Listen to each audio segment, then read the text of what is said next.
Oh, dear Lord. Dear Lord, dear Lord. What's up, everybody? How's it going? Shout out to the Circle Gang. What up, ringleaders? How y'all doing tonight? What is going on? Let me say what's up to everybody in the chat. Cindy from sunny South Florida is in the house. How's it going? Desert Druzy said, I'm number 2. What number are you? Miss Dizzle's here. Hi, Tammy. Sydney, the boss bish. How's it going? Miss Dizzle. Who else? Valerie, how's it going? What's up? Jazzy, you're here for a chill live. So am I.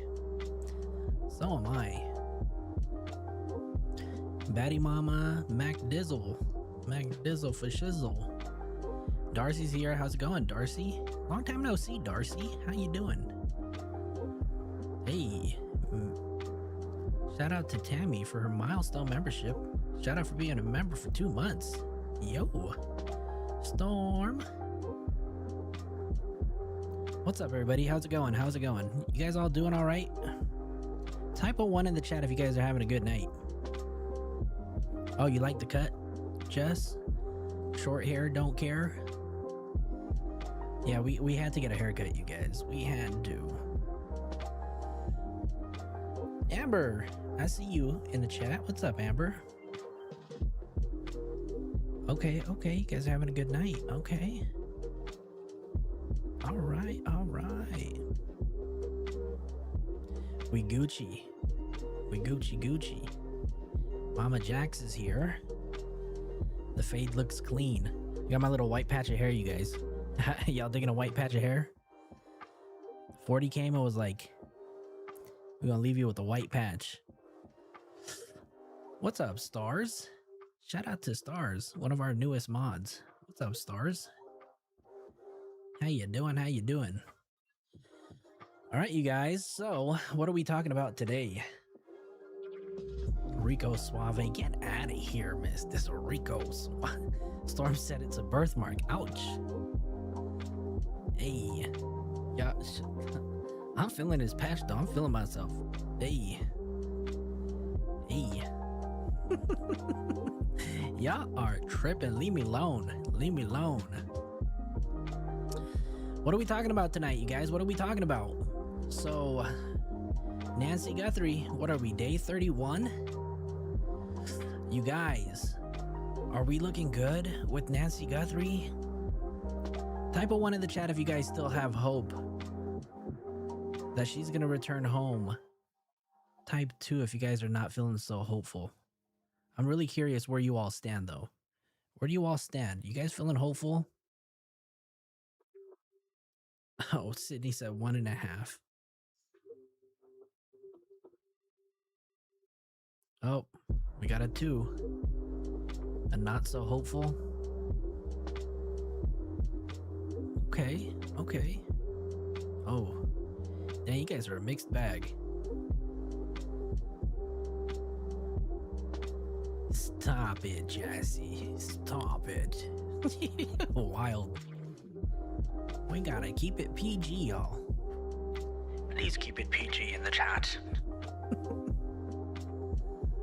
Trying to remain a little hopeful. I hear you. I hear you. It's been tough. 31 days, you guys, and we have no answers. Exactly, Storm, right? I just want answers. Like a month ago. Literally, 31 days ago. Tammy said, I want to be hopeful, but it's not looking good. Circle gang in the house. I'm gonna call y'all the ringleaders. Y'all are ringleaders. Especially all of you guys in the Discord. Y'all are dope ass people in the Discord. DoorDash orders. Hey, what are we eating tonight? All right, you guys. So we're gonna be talking about the most controversial topic that has been discussed this week, and that topic is the interview that took place with a former person of interest. You can say, is it a former person of interest? There's been a name, right, that has been circulating around social media the past week. So pretty much all throughout the news outlets and the true crime community, right? That name is Luke Anthony Daly. How are you guys feeling about this person? I know that he was just out.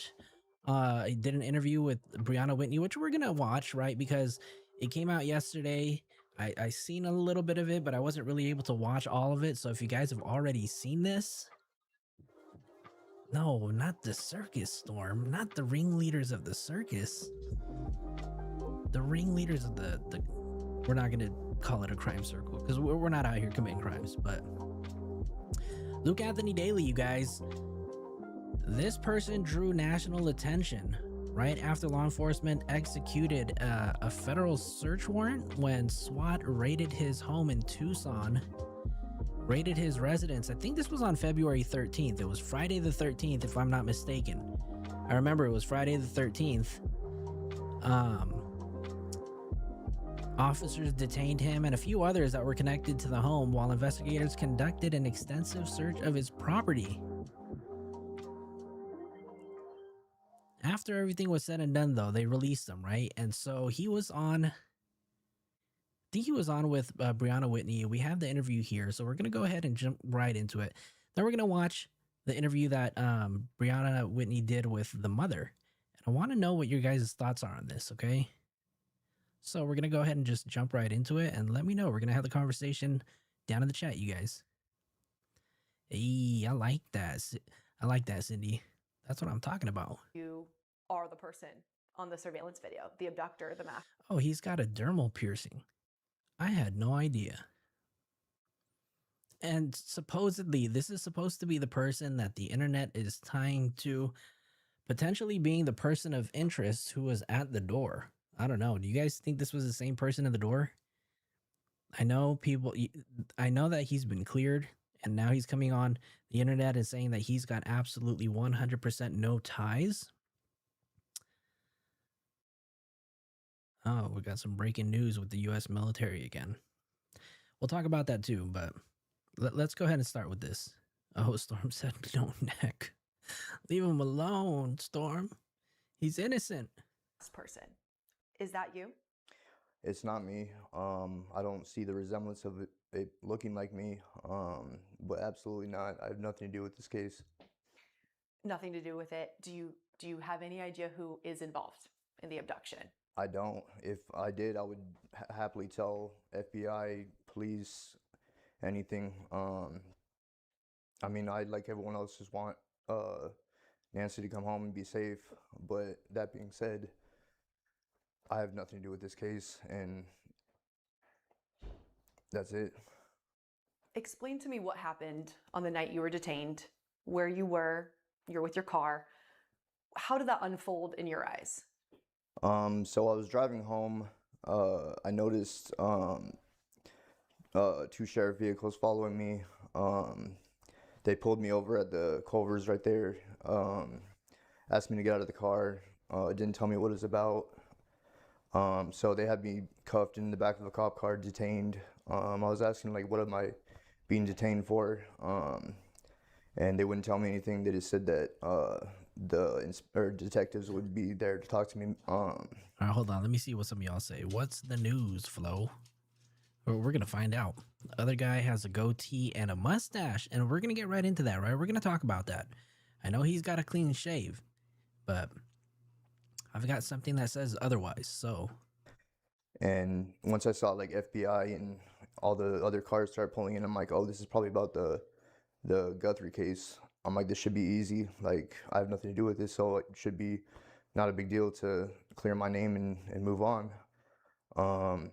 But the whole time during the questioning, didn't really seem like more of like a fishing expedition for them to try to get me to say something, because all the dates I was telling them where I was. And I do want to preface, right? This guy has been let go, right? He's no longer detained.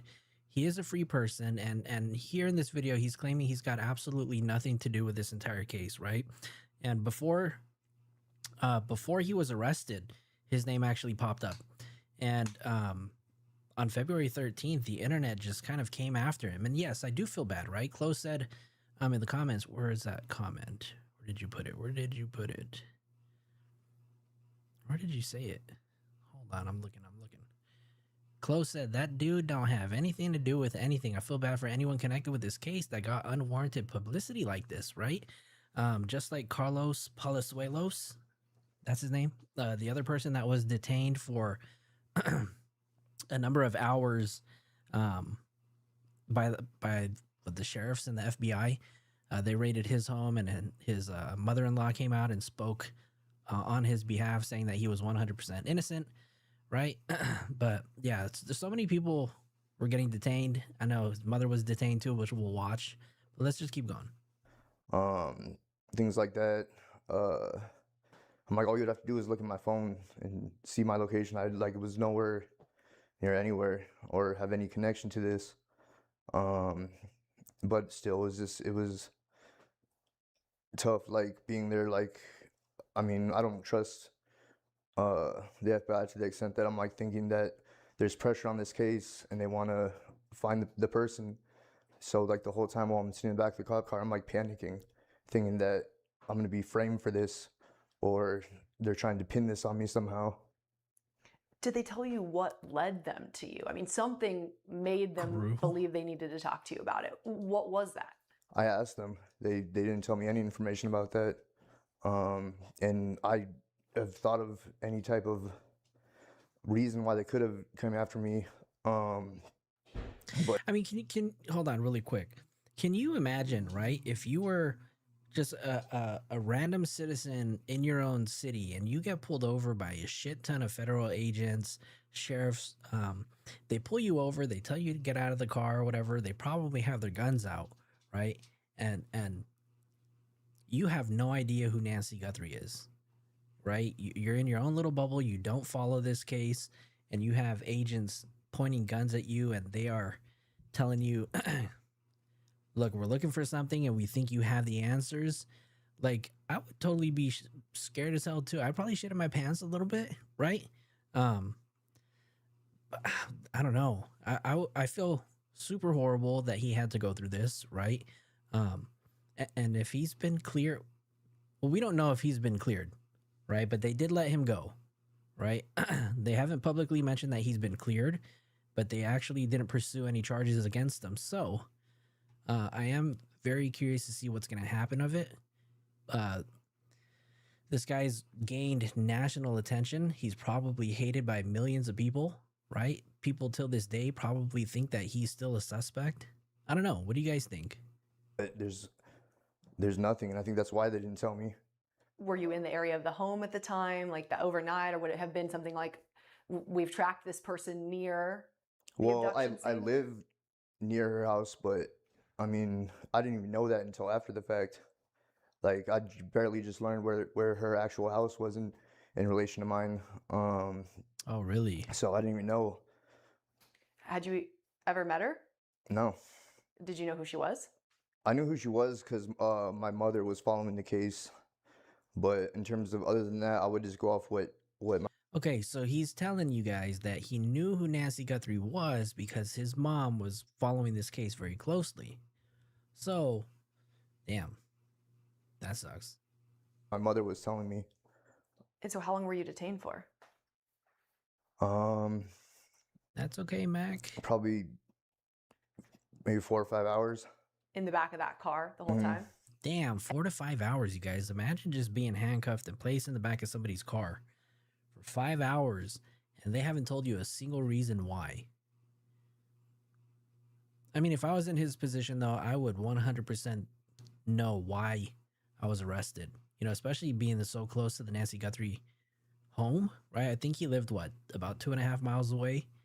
But I'd be scared because, like, if I was truly innocent and they pulled me over and I knew I had nothing to do with that, I'd be scared, you know, to wonder if they were going to try to pin anything on me. And they searched your Range Rover extensively? Yeah, they searched Range Rover. They towed my Range Rover. Uh, did all DNA testing or whatever, and then gave it back to me. Took my cell phone. I've had That part, no way Chloe. to get a hold of anyone, which is probably a good thing because everyone's looking at me like I'm this person that I'm not. So it's been rough. You got your car back Yes. in rough condition, or was it okay? Well, when I went to pick it up, like it wouldn't start. They, I guess they drained the battery down, Damn. and it was just covered in the whatever white substance that they use for testing. That's horrible. They they tow your car, impound it for evidence, spray a whole bunch of Lord knows what on it, right? All these chemicals, find nothing, and then they give it back to you with your car battery completely drained and a whole bunch of white stuff on it. That's wild. But yeah, then I got it started up, and it wasn't. Luckily, it wasn't damaged in terms of like repairs or anything. But So when they released you, what did they say? They say you're free? Did they say never mind? I mean, what was the verbiage there from them? Yeah, what did they tell you? they had just told me that they were still at my house, so I couldn't go home. But they drove me somewhere near the house and just dropped me off. And I was like, "Well, I don't have a phone. How am I supposed to figure out when I can go back to the house?" And they basically said, "You're just gonna have to figure that out." That's horrible. So, I mean, I waited just where they dropped me off at for maybe an hour or so. Oh, 100% traumatized. I had a friend that lived near the area, and I walked over there. They weren't home, so I was just waiting, like basically just on their patio. And then it got to the point where I'm like, well, they should be done by now. I walked back to my house, and this was like the worst part for me is getting there and seeing the house torn up. But the worst part was my mom not being there, and her being elderly and having AFib and things like that. I'm thinking the worst. Like I see. Oh, damn. So his mother also has a heart condition too. Damn, that's horrible to go there and then find out that your mom is also not there. Lord knows what happened to mama. That really does suck to hear. Her car's here, but she's not there, and I don't have my phone to get a hold of her. So I'm wondering what happened, if I need to start calling hospitals or what the deal was. But luckily, I guess she went to one of the neighbors, but I didn't find that out until the next day. Oh shit. Right. You were detained and released, but you've said it, your face, your name, it's everywhere online. People still believe you were either involved or did this. What's that been like for you to have your name, your picture, even a past mugshot all over the internet associated with this case? I mean, for me, it's terrible. I it's hard to go anywhere, and the hard part is they're making all these assumptions based on things that have absolutely no relevance, and they're just So really quick, Rage said, so he got his vehicle back, but Annie and the husband haven't. I wonder why. If I'm not mistaken, I think I read somewhere today that they were getting their cars back today. Did that happen? Yeah, they just dropped them off. I feel bad for the both of him and Carlos and their family members whose houses were damaged by SWAT, FBI, whoever the agencies were. Yeah, I'm pretty sure it was the sheriff's department and maybe some FBI. Traumatized, that's for sure, right? Miss Dizzle said, "You think his mom is on the same meds as Nancy? If she's on AFib, if she has AFib like he mentioned, she's also definitely on a blood thinner, right? That's for sure, absolutely 100%. Because the AFib basically, well, it's a heart condition that your the atrium of your heart, right? Atrium doesn't really like pump on beat, and it kind of just pumps really rapidly. And basically, what happens is that when the blood flows through the heart, there's a potential for blood clots to take place because it's not being circulated properly. And so, those medications like the blood thinner is going to help that and decrease the risk of any potential stroke or heart attack. So, pretty much not the same condition as what Nancy has, because we don't know anything about her health conditions other than she's on. She has a pacemaker and she's on life-saving medications, right? They didn't mention anything about what other conditions she has. bringing up my past, which I mean, I do have a past, but nothing violent or anything like that. All my past has just been involved with using drugs, and I haven't been in that life for over 2 years now. So all the things that they're bringing up, yeah, I guess it's public record, but it would have came out if it wasn't for all these people speculating and doing things like that. So now people that had no idea about my past, so I've done like a good job of working past it and not having anything to do with it. So them doing that now is kind of just reopening this whole speculation and make me out to look like this bad person, which I'm not. And it's not just been Do me a favor, you guys, really quick. Our past shows haven't been doing the greatest, so I will ask you guys if you guys can do me a favor and just hit the like button, you guys. I know I haven't been on here for a couple of days, so obviously the consistency isn't always there. But for the people that are here in the chat, I do appreciate all of you guys that are here. But if you guys can just do me that favor, just hit the like button, so then that way it'll help push these videos out there to a larger audience. We gotta, I gotta work harder, so then that way we can get our numbers back up. And the only way to do that is to be consistent, which I'm working on, you guys. So I do apologize. And I do apologize that you guys are seeing this probably for the third, fourth, or fifth time, you know, after watching some of your favorite creators. So do me a favor, just hit that like button so then we can just kind of push it out there just a little bit. people have found, records of an alleged girlfriend of yours. There's been a lot of rumors swirling around. What do you want to say about those rumors, about you, about her, about, everybody that people have looked at and said, well, they could do this? Yeah, first of all, that's not my girlfriend. I barely knew that girl, and I was arrested with her on a completely different circumstance over a year ago. I haven't talked to her since, and I guess they're just going off of the arrest saying that I was arrested with her, but I hardly know her and don't associate with her.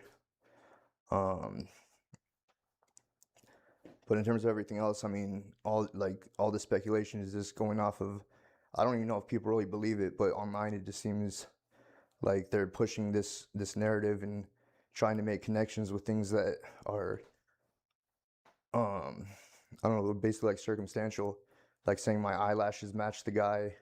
And Yep. Oh, there you go. What you guys? Perfect timing, you guys. What do you guys think of his eyelashes? I'm sure he meant to say eyebrows, right? But what do you guys give him on eyelashes?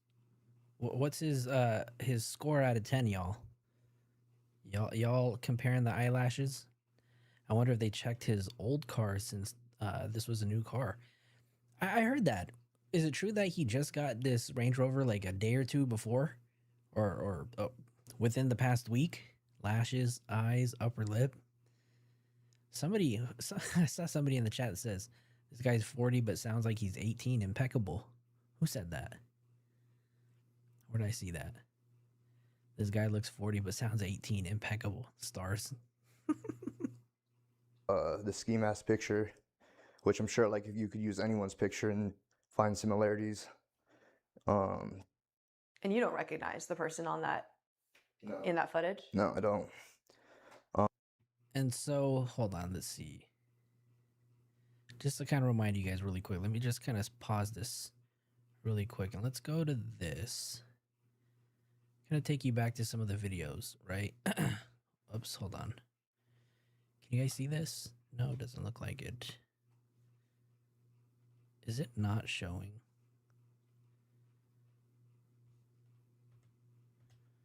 Oh no. Hold on, y'all.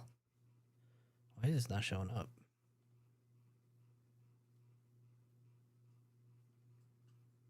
Okay. That's weird.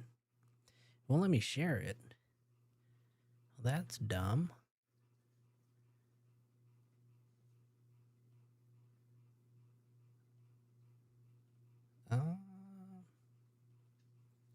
Maybe we won't be able to share it, you guys. Okay, there you go. That's weird. It's not showing up. Nope. Damn, they blocking. They hating today. Sorry, y'all. For some reason, it won't let me share this streaming app. Guess we're just gonna have to stick to this. Sorry, you guys. Computer's acting weird. My bad. But in terms of all this, like I said, they're comparing my face to this. They're talking about my Range Rover, which I didn't even buy until after she was reported missing. It was a new car, yeah? For you? Mm-hmm. Yeah. Ooh. So he just bought the car. Wow. Look a little sus to me, but I'm not a detective.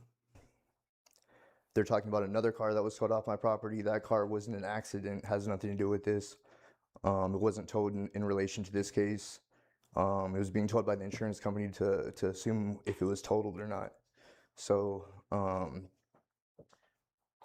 that had nothing to do with the case. Tell him there's no, no and then I evidence rock. Let him know. to point 9 towards more me people, y'all. other than speculation. You really have no idea what led them to you in this case. Absolutely not. Still a mystery to you. Yes, and I would love to find out. Were you dealing mostly with sheriff's deputies or FBI agents when you were detained? When I was detained by the sheriffs, but in terms of all the questioning was done by the FBI. What would you like to say to both PCSD and the FBI? Basically what I told him before, if there's anything, I'm happy to help. If there actually was something real that I could help them with, but like I said, they have my phone. They went through my phone, so I mean, if it was anything real, they could look through that and hope clear my name. But in terms of the collateral damages, this being part of it, there's not really any type of way. There's no going back from this. For your whole family, too. I mean, your mom has had to go through this, too. As a family, how is this? That really sucks. Did you guys hear what he just said right there? Hold on. Any type of way. The collateral damages, this being part of it, there's not really any type of way. There's no going back from this. For your whole family, too. I mean, your mom has had to go through this, too. As a family, how has this made you guys feel collectively together to kind of be in this public shock, this public scrutiny? It all just seems like a nightmare. I mean, it doesn't seem real, and it's just been, we're all it's just been a nightmare. I know my mom, she has like problem with stress, and like she was doing good Jazz before this. found After this, she's been a lot more stressed. It's been Jazz, you found the new emoji. it's been hard. I'll let her speak to how it's affected her, but I mean, in terms of collectively as a family, it's been a nightmare. What's your message for Nancy Guthrie's family? I I mean, I like everyone else. I want to see her come home. I want the actual suspect to be found. Um, I think it's really unfair to them to give them false hope by going off whatever they went off to have this huge investigation and raid happen. Okay, so I do want to ask you guys, right? There's got to be something that they found that they took to a judge, and that evidence or whatever it was gave them probable cause to give them that warrant to pull them over, right? So what do you think it was that they gave? This guy looks like my cousin Soul. Appreciate it. Must make me guilty. What does Luke do for a living? That's a good question, Jessica. I have no idea. No idea. I don't think we know. Does anybody know what he does for a living? To me, it's like giving them false hope that that they had a suspect and then it was nothing. And I'm not the first person either, so I think it's wrong in that sense. This is your first interview since you've been detained. What's your hope in putting That and that's right, Chloe. He did mention earlier, just a few minutes ago, he mentioned that the car that he previously had was totaled. And if you guys were watching, I think it was on JLR's stream, they were talking about a tow truck company that went over to his place to pick up the car, and everybody thought that it was in connection to the Nancy Guthrie case, but it was the insurance company that picked it up. So then that way they can do an estimate to see if his car was completely totaled. your voice out there now that people will get from this interview? I mean, for my personal interest, I would just say just not to go off speculation of everything you hear on the internet and kind of like the hive mind mentality that someone says something and then they just go off of it based on no evidence and no truth. But I mean, in terms of like moving forward, I just want to be cleared, have actual verification that I was cleared by the FBI and sheriff, whoever else. Have they officially cleared you? I don't date. This is just going off what I've heard, but I guess I've been cleared, but them still they don't close any case. I guess because it's still ongoing. But I mean, I know personally, there's nothing else that they're gonna come across that points towards me.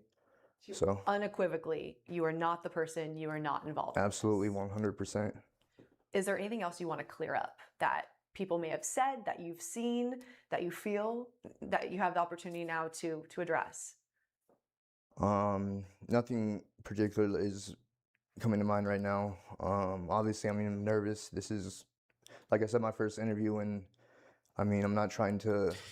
Now look, you guys, it's late, and just FYI, I don't have no time for BS. So if you guys just want to come onto the channel and just get funky, I'm gonna just have the mods just deal with you guys. Cool?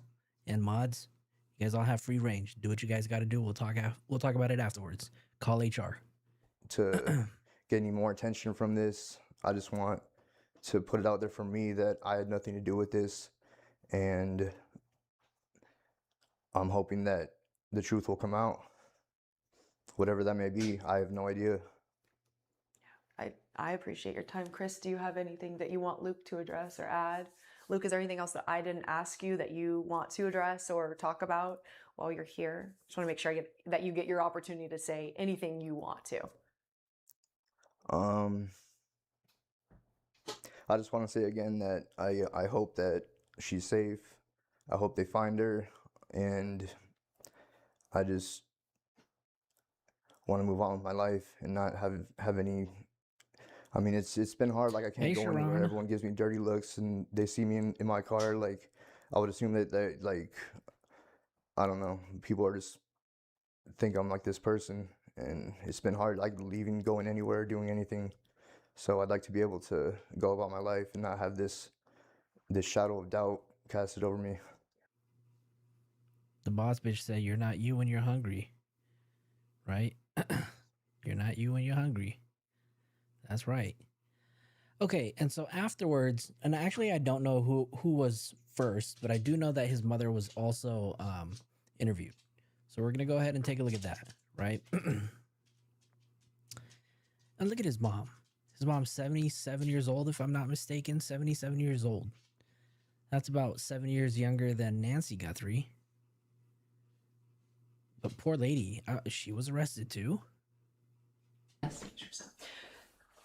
You were Nancy Guthrie's neighbor, pretty close by. I didn't realize that. You didn't know that? No. So did you not know I Nancy? knew it after everything happened. But otherwise, who'd heard of her? You Who'd hadn't heard met of her? No. Okay. No. Okay. So you hear that she is abducted. She goes missing. And I assume your first thought when you hear this is, oh my gosh, somebody, I mean, this is crazy and it's nearby. Were you following the story, following the case? Totally. At that point, to see if they could ever find her, you know. And, you know, Savannah grew up in Arizona and, you know. Man, I don't know. I feel some type of way with the mom's interview, but I'm gonna keep that to myself. I'm gonna let you guys sound off in the chat and let me know how you guys feel. It is really sad, you know, that even she, as a 77-year-old woman, was arrested and obtained or detained. I don't know. She looks like she also hasn't slept for a while. I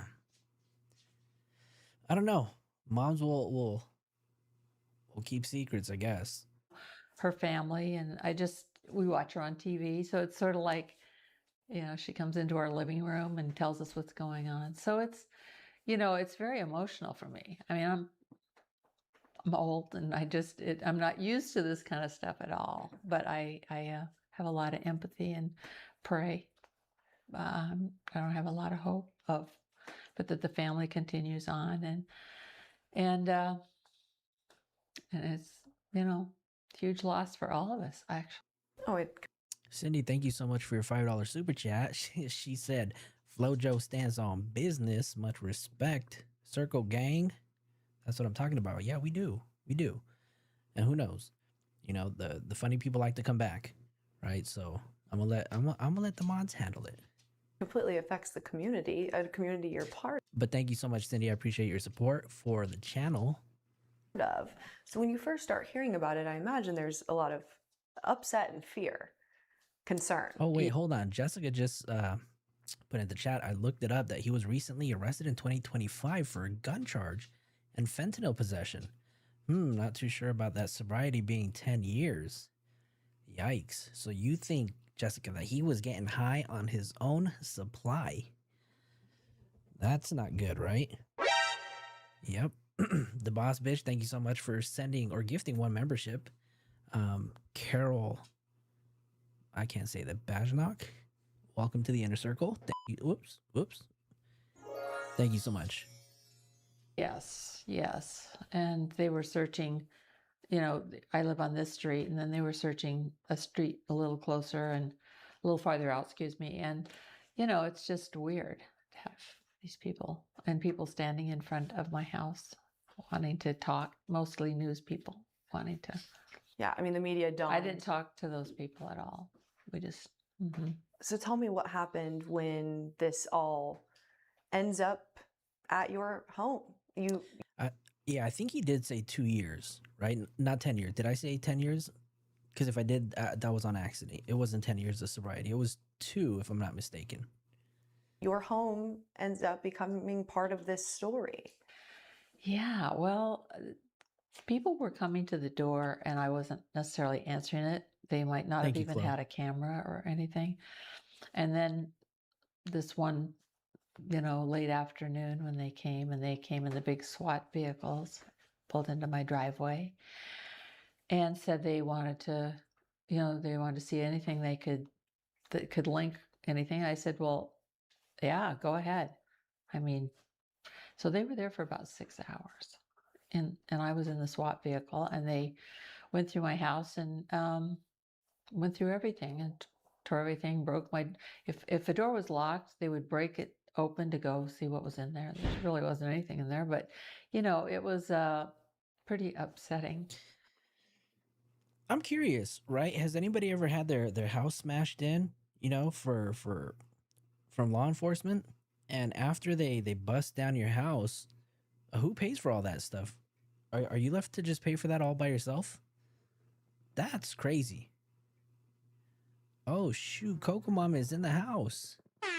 What's up, Coco Mom? Thank you for gifting 5 memberships. Who got them? If you received a membership from either the Boss Bish or Coco Mom, please make sure you thank them in the chat. Thank you, thank you, thank you, Coco Mom. I appreciate you. Thank you, thank you, thank you. Well, and it's one thing to come to you and say, do you have any video or anything like that? It's another to detain. Wrong address. You mean like they came to your place, tore the place down, and they got the wrong address? Veronica said that you pay for it just like a crime scene. You have to clean it up. Oh, hell no. Are you for reals? You really have to pay for that? Damn. That's crazy. Insurance usually pays. Oh. They said that they would cover it because it was the wrong house, but had to fix it. Yikes. Never had family insurance pay for it before in my experience. Ooh. Wow. You and search your house with a search warrant. Did they tell you why? I guess I assumed, you know, because I live. Veronica said, this mom looks scared of her son or scared of talking. Yes, if you have a murder in your house, you pay, you clean up. Yikes. Close by or something, but I just said I'd do anything to. Okay, Rachel, you said your family's insurance paid for it. Okay, you pay initially, but you can submit a claim to homeowner's insurance. Okay, now that makes a lot more sense. This seems excessive force even if they didn't have a real lead. I'm curious what exactly it is that they had, right?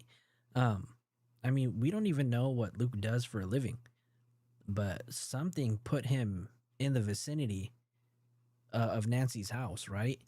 And just like Carlos, his phone was probably in the area. Maybe he delivered a package close to her, right? But I just found it. What did they have on him? Insurance only will ever want to give maybe $1,000. Damn. If we could find some clues that might help, but I don't think there's going to be anything in here, but go ahead and look. I mean, I didn't say you can't look. I didn't even think. It was kind of, you know, late in the day. I'm so sorry. Turn that off. She got a phone call. She busy. Everybody's probably checking up on her like, how you doing? What's going on? Oh. Oh, dear Lord, again, Coco Mom, thank you so much for your Cash App donation. Thank you so much. Appreciate it. Thank you, thank you, thank you, thank you, thank you. Yeah, that is, we're saving up. We're trying to, we're gonna get a new phone, you guys, because my phone is really messing up. I have to keep this phone charged. Embarrassingly, I have to keep this phone charged like at least 75% of the day because it won't hold the charge. But thank you so much, Coco Mom. You are definitely gonna help. And just know that all your donations go right back into the channel, you guys. So thank you, thank you, thank you. I get a lot of phone calls now, a lot of messages. She's popular now, right? Mary? So, yeah, and then I just decided I was much better off going to Phoenix to be with Matt and the grandkids and his wife and everything. So when they detained you, did you know that this was related to also them investigating Luke? Yeah, it sucks. No. You had no idea. No, I wasn't thinking this was about Luke. You know, I I found out it was. Hold on. Matt and the grandkids and his. Hold on. Insurance pays the deductible of damages, but not because they did it. And the saddest part is when it's a death, you have to deal with that. Yikes, Veronica, I'm sorry that you know. And you had to go through it. That sucks. What phone do I have? It's not an entirely old one. But I've ran this phone to the ground. It's an iPhone 15. Wife and everything. So when they detained you, did you know that this was related to also them investigating Luke? No. You had no idea. No, I wasn't thinking this was about Luke. You know, I found out it was also about Luke, but initially, no, I was thinking it was all about Nancy Guthrie and finding her and whatnot. So, because I was thinking, I don't even think Luke probably ever watched the news and even saw Savannah on the news. I mean, I did. Right. So when did you learn that, your detainment was related to Luke's detainment in this case? Storm got an 11. When I'm not exactly sure when, because honestly, during this time, I was really emotional and Okay, Chloe, I wasn't the only one, right? That really, to me, that felt like it was a weird answer. And I don't know if she's really thinking about what she's trying to say, if she's freestyling off the top, or maybe she's scared to tell the truth. I don't know. To me, the answer just sounded weird. Type a 1 in the chat. Okay, yeah, no, we're gonna rewind. We're gonna listen to it, but I want you guys to listen to it too, right? And I don't know. We'll listen to it and then we'll talk about it. there were lots of information coming in, and so I don't remember exactly the time, but I know that in retrospect, I know all this stuff that it did, but initially I didn't think of it being Luke as part of this because I knew it wasn't something that Luke would be involved in in any way, and he wasn't. To Luke's detainment Okay, sorry. We had to rewind just a little bit more. I think I didn't rewind it enough. case. When I'm not exactly sure when, because honestly, during this time, I was really emotional, and there were lots of information coming in, and so I don't remember exactly the time, but I know that in retrospect, I know all this stuff that it did, but initially I didn't think of it being Luke as part of this. Viking woman, what's up? I knew it wasn't something that Luke would be involved in any way, and he wasn't. So, yeah. And when you learned that, was there any thought could he have been involved? No, I didn't. Could he have been involved? And her first thought was no. See, that's weird because she didn't even think about Luke, but she thought that they were there looking for Nancy. That's the part that think he ever could have been involved. Not at all. No. So you and Luke were not involved in anything in this case. Right, except seeing it on TV and acting and some of the consequences of, we want to search this. And I'm like, okay, if it helps find, because this was early on when we thought differently about. Did they take anything specific from your home? Did they take anything? I can't think of anything they took.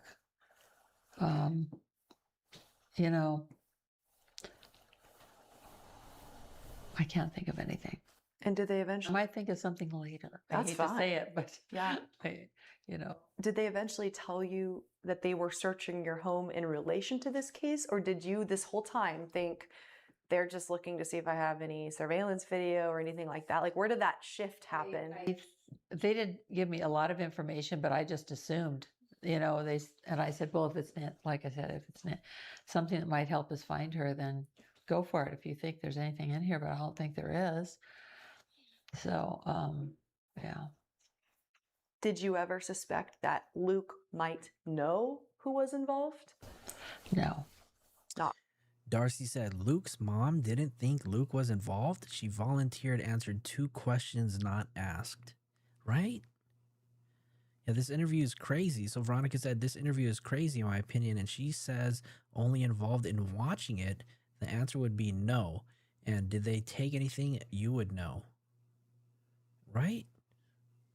I mean, I'd love to give the mom the benefit of the doubt, but something's off, you guys. Something tells me that there is something that's really, really off.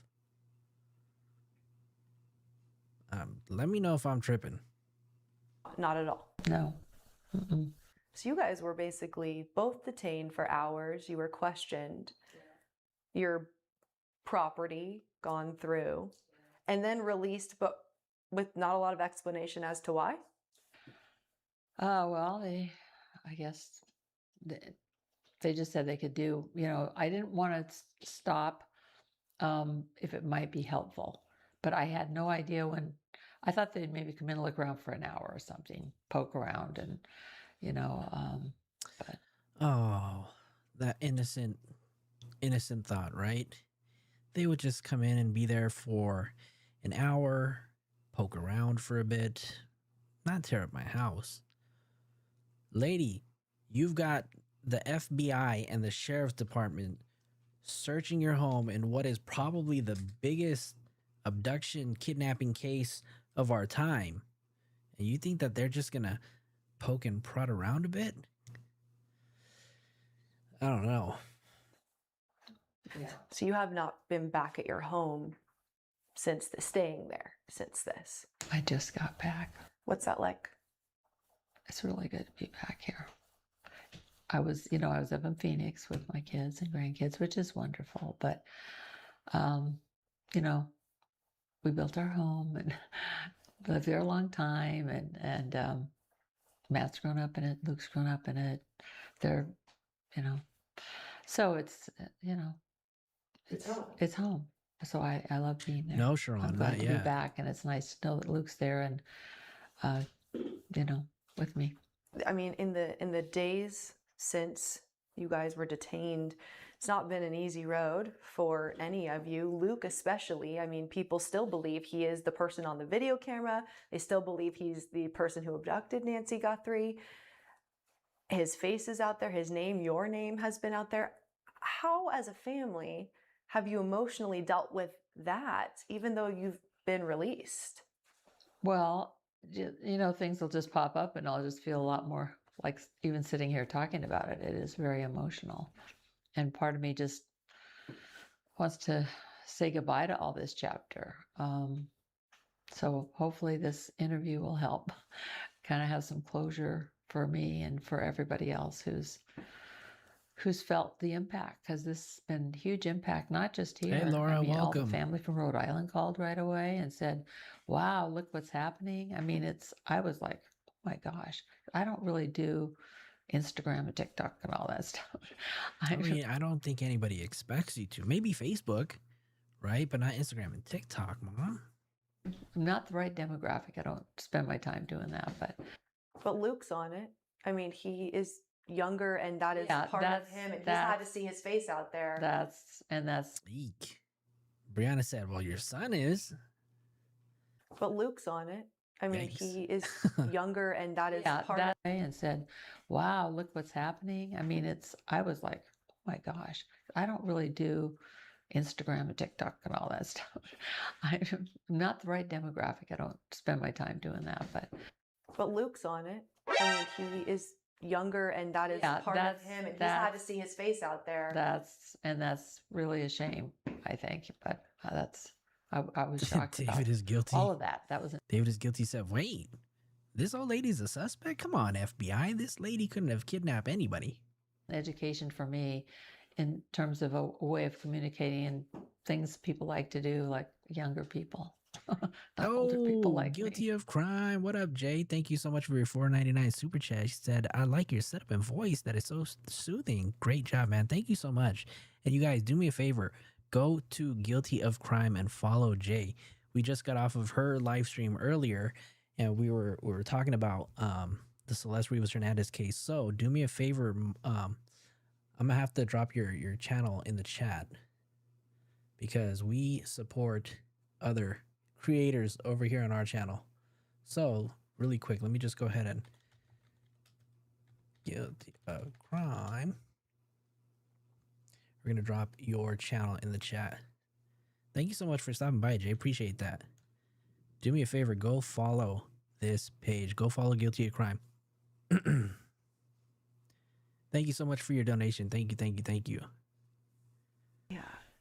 What do you say to people who have also brought up Luke's past and kind of associated, oh, well, he's had a past with criminal activity, therefore this could be a part of this? What do you say to those people? Well, I don't know. They don't really ask me that. My friends, I mean, I have a really good group of friends here in Tucson.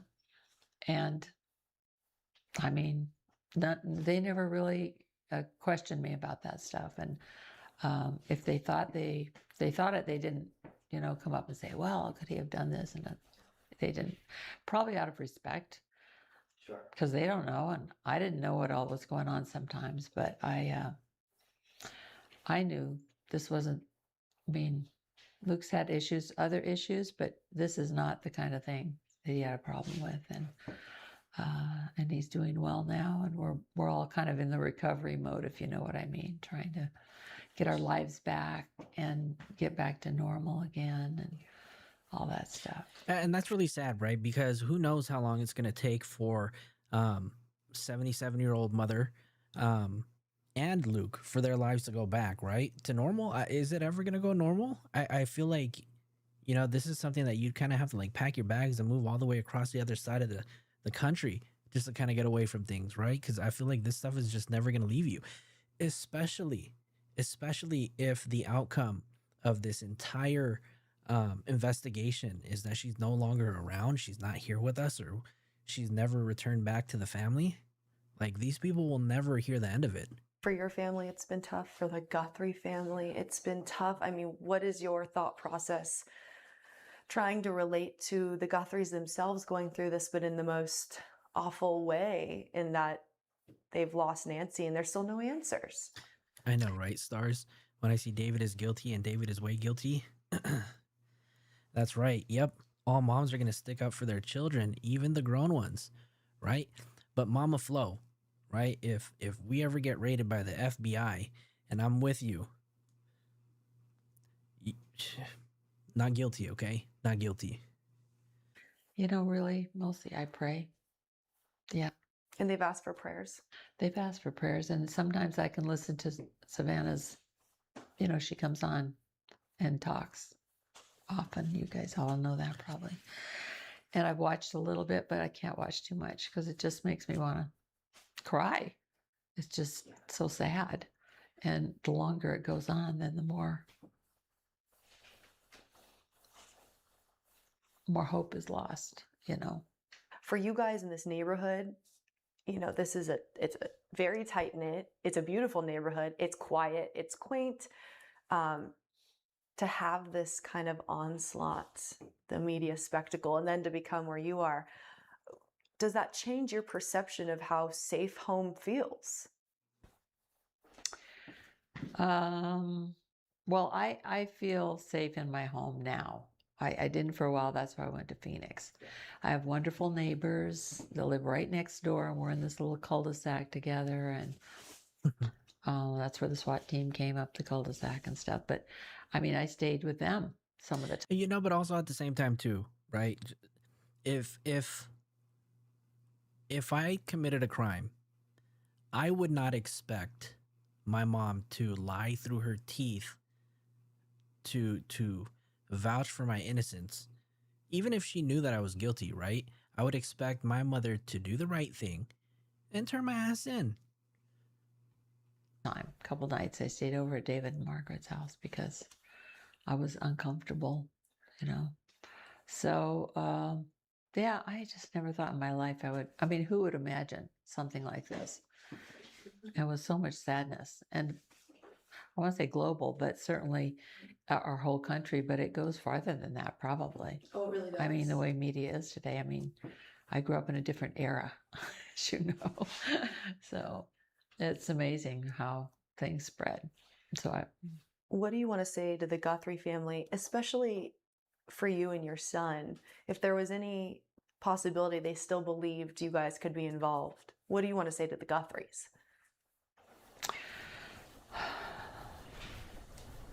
Savannah, I am just very, very sad and sorry about Nancy. And y'all see what Mama Flo just said? Mama Flo said, I'll wait for a reward to be offered. Damn. She's like, give me that money. Damn. I pray for you and your family that you heal, that you can go back to your normal place of life and resume and build with your family and your children and your husband. But I know it's going to be a challenge, but I'm going to keep praying. Mm-hmm. And you want them to know no involvement from you and Luke. No involvement from Luke and I, no.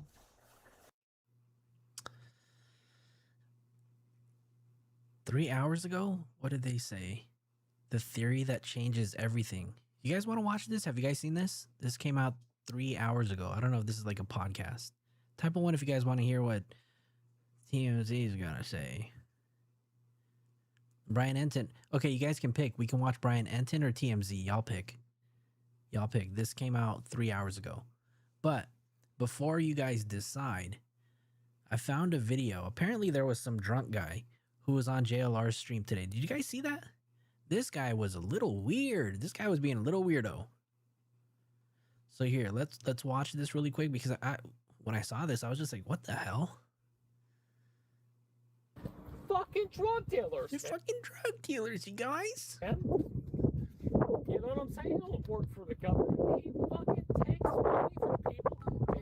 So how about this, James? So look, if he did it, what was his motive to get Nancy? What's his motive? Like, if you know he's a piece of shit, he's a drug dealer, what would be his motive to take Nancy? Because one of them owed him money.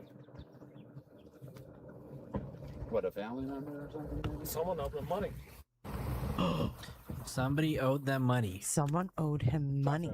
I live in this one place, man. Yeah. This is my town. So this, oh, okay. So we have a guy here says that this is his town and he lives here. Someone Hold on. Because one of them owed him money. What, a family member or something? Maybe? Someone owed him money.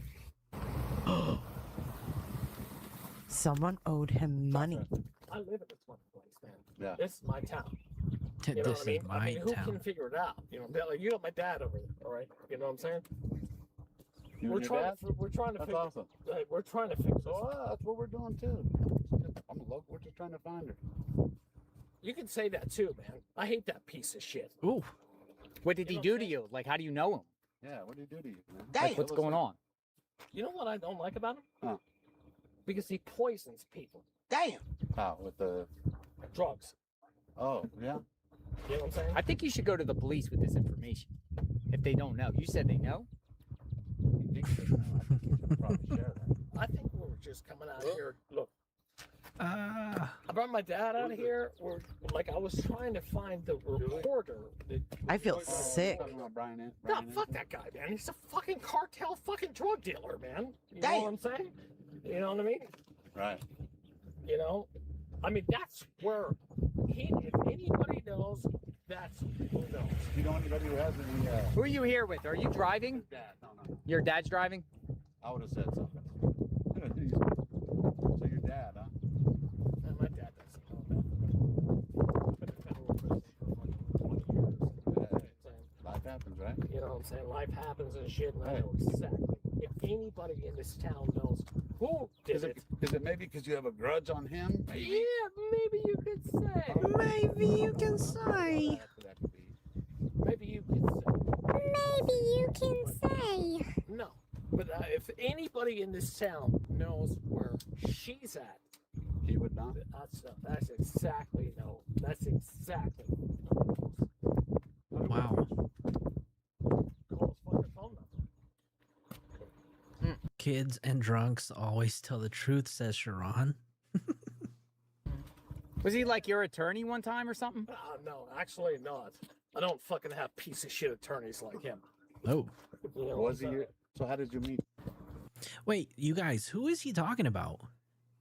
This whole video, I had no idea who he's talking about. Who the hell is he talking about? Fucking drug dealers, man. You know what I'm saying? He don't work for the government. He fucking takes money from people. So how about this, James? So look, if he did it, what was his motive to get Nancy? What's his motive? Like, if you Jazzy said, I bet he's wearing cowboy boots. know he's a piece of shit, he's a drug dealer, what would be his motive to take Nancy? Because one of them owed him money. What, a Oh, the family drug member? dealers, Flo. Someone owed him money. I'm behind, y'all. I'm behind. Someone owed him money. I live in this one place, man. Yeah. This is my town. You know what I mean? Yikes. I mean, who can figure it out? This You know, town's you got my dad not over big there, enough all for right? the You know both what of I'm us. You and your dad? We're trying to That's figure. awesome. We're trying to fix this. So that's what we're doing too. I'm local. We're just trying to find her. You can say that too, man. I hate that piece of shit. What did he know do what I'm to you? Like, how do you know him? Yeah, what do you do to you, man? Like, what's Fill us going in. on? You know what I don't like about him? Huh. Because he poisons people. How with the? Drugs. Oh yeah. You know what I'm saying? I think you should go to the police with this information. If they don't know, you said they know. He thinks that. I think you should probably share that. I think we're just coming out here. Look, I brought my dad out here. I was trying to find the reporter. I feel Crunkle sick. still skinned. No, fuck that guy, man. He's a fucking cartel fucking drug dealer, man. We might have to make that a sound bit. I feel sick. Talking about No, fuck that guy, man. He's a fucking cartel fucking drug dealer, man. You know what I'm saying? You know what I mean? Right. You know what I mean? You know? I mean, that's where if anybody knows, that's who knows. You know anybody who has any? Who are you here with? Are you driving? His dad. No. Your dad's driving? I would have said something. So your dad, huh? He's a drug dealer. There's a snake in my boot. Life happens, right? You know what I'm saying? Life happens and shit, and I know exactly. If anybody in this town knows who did it, Is it maybe because you have a grudge on him? Maybe. yeah, maybe you could say. Okay. You know what? I can see how that could be. Maybe Oh, no way, Sharon. Really? But, Sharon said Mark and Alex and JLR said that he was spilling the tea. His dad was in the car and the cops came to look for him and question him. Wow.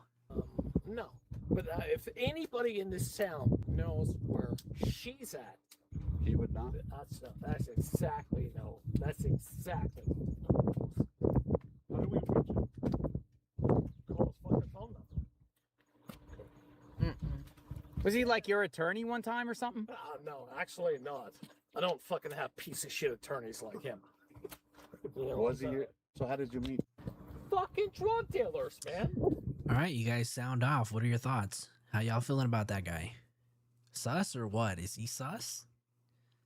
He sounds sus to you guys? This guy's a little wild, huh? Let's see. Do I have any other videos? Let me see. Let me see. Hold on, you guys. Let me find something. Oh, okay. And then 4 days ago, right? Because we haven't talked about this case in a while, so we're a little behind. But 4 days ago, another man was arrested for suspected DUI after passing Nancy Guthrie's house. Oh, am I reading this right? 100 times? Apparently, this guy who had a picture of Nancy Guthrie on his phone was driving at very slow speed back and forth past Nancy's house approximately 100 times, you guys. What? This is crazy, you guys. Check this out. I'm telling you, this case has brought some of the weirdest people out. Let's listen to this. So a man was arrested for suspected DUI after passing Nancy Guthrie's Arizona home up to 100 times.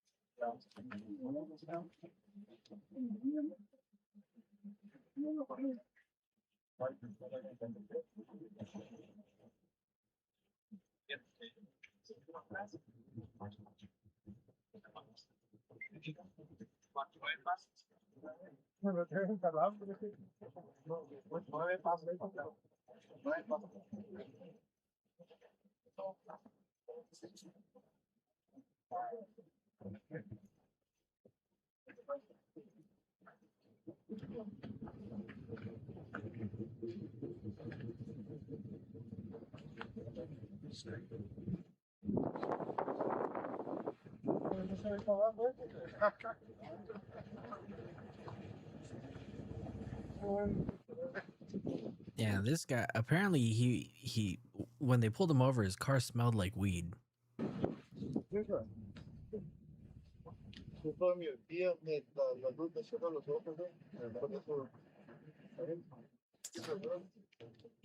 He's just laughing.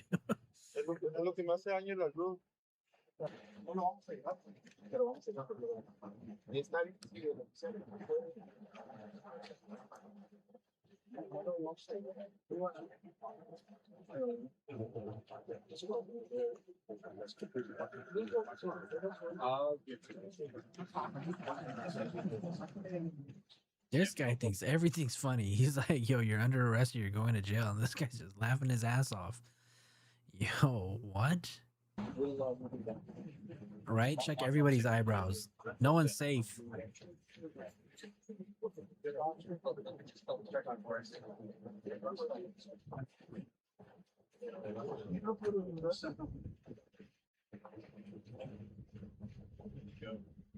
Does he have his pictures early?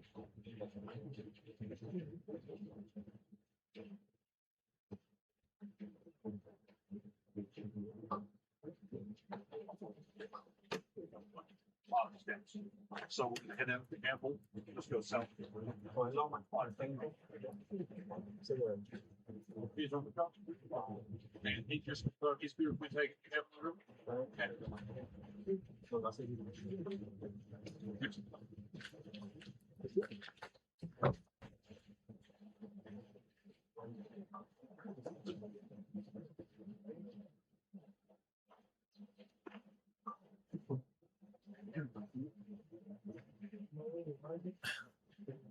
Jazzy. He was probably looking for Taco Bell, right? He was looking for something to eat, had the munchies.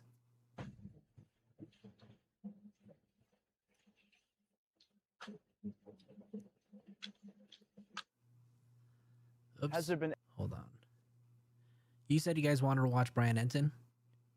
Type one in the chat if you guys want to see Brian Enton. I'm looking for another video really quick. No trespass. You guys see that video of the guy and that one lady? They were both wearing black and they were just hanging out outside in front of the house, and they were, I don't know, they're shooting a video. All right, y'all type it one. Enton over TMZ, you got it. Not Sheriff Harvey. Can we just drop a Sheriff Harvey emoji in the chat though? Let me see if we can find it. JLR investigate. No. JLR investigates who? No. I guess I can't find it. Maybe he doesn't have it. Poop Harvey. All right, you guys, let's do Brian Enton. Hey guys, thanks Oops. so much for checking out my show. I really, really appreciate it. Please click to subscribe. I'm outside the Pima County Sheriff's Office in Tucson. These are all their SWAT trucks out here. It is day 31 in the search for Nancy Guthrie. Some big developments today. First of all, the sheriff has now spoken out again, given an update on the case, says that he does believe they will solve it, but made a comment about how they are looking at hundreds of thousands of cars to determine what vehicle could be involved in the case, which is a huge number that kind of surprised me. I'll get into the latest on what the sheriff has said. Also, there was some action outside Nancy Guthrie's house. We don't know who these people were, but they showed up. They were really focused on the front doorway of the house. They went around the back side of the house at one point. I'll give you the latest on that. Also, some people, just private citizens, searching. There was someone with a metal detector.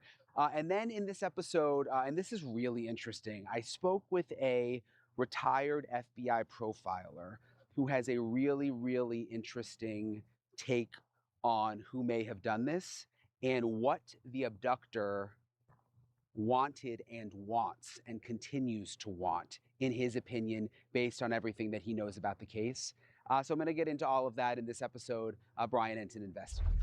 Hey guys, so it is Tuesday, again, day 31. I'm at the sheriff's office.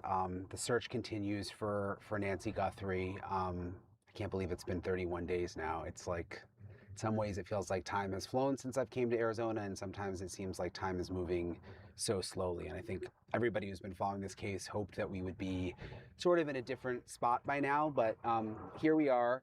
The sheriff Chris Nanos did an interview with NBC News. And again, I'm always kind of interested when he talks to NBC, just because obviously NBC, that's where Savannah Guthrie works. So it's kind of an interesting dynamic there, I think. I've tried to get an interview with him recently and I haven't really gotten anywhere. But in the interview with NBC, he did say a couple of things that I thought were interesting. He said that I think the investigators are definitely getting closer to finding a Nancy Guthrie suspect. He's kind of been saying that all along. Whether Yeah, that but hasn't shown us anything else, right? means they're getting closer, like closer, or, you know, sort of more hypothetical closer. I don't know, but I've told you guys this before. I don't think it's a cold case. I think it's going to be solved. Do I think it's going to be solved in the next couple of days? Not necessarily, but all it really takes is one tip. I mean, I saw that with Koberger.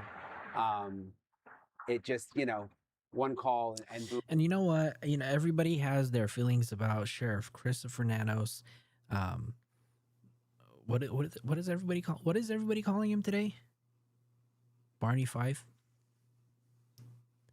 Look, I heard a couple of days ago that he announced, and actually this actually happened on the 16th. I heard that the day after Nancy was announced, you know, that she was abducted, that Sheriff Nanos's brother passed away. He shared some heartbreaking news saying that his brother had passed away. So in an article, it says, since the Nancy Guthrie case began, the Pima County Sheriff Chris Nanos has faced intense scrutiny from the public and experts alike. Now he has shared news about the personal tragedy he has been dealing with throughout the investigation. Law enforcement officials' brother died the day after Nancy was reported missing. The fact adds another heartbreaking layer to this profoundly tragic story. The article continues and says, even though the FBI has been involved in Nancy Guthrie's abduction case, the Pima County Sheriff Chris Nanos has been the public face of the investigation from day one. That is the case because he has repeatedly spoken to the press to provide updates and dispel rumors. While his interaction with the press have been focused on trying to get to the bottom of what happened to Savannah Guthrie's mom, he recently briefly opened up about his own loss. During a February 2026 Daily Mail interview, he was telling the outlet about having thick skin amid the criticism he has received. In that context, Nanos shared that the day after Nancy was taken, his own brother, who was in hospice, passed away. Knowing that the man who has spent days fighting to return a mother to her family was recently lost his own siblings adds a poignant twist to this already devastating case. I'm not gonna lie. I think when you experience a loss like that, somebody so close to you, like a sibling, I think it's important to make sure that you take time for yourself, right? And this would have been the perfect time for him to step back and let the FBI take over. I really don't understand why he didn't, though. You know, everything sort of changes. So he said, I think the investigators are definitely getting closer. He says, remember there was this video that from 2.5 miles away where the car went by and the timing matched out really perfectly to someone who may have left Nancy Guthrie's and been trying to avoid major highways and intersections. We know that the Pima County Sheriff's Office now has that video, and what the sheriff said about it is that they are looking into it, so it's part of the investigation, so he hasn't just completely thrown it out as nothing. But this is the part that really struck me. He said they are looking at, quote, hundreds of thousands of other vehicles, which, I mean, it's a lot. Hundreds of thousands of other vehicles, which may line up. You may remember the FBI said a couple of days ago that agents are reviewing thousands of hours of video. And when they said that, I immediately thought this can't be like a ring. You're right, Ronan. He did, right? There was, I think it was on the 6th, right? I don't know if it was the 6th, but maybe it was. Maybe it was the 7th. I can't remember, but there was a day that he was spotted at a basketball game, right? Maybe he was just getting over the death of his brother. I don't know. I'm giving him the benefit of the doubt, you guys. Well, what do you guys think? Camera video, because there's just. And then you're talking about the sheriff. Is he married? Yeah. Do you remember that when when Savannah and the siblings came out with their very first video, he didn't even know. It was his wife who said that she saw a video on Facebook and showed it to him, right? So it was his wife that showed him that Savannah and the siblings came out with video number 1. Not that much in the neighborhood, and there wouldn't be thousands of hours. So they likely now have traffic cameras that they're going through and looking at every single vehicle. That's sort of how I'm piecing this together, based on the FBI saying that their agents are reviewing thousands of hours of video, and now the sheriff making this comment that they are looking at hundreds of thousands of cars. But that was just kind of, took me by surprise that there's that many. He says that the backpack may not have been purchased at Walmart, could have been purchased secondhand. Remember when... Look, I even think when they arrested, what's his name? The guy with the ransom, the very first guy with the ransom in California. The moment that the FBI, they should have stepped in then too, right? They should have stepped in and taken over and said that this case is now federal because we're getting ransoms from out of state. He said that the backpack came from Walmart. I guess now they may have, at this point, gone through all of the sales records, which we know they were doing behind the scenes, the FBI.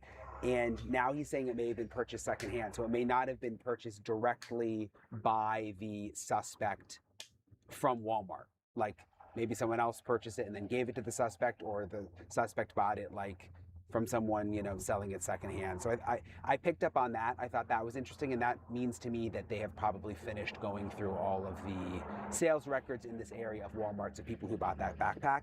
And then he said, we have information on this case that we think is going to lead us to solving this case, but it takes time, which is a positive statement. I think he may be referring to DNA there.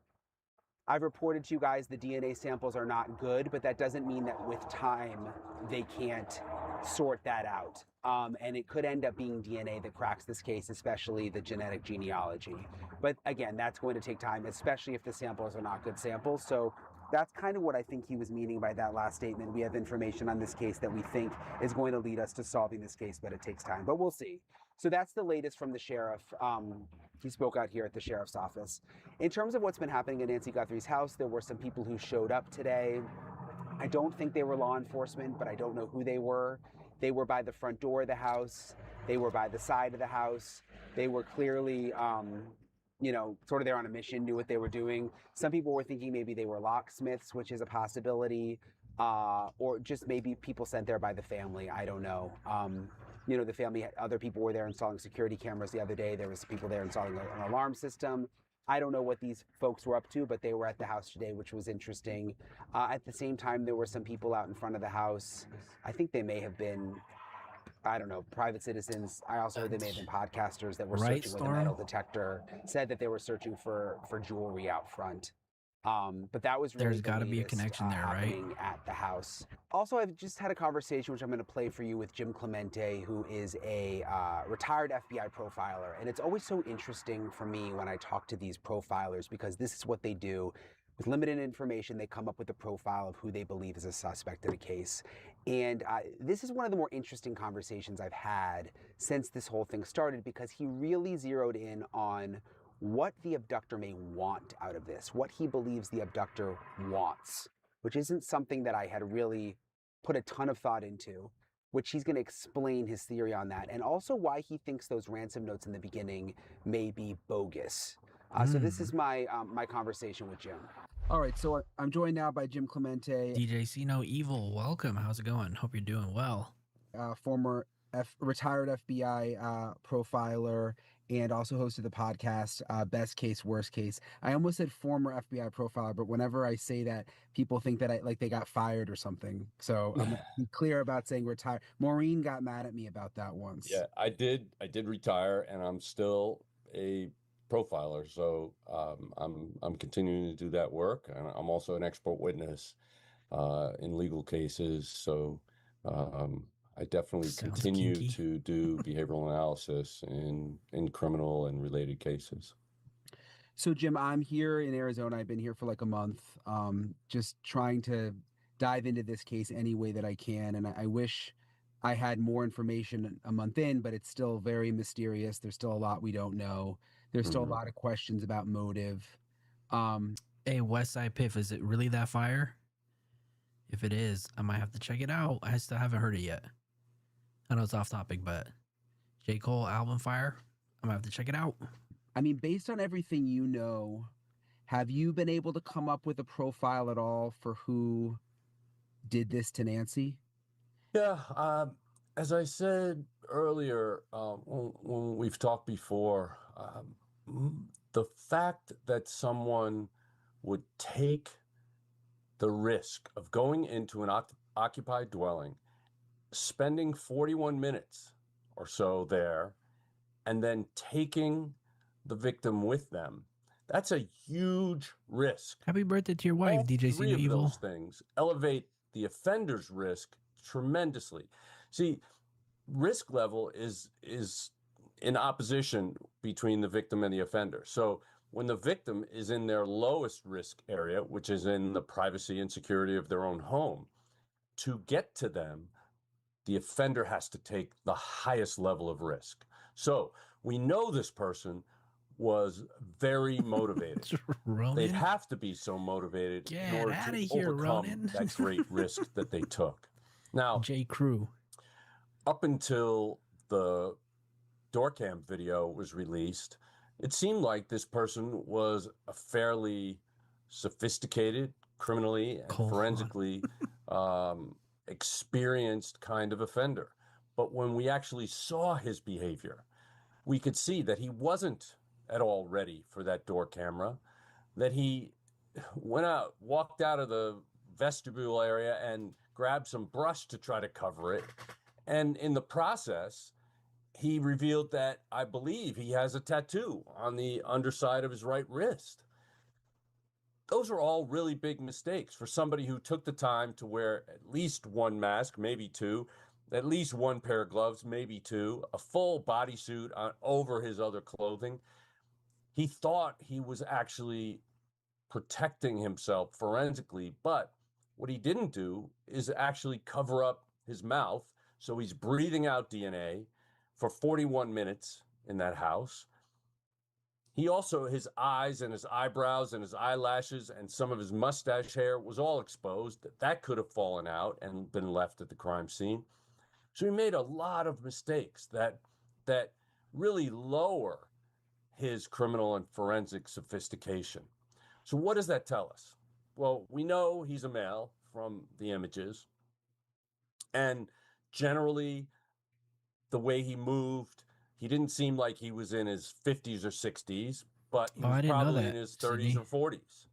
And he definitely, because he wasn't a professional, he definitely exhibited pre and post offense behavior that people around him can see. So profiling doesn't just sort of predict who the person is, but we also talk about their behavior and what they'll do. So before this event, he was experiencing some level of stress because he was planning this. Clearly, the way he dressed and the fact that he got away with it to date tells me that he did put in some level of planning. Of course, he wore a backpack with bright, reflective straps, bands on the strap, which, you know, and he was wearing lighter clothing, which you don't wear to a night operation. I mean, you want to be as unseen as possible, and he was glaringly there. He had a little flashlight in his mouth at some point, but if he had had a searchlight, a very strong flashlight, he could have overwhelmed that camera and it would not have picked up his image. He thought he destroyed the camera and the images it took. In fact, he didn't. So those mistakes, again, lower my assessment of his forensic and criminal sophistication. But because he's not so sophisticated, he was probably going through a lot of stress beforehand, and he may have even spoken to people about it. He may have vented to people about how things are going wrong, or there's a lot of problems, but things are about to happen in my favor. Things are about to get good. I'm about to, all my problems are going to be solved. I'm going to be out of debt, whatever it is. I believe he spoke to people around him. about this stuff. And then after the event, and when Savannah Guthrie announced that she was going to pay the ransom, he may have even slipped again and spoken about, yeah, things are going to get better. But then when his images were released, I think that was, 10 days after the event, his stress level went through the roof. And he may have left town, he may have hidden his car in a garage, or had work done on it, or had it painted. He may be obsessively cleaning it. But these behaviors are out of the norm, and people around him will notice the change in these behaviors. One thing that my friend Jim Fitz and I know, Ray right? Carr West Side Piff. added to that behavior, and I think it really makes sense when they profiled him, was that this guy probably has had a history of being fixated on celebrities or quasi-celebrities in the past, probably female celebrities, and this could be one of the main motivating factors in this case. But I will say this, if that isn't it, if it isn't sort of somebody who's fixated on her because she's the mother of a celebrity, Sorry, you guys. I'm just gonna kind of go back and forth through photos of the suspect while this video is going on, because I know it's a little slow. So we'll just show her some own photos. right has been on TV several times with her daughter. If it's not that, then I believe it's somebody who had some tangential connection to the family or to Nancy Guthrie herself. And in that connection, and it could have been a guy working on the pool, the yard, cutting the grass, repairing the roof, doing some repairs to appliances in the house or the AC or the heat, and even possibly deliveries or driving an Uber. There's some connection in which innocently she revealed that, one, she lived alone, and that she would be home and vulnerable on this particular night. And it's a shame, because her trust in any of these people could have led to her being targeted by this particular offender. If it was a Savannah obsessed person, would they have tried to reach out to Savannah by now, or wanted something from Savannah? Well, they did get something they wanted from Savannah. They got Savannah to talk to them directly. And another thing they got was an emotional reaction by her.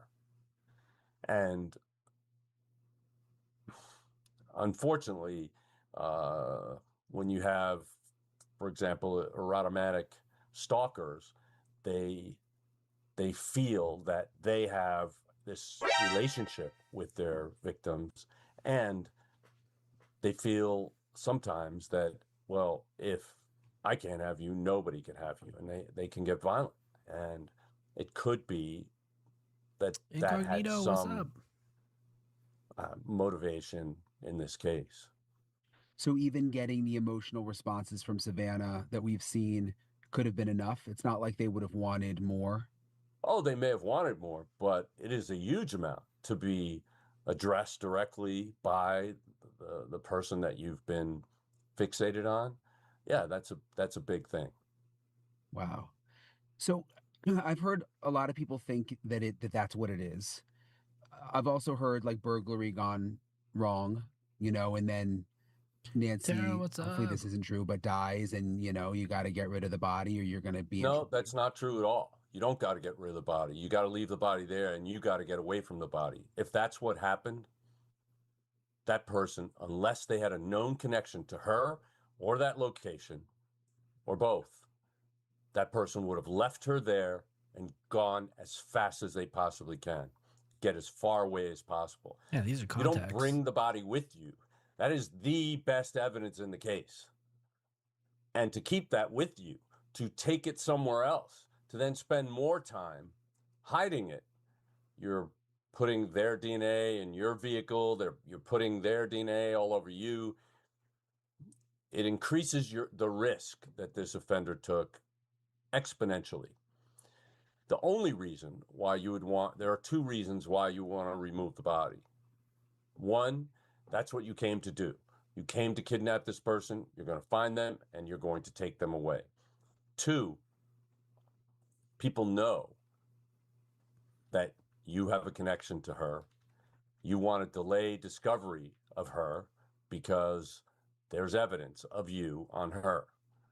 And so that is why you take the body away. You make that extra effort. You take that extra risk because there is a known connection. I know, Stars, hang in there. So if it was just a random burglary, you think they would have just left the body? Why, if she died, why would they take the body? Absolutely, no question. Yeah, this is the same person side by side. It would be extremely foolish for them to continue to make risky moves. Yeah, he's definitely wearing contacts right end? here.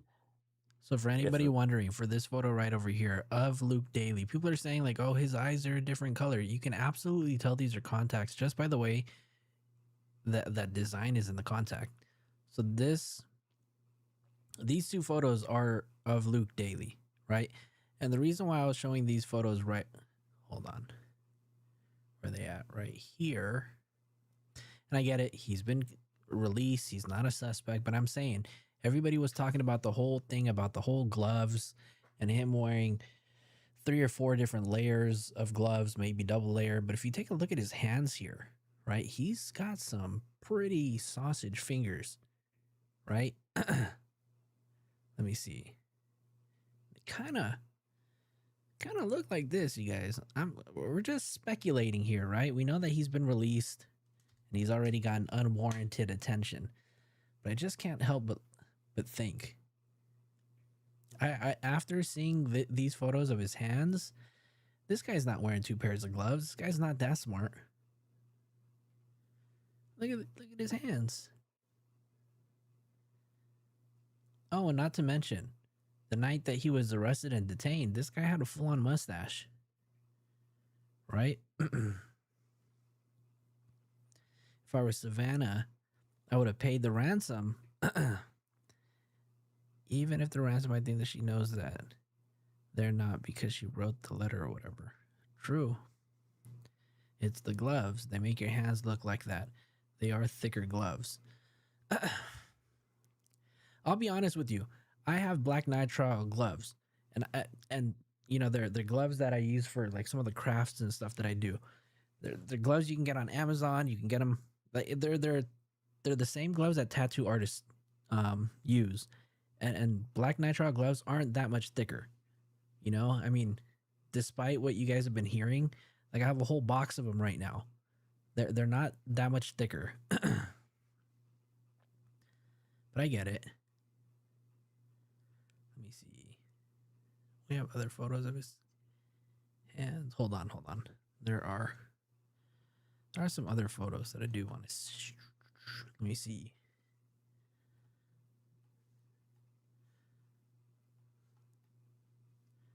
There's that. There's that. There's that.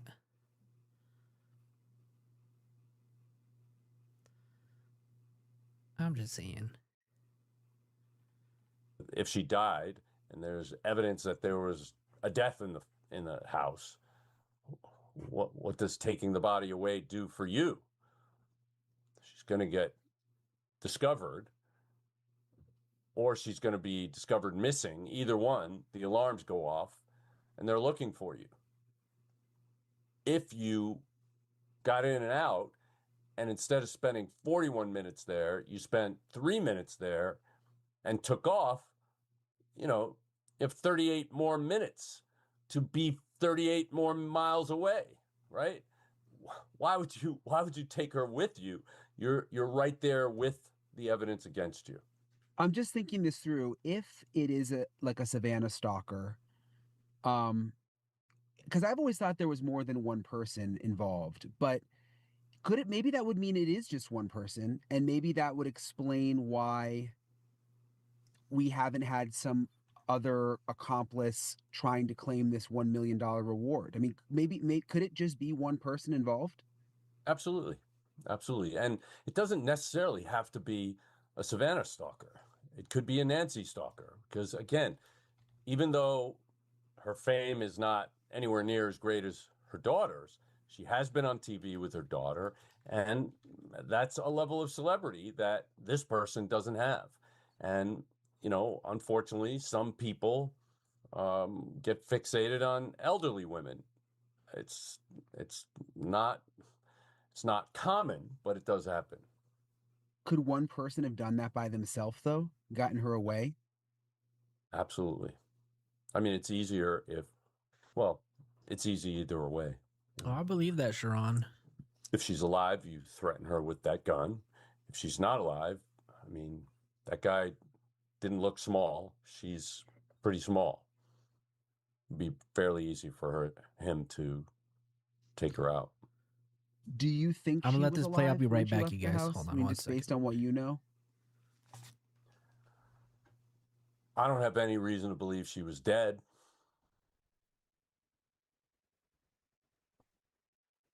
I mean, the fact that blood is dripping as she's leaving probably is a good sign that she's alive or was alive at that time. If she was dead, he could wrap her up in something that wouldn't be dripping. Yeah, I never thought about it that way. That would make sense. Why would you? Right, you would have had her wrapped up when you took her out. Mm-hmm. Do you the ransom notes in the beginning that have kind of just fizzled away? Do you think those are real? Well, I mean, the only reason why I believed they were real is because it's been reported by the police that there was a very specific item, I think a watch, that was described, and the location of that watch was described accurately. And that was the proof that they gave that they were legit. If that's the case, I don't know how that happens other than somebody inside telling them that, because that was not something that was released to the public. So I think that has a level of legitimacy. The fact that they sort of fizzled away, I don't know what advice was given to the Guthrie family. I don't know whether they paid anything or whether they didn't pay anything, but there is certainly a policy in the FBI and in law enforcement in general not to pay ransoms. Do you think they should have offered the reward sooner? I mean, because reportedly Savannah wanted to and was told, let's hold off on the $1 million reward initially. Would that have made a difference, do you think? I don't know. I mean, the $1 million reward, if you put that out immediately, I'm sure the reason why they told her to hold off is because they didn't want 50,000 false tips of people just trying to get that $1 million. It's a lot of money.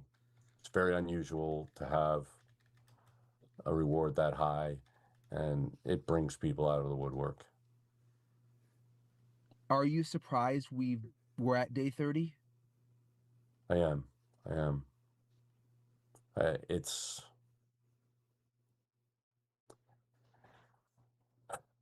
mean, it certainly doesn't bode well for Nancy. And Damn. I don't know what the forensic examination that was done initially at the house was, but pretty certain that this guy's DNA is all over that house. And Ronan, thank you so much for your $10 super chat. If I were a millionaire, as Savannah is, she makes mills per year. My mom would have had the most sophisticated security system on earth. Given I would be a public figure on TV, it seems odd to me. Yeah, no subscription in the cameras either. It costs exactly what Sydney just said. I was just going to say that. It costs $100 a year to have a subscription, right? what I'm waiting for is for them to have developed a DNA profile, done a forensic genetic genealogy search, and gotten to Envy Room, thank you for this joining guy's us. family, and they're following, hopefully following him to get a cigarette, a Coke can, a pizza crust that he discards so they can get his DNA and confirm who it is. That's the best hope in this case. And that can take time, right? Yeah. Guys. So even though it's 30, because some people I've heard some law enforcement experts say that they think it's becoming a cold case. Is it too soon to say that? I mean, a cold case is when all leads have been run to ground and there's no new leads. I don't think that's the case yet. I mean, it's 30 days, not 30 years. Cases are being solved after 30 and 40 years. So thank you so much. This case will be solved. I have no question in my mind about it because of that video and because of the fact that he wasn't forensically sophisticated enough to prevent any of his DNA from leaving his body and being at that scene. I just hope they collected it. The way you described him is, and let's just say it was someone who did it alone, because if it was a stalker type, maybe it was someone alone. Do they start to tell people about it at some point? Or do people like that keep it to themselves forever? No, I think this guy is not a professional. Envy Room, you made a good point, right? But remember, Miss Guthrie had lived in that house for over 50 years, so I guess the whole family was comfortable that it was safe. I'm sure they've kicked themselves over and over and over again. Yeah, you know what? You're absolutely right. Nobody ever thinks that this is gonna happen, right? So they probably thought, and I don't know how the crime is out there in Tucson. I mean, I think because we're paying attention to that city so much right now, we're hearing about all the crazy stuff that happens, right? You have people dressed in all black dancing outside of a crime scene, right? You have drunk people driving past your house 50 to 100 times, high on weed. Weird. You have a drunk guy saying F the cartel. You know what I'm saying? He don't work for the government. He fucking takes money from people. Right? That guy's a weirdo too. And so I believe at some point was probably prior. His pre-offense behavior was probably him. He probably leaked out information about this. In other words, mentioned Savannah, mentioned Nancy, mentioned that, he was going to go to Tucson. And I'm telling you guys right now, if this guy was an interrogator and he was just interrogating me, I'd probably give him everything that he wanted in the first minute because I just couldn't stand how slow he talks. So like, look, bro, I'll just tell you everything. Just stop talking. Something. He was not as sophisticated as he thought he was. And those kind of offenders slip up. And I'm sure he did, either before the offense or after the offense. If he doesn't get caught in a while, then you might see exactly what you just said, him kind of bragging about it in a way. Like maybe Viking, right? I'm just saying. Viking said, I've smoked many a times and never driven by anyone's house 100 times. That dude was wacky. Crazy. generically, yeah. I could have gotten away with that too. Something like that. But I'm telling you, somebody who's listening to this right now, somebody knows him. They live or work with him or live near him or have interacted with him, and he has just changed his behavior in the last 5-6 weeks, and especially when those images were released. And whether he left town for an emergency or made sure that he would not be out in public for a while, he did something. He did something to change his behavior, and anybody who knows him, who's around him, should pick up on that. So we don't know officially that nothing was taken from the house, but that's kind of the sense that there wasn't like some high value item missing. So I guess operating. Okay, hold on. Question, because I thought I heard today in another chat that, and maybe correct me if I'm wrong, but did they say that they took medication from the house, or am I just hearing things? I could have sworn I heard that somewhere today. under that being true. So not really being a burglary. And then Well, it could be a framed picture of her in Savannah. You know, it could be some little, you know, something from a magnet on the refrigerator. It could be, you know, some little souvenir or trophy that he took. It doesn't have to be something of great value. Is there any other motive that has come to your mind besides, you know, Savannah obsessed person? Well, I mean, money, revenge, personal cause, or sexual. Those are the motives that could be. Do any of those others, I mean, they don't seem to add up as much to me. I mean, I hate to even think about the sexual, but, you know, it's just the way the neighborhood is. It's just this random house in the middle of this neighborhood where everybody's spaced. Like, why her if that was the case, you know? Generally because that person worked at the house or delivered something to the house or delivered her to the house and knew that she lived alone. That's generally what happened, what precedes that kind of an attack. So Anne says, so far everybody's saying that her meds were still in the house on the kitchen counter, but we don't really know anything official about the state of the inside of the house. Nothing. I mean, they won't even confirm if there was blood inside the house, right? We don't even know where the person entered from, right? They said that there were what did they say? Not signs of a struggle, but forced entry. There were signs of a forced entry, but nothing on the garage, nothing on the front door. The back seemed clear. I don't know. Maybe the person slipped through the chimney. I don't know. However, unless that was absolutely known, there's no reason for him to take her from that location. Do you think at this point, just based on what you know, they have several people in mind? Or do you think they don't? I hear you, Tara. Because I'll just tell you, I mean, we had reporting a couple weeks ago about them going to the gun stores with 40 names and faces. And initially I thought they did, but now I'm wondering if they don't. It's just whether or not I think it's a good idea to answer that question. That's all. Yeah, I understand. Did anything stand out to you as strange with the ransom letters? Absolutely. In general, when someone kidnaps someone and their motivation is to get money, one of the first lines is don't tell the police and no media. DC snipers, for example, they had both of those, right? This case, instead of hiding what they were doing, they announced it to the world by sending it to the media. If it was real. Unusual, but it may be telling us exactly what they wanted, which was notoriety, which was making everybody in that neighborhood shiver with fear, or making Savannah emotionally. Wait, Jad, you said the picture without the backpack was taken the day before the day with the backpack, but he left the house because she had company that night. Is that verified anywhere? I thought there were assumptions that that first photo without the backpack could have been taken on January 11th, which was what, like 20 days prior? I don't know if I heard that.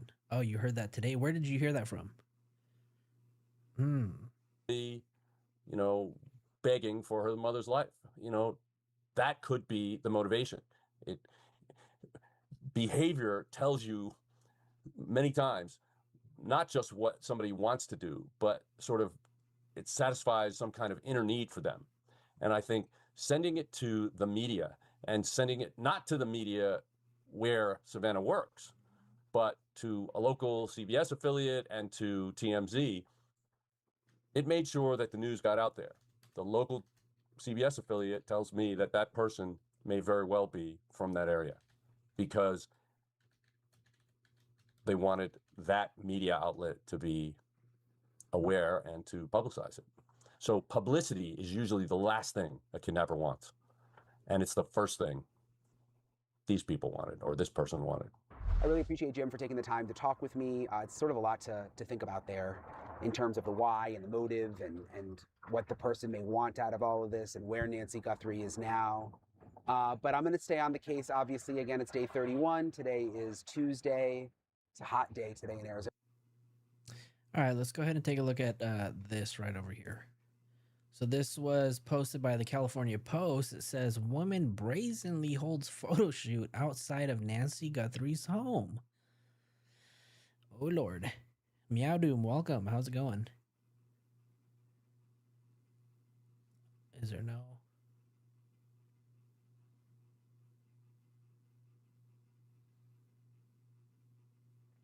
a photo shoot, and apparently this person is an adult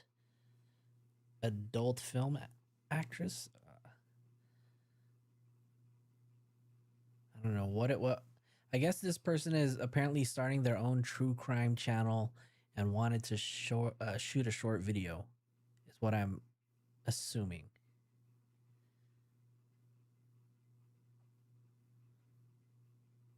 But there's no sound.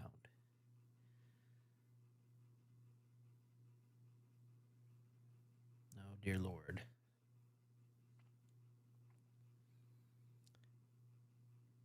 I don't know if she's an OnlyFans lady or not. I don't know. The dollar store. Yeah.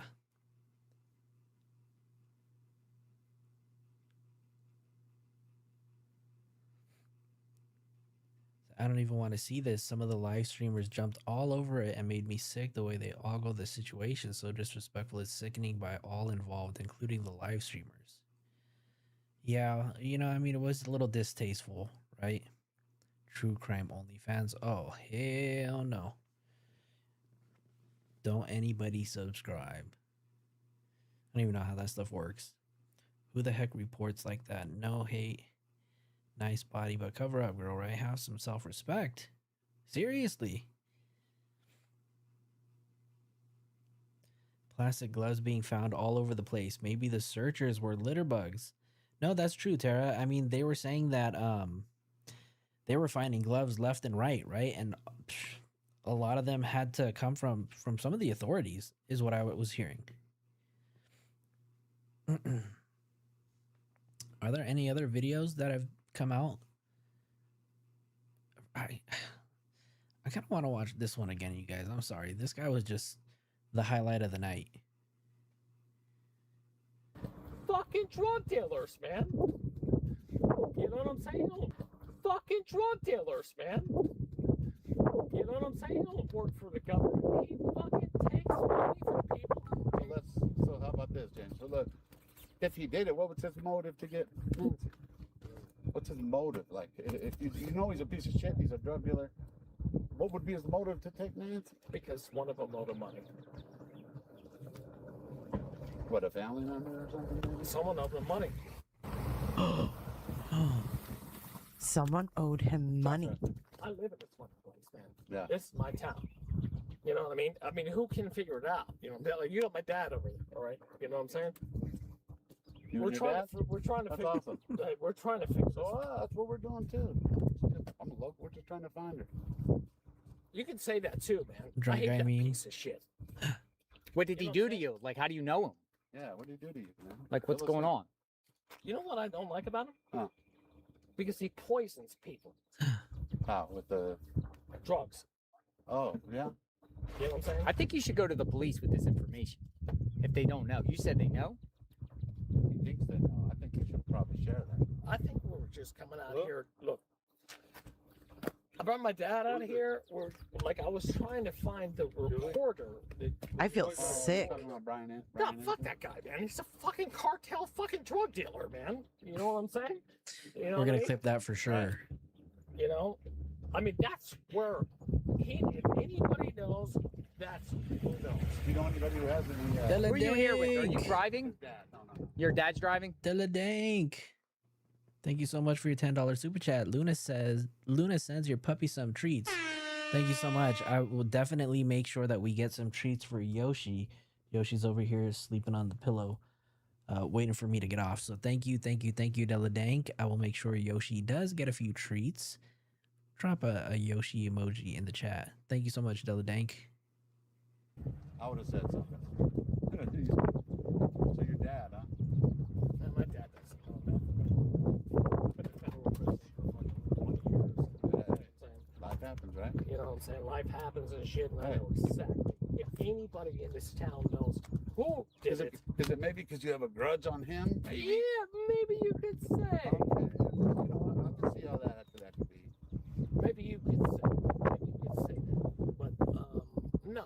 But if anybody in this town knows where she's at, He would not.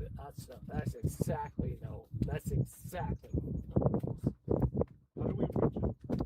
Rona, thank you so much for your $2 super chat. That comb over be fooling nobody. Was he like your attorney one time or something? Nobody. Actually, not.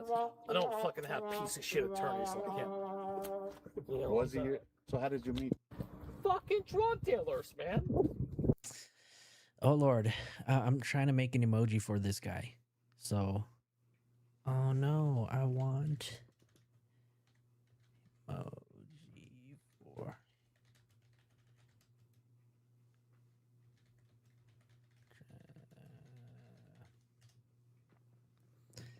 All right, you guys, emoji is on the way, but don't go yet. Don't go. We gotta make sure that it works. He's pissed drunk. And does anybody have video of the sheriffs coming up and asking about him? I know, Jad, you said that you saw it on JLR's video and you knew a timestamp. If you do, let me know. Let me know what the timestamp is. Oh, JLR got into a little argument with her. She wouldn't talk to him. It said something rude. I didn't see it, but I watched the channel who did. That's what they said.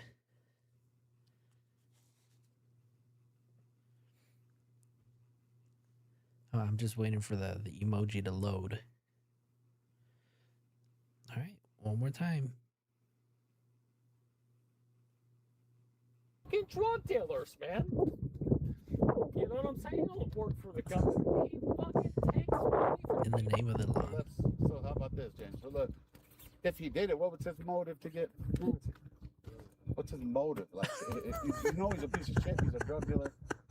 What would be his motive to take Nancy? Because one of them owed him money. Yo, this emote. Hold on. What, a family member or something? Maybe? Someone owed him money. Someone owed him money. I live in this. Hold on. I hope this This works. is my town. You know what I mean? I mean, who can figure it out? You know, like, you got my dad over there, all right? You know what I'm saying? You We're and your trying dad? to That's figure. awesome. We're trying to fix this. So that's what we're doing too. I'm a local. Oh no. Which one do You I can get say rid that of? too, man. I hate that piece of shit. Uh-oh. What did he do to you? Like, how do you know him? Yeah, what do you do to you, man? Like, what's going on? You know what I don't like about him? Huh. Because he poisons people. How, with the... Drugs. Oh, yeah? You know what I'm saying? I think you should go to the police with this information. Oh no. If they don't know. You said they know? He thinks they know. I think you should probably share that. I think we're just coming out here. Look, I brought my dad out of here. I was trying to find the reporter. I feel sick. Talking about Brian No, fuck that guy, man. He's a fucking cartel fucking It's a drug good dealer, question. man. You know what I'm saying? You know what I mean? Her name is Kiki. You know? I mean, that's where if anybody knows. Batty Mama, thank you so much for your 99-cent super sticker. Who are you here with? Are you driving? Your dad's driving? I would have said something. So your dad, huh? My dad doesn't know nothing. Been in federal prison for fucking 20 years. All right, the emoji is almost on his Life way. happens and shit, and I know exactly. If anybody in this town knows who did it. You guys are gonna love this emoji, you guys. Yeah, maybe you could say. Maybe you can say. Maybe you could say. That's what I thought too, Storm. That he was talking about Brian Enton. Life happens, right? You know what I'm saying? Life happens and shit, and I know exactly.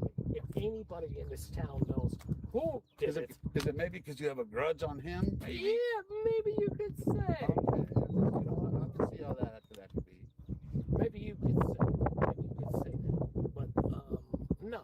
But if anybody in this town knows where she's at, All right, let me see. Let me see. Let me That's see. exactly no. That's exactly. How do we reach him? Call his fucking phone number. Was he like your attorney one time or something? No, actually not. I don't fucking have piece of shit attorneys like him. You know, Was he your, so how did you meet? fucking drunk? Okay, hold on. I think I found the JLR video. 1 second, let me see.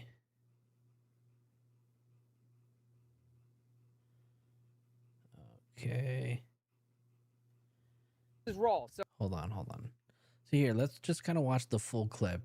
Sorry, you guys are gonna have to watch it again. We don't need to watch a live chat. so how do you know that he is involved with Nancy? I don't know if he is or not, but he knows every cartel fucking person in this fucking place, man. You know what I'm saying? How do we I reach him? believe you. You I know, believe you. If you're local. Did you turn that information into authorities? You from Tucson? Yeah.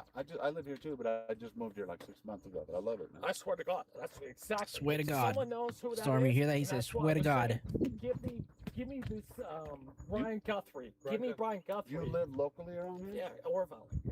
Oro Valley? Did you give this information to law enforcement?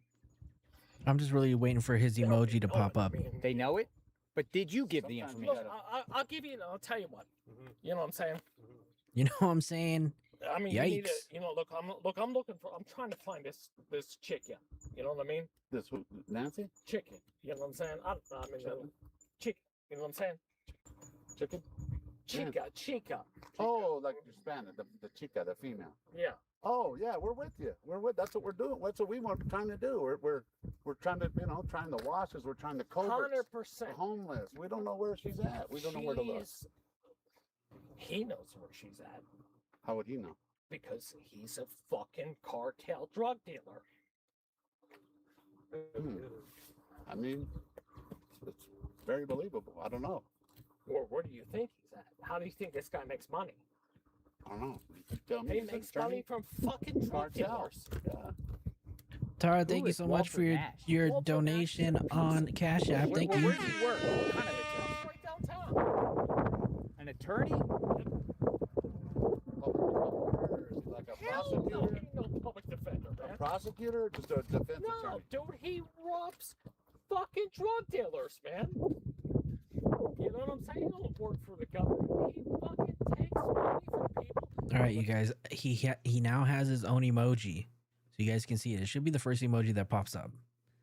So how about this, James? So look, if he did it, what was his motive to get Nancy? What's his motive? Like, if you know he's a piece of shit, he's a drug dealer, what would be his motive to take Nancy? Because one of them owed him money. What, a family member or something? Maybe? Someone owed him money.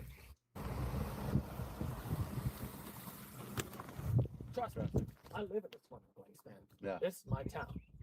You know what I mean? I mean, who can figure it out? You know, like, you got my dad over there, all right? You know what I'm saying? You We're and your trying, dad? we're trying to That's figure. awesome. We're trying to fix this. So that's what we're doing too. I'm a local. We're just trying to find her. You can say that too, man. I hate that piece of shit. What did he You know do what I'm to you? Like, how do you know him? Yeah, what do you do to you, man? Like, what's Fill us going in. on? You know what I don't like about him? Huh. Because he poisons people. How, with the, Drugs. oh, yeah? You know what I'm saying? I think you should go to the police with this information. If they don't know. You said they know? He thinks they know. I think you should probably share that. I think we were just coming out here. Look, I brought my dad out of here. I was trying to find the reporter. that Yeah, would tell go your out daddy and take do you it. home. No, fuck that guy, man. He's a fucking cartel fucking drug dealer, man. You know what I'm saying? You know what I mean? Right. You know? I mean, That's what I want to know, Viking. Who is he talking about? That's who knows. You know anybody who has any, Who are you Pumpkin here bowl with? Are you haircut. driving? dad? No. Your dad's driving? I would have said something. Does anybody know how old this guy is? Dad, huh? And my dad doesn't know nothing. Been in federal prison for like 20 years. Life happens, right? You know what I'm saying? Life happens and shit, and I Right. know exactly. If anybody in this town knows who did Is it maybe because you have a grudge on him? Maybe? yeah, maybe you could say. Okay. You know what? I can see how that could be. Maybe you could say. But no. But if anybody in this town knows where she's at, He would not. That's exactly no. That's exactly. How do we reach him? Call his fucking phone number. Was he like your attorney one time or something? No, He's actually, 32, I don't fucking have piece of 47, shit attorneys like him. 51, Was he? So how did you? 25, 24 on meth. My Drugs? problem's ain't your Damn. problems. You know what I'm saying? What do you mean? Your boobs? Explain that. I don't understand what you mean by that. My problems ain't your You're my problems. problem. I've seen. I'm an open book. I got all kinds Listen, of problems. So I'm I've learning. seen this guy rip people off fucking left and fucking right. People do that. You know what I'm saying?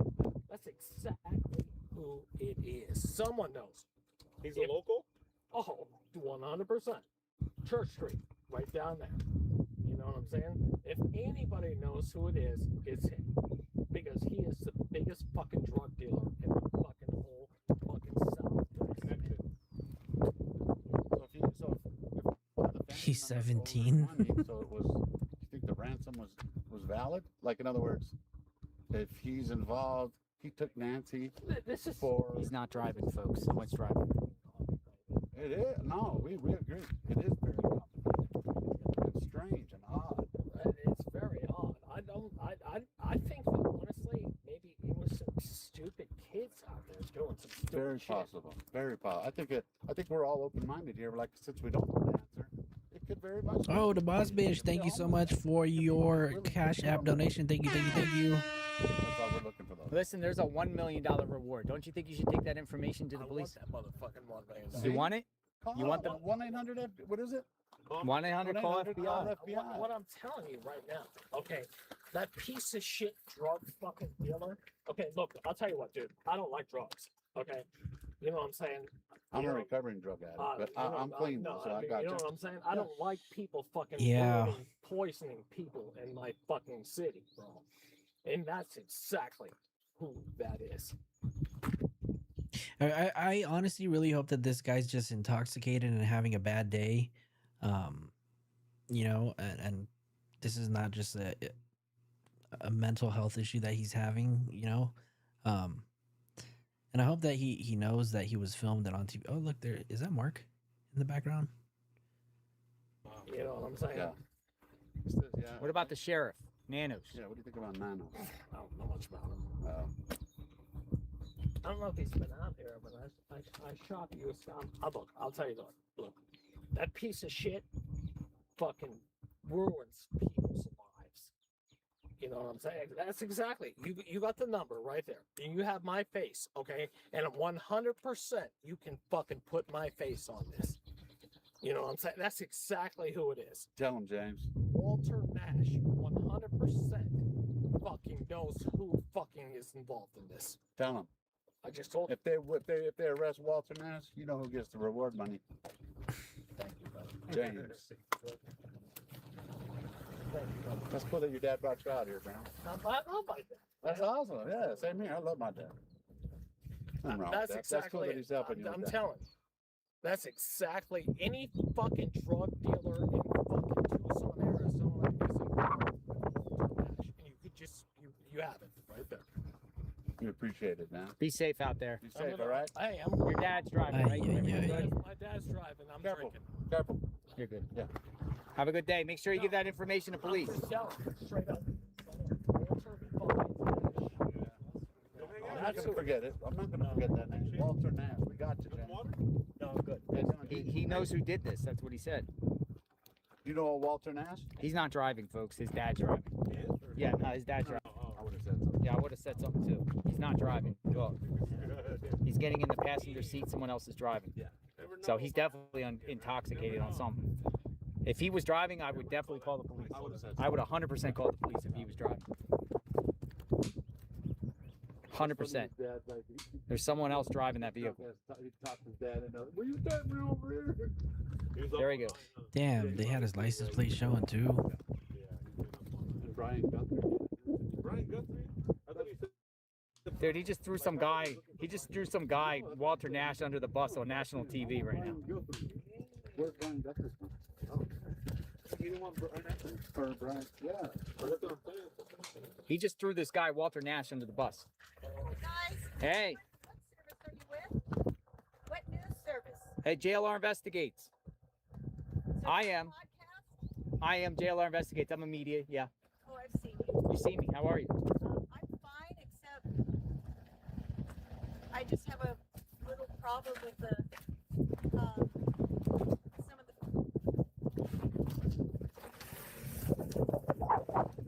What was that? What was that about? What in the heck was going on? She goes, Yeah, Did you we're guys all see- filming. We're all filming. We appreciate in that vehicle. So, Walter Nash under the bus. What did she say? Hey, What service are you with?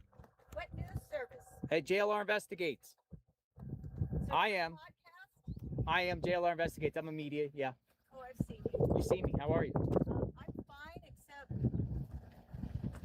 I just have a little problem with the some of the.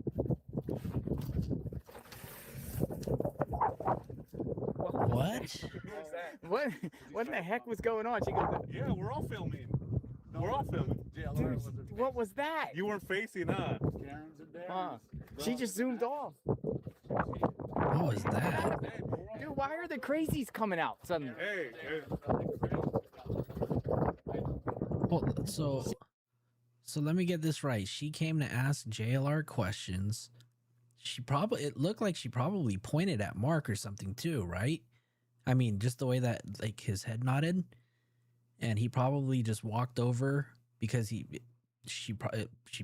may have seen her like pointing at him. That was weird. And then as soon as he walked up, she walked away. That's really odd. What news service? Hey, JLR Investigates. So I it's a am. podcast? I am JLR Investigates. I'm a media. Yeah. Oh, I've seen you. You see me. How are you? I'm fine, except I just have a little problem with the some of the. What was that? What in the heck was going on? She goes, yeah, we're all filming. We're all filming. what was that? You weren't facing, huh? She just zoomed off. What the heck was that about? Dude, why are the crazies coming out suddenly? Hey, She was ready to yell and say, I have a problem with people. And The then you boss came up bitch, with your thank you so camera, much for you gifting started- 5 I memberships. thought she was gonna say prayers If you guys received the membership from the boss bitch, make sure you thank her in the chat, please. and give us like Something nice. Yeah. She couldn't articulate her appreciate you words, guys. so she Here's drew some them. water. Dude, there's some. Thoughts and I prayers to sensed Nancy. what was coming behind us, so that's why we're doing went that way, because that guy. This is crazy, man. That was back to back. How do we get this back to back? That literally happened 2 minutes apart. Let's get one more, guys. The trifecta. Yeah, who's next? Yeah, We need let's- the trifecta. I'm not gonna lie. I was like, because he Dude, is this a beacon ground? What do they say? It comes This is in a threes. magnet. It comes in threes. Damn, that's not that thing. Della Dang, that was sad to read. Not everyone wants Nancy to be found. It feels like that's wild. And you know what? There probably are. But yeah, I definitely hope that she's found alive, found safe, and returns home.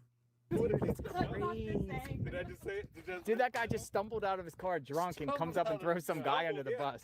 Gave me a bad name. I thought he was gonna start trouble. I was like, oh man, I don't want no trouble. That he saw that we said, were I'm cool. here- Like, Yeah, yeah. He was like, all right. Well, he saw the big guy. He didn't want to mess with the big guy. If I would, yeah, you don't want to mess with the big guy. The big guy. We got Alex. Yeah. We got Alex. He said, I'm not here to we got dance. the I'm here to bodyguard party. today. That's what he said. I'm not here But wait, but We got wait, Alex right here. hold on. Wait, you guys, I don't think you guys, this is what I heard. He said, give me Brian Guthrie's number. Hey, who's got Brian Guthrie? Oh, the boss bitch sent 5 more gifted memberships. If you guys received the gifted membership from the boss bitch, make sure you thank her in the chat, please. Thank you so much, the boss bitch. Is he talking about Brian Hinton? Brian Guthrie. Brian Hampton's over there. Is there a reporter named Brian Guthrie? And as soon as I heard that, I'm like, I'm gonna This go is over there. Brian Guthrie.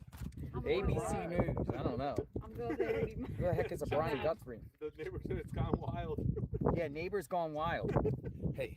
Hey, how are you? Hey, I'm excellent. Just, Welcome back. Thank you. Just James is back. Yeah. James the map guy. Yeah, I'm back. Hey, James the map guy is back, folks. He's back. Don't call him the Timo Jack Black. So where did you go? Tell us what happened. Where did you go? Well, here's what I've done. Oh my gosh, I've run into some abandoned buildings that are connected to the neighborhood that are not even outside of the what I'm calling this square of a neighborhood, and I've walked 2 washes, one from river, one up here. Walked a couple medians coming into the neighborhood. I made sure to take a different route down here to give a different perspective, or to get a different set of eyes on the side of the road. Yeah, just busy and really hoping to find some clues. I'm really interested in anything that's vehicle accessible. Anything that's vehicle? Yeah. You're doing a great job, man. Yeah, no, you're I'm out here, doing your part. No, it's my pleasure. Seems like you're very committed and you're into Oh it. yeah, I'm on my way out of here. I walk. I don't want to. Do you guys know if anything else happened on this live? Was there any other news that we didn't cover? Actually, there was one more thing that I do want to share, because this was big. But let me make sure that I find a good video to share. We'll share this one. So yesterday, I want to say this was yesterday, or was this today? I think this had to have been yesterday. Yesterday, on Monday, Savannah, Annie, and Tommaso visited the home, and they actually visited the memorial outside of the house. And in this video, you can see a very emotional Annie being comforted by Tommaso. And you can see Savannah holding on to Tommaso, which was, really, to me, what was a display of, her being on Tommaso's side.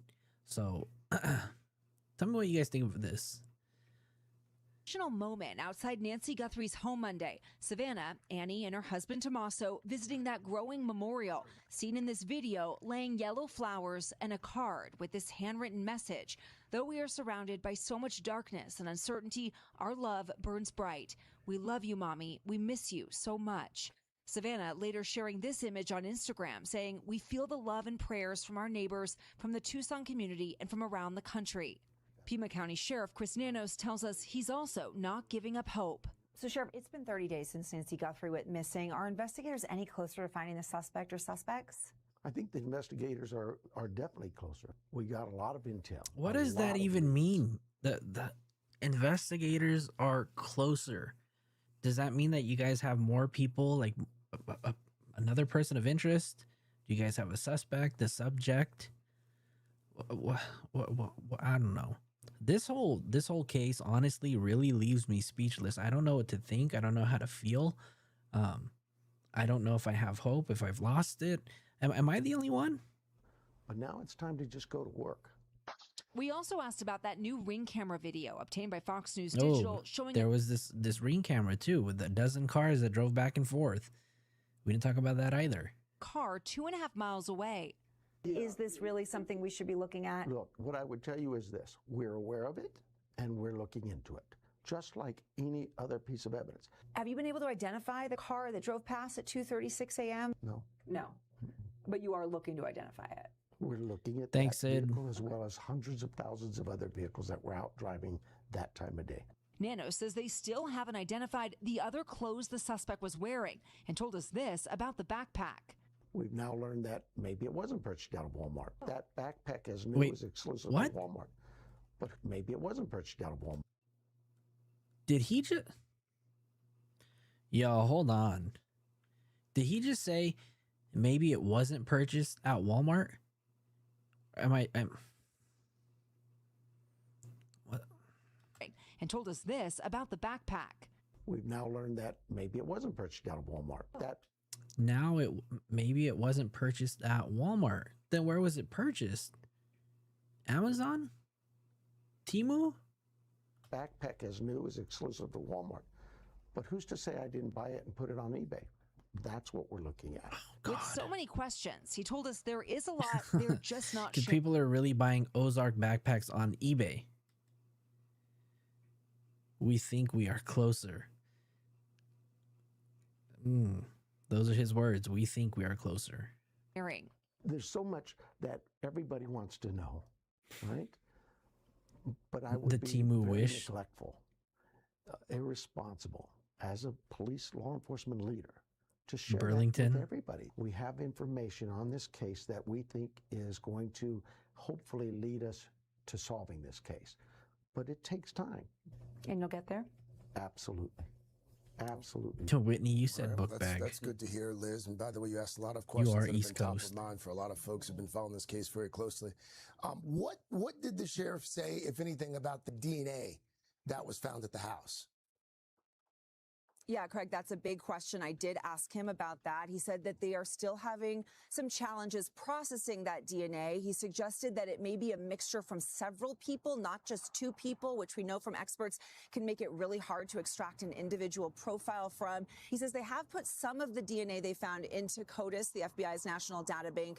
No hits yet. But despite all this, he says he still does believe that the unknown DNA may be the suspects and that he still very much sees DNA as a viable lead for them, but that it's just going to take Book some bags. time. Craig. All right.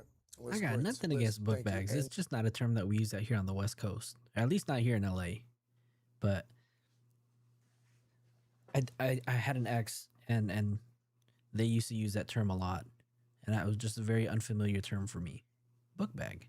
As always, if you have any information that could be helpful in this case, there's the phone number right there.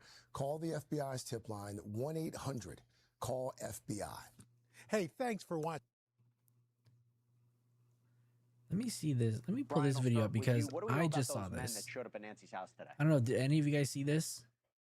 Well, we don't know much. I don't believe they were law enforcement based on what we saw, but they went around the side of the house. There were 3 of them. What was most interesting is they seemed especially interested in the front door, which is, of course, where, you know, we saw the blood drops. And then they opened the door, they went in. There was some speculation that they could be locksmiths, although I'm not sure that really makes any sense. But they were here for about an hour, and then they were gone, Jesse. Brian, I want your take on what the sheriff had to say about getting definitely closer to a break.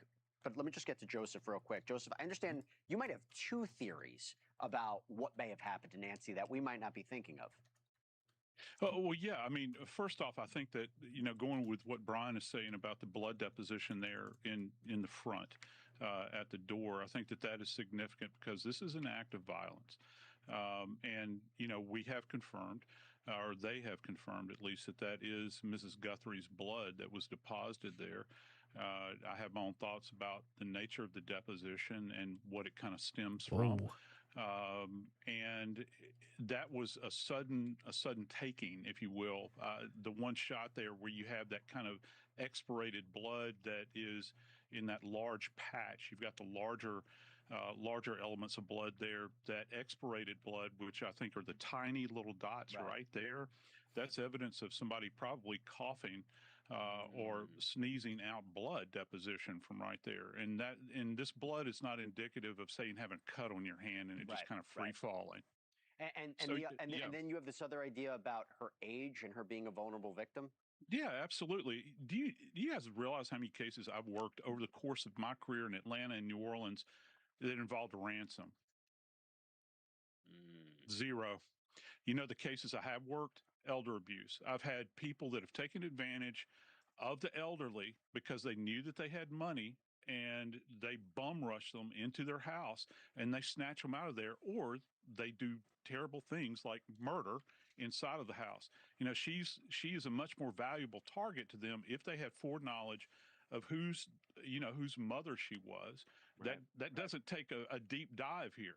And so if they think that they can get anything out of her, so I think that comes to local knowledge. You know, who knows this? Is this somebody's, grandson that might be in the neighborhood that has some knowledge that's been talking about this for a protracted period of time?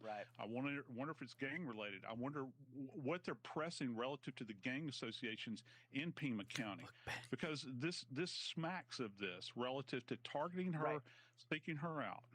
And let me, Brian, I'll give you a chance to respond to that since you've been on the ground and know this case better. Incognito, you DJ. Also, I wanted your response to where the sheriff says they're definitely closer to finding a suspect. But I mentioned before all the seemingly gaps in this investigation, Thingamajig. or at least what they know. Yeah, and he's been saying that for a while. There were a few other things he said today that really stood out to me. One, he was asked about that new surveillance video of the car from 2.5 miles away. He said that it is part of the investigation, but he said that they are looking at hundreds of thousands of cars, which my jaw kind of dropped. Like, hundreds of thousands? How could that possibly be? I don't know if it's from traffic cameras, but that wasn't really encouraging to hear him say that. The other interesting thing was in terms of the backpack that the suspect was wearing, that they've been saying was bought at Walmart all along, and we know they were going through the Walmart sales records. Today, he said that they believe the suspect may have gotten it secondhand, so he didn't necessarily buy the backpack himself from Walmart, which is something we haven't heard the sheriff say before. Brian, real quick, about 40 seconds to Joseph's theory. If someone bum rushed her, jumped in, maybe was trying to get something from the house, do you know if anything was stolen from her house? Not that we know of, no. And I heard what Joseph was saying about the blood.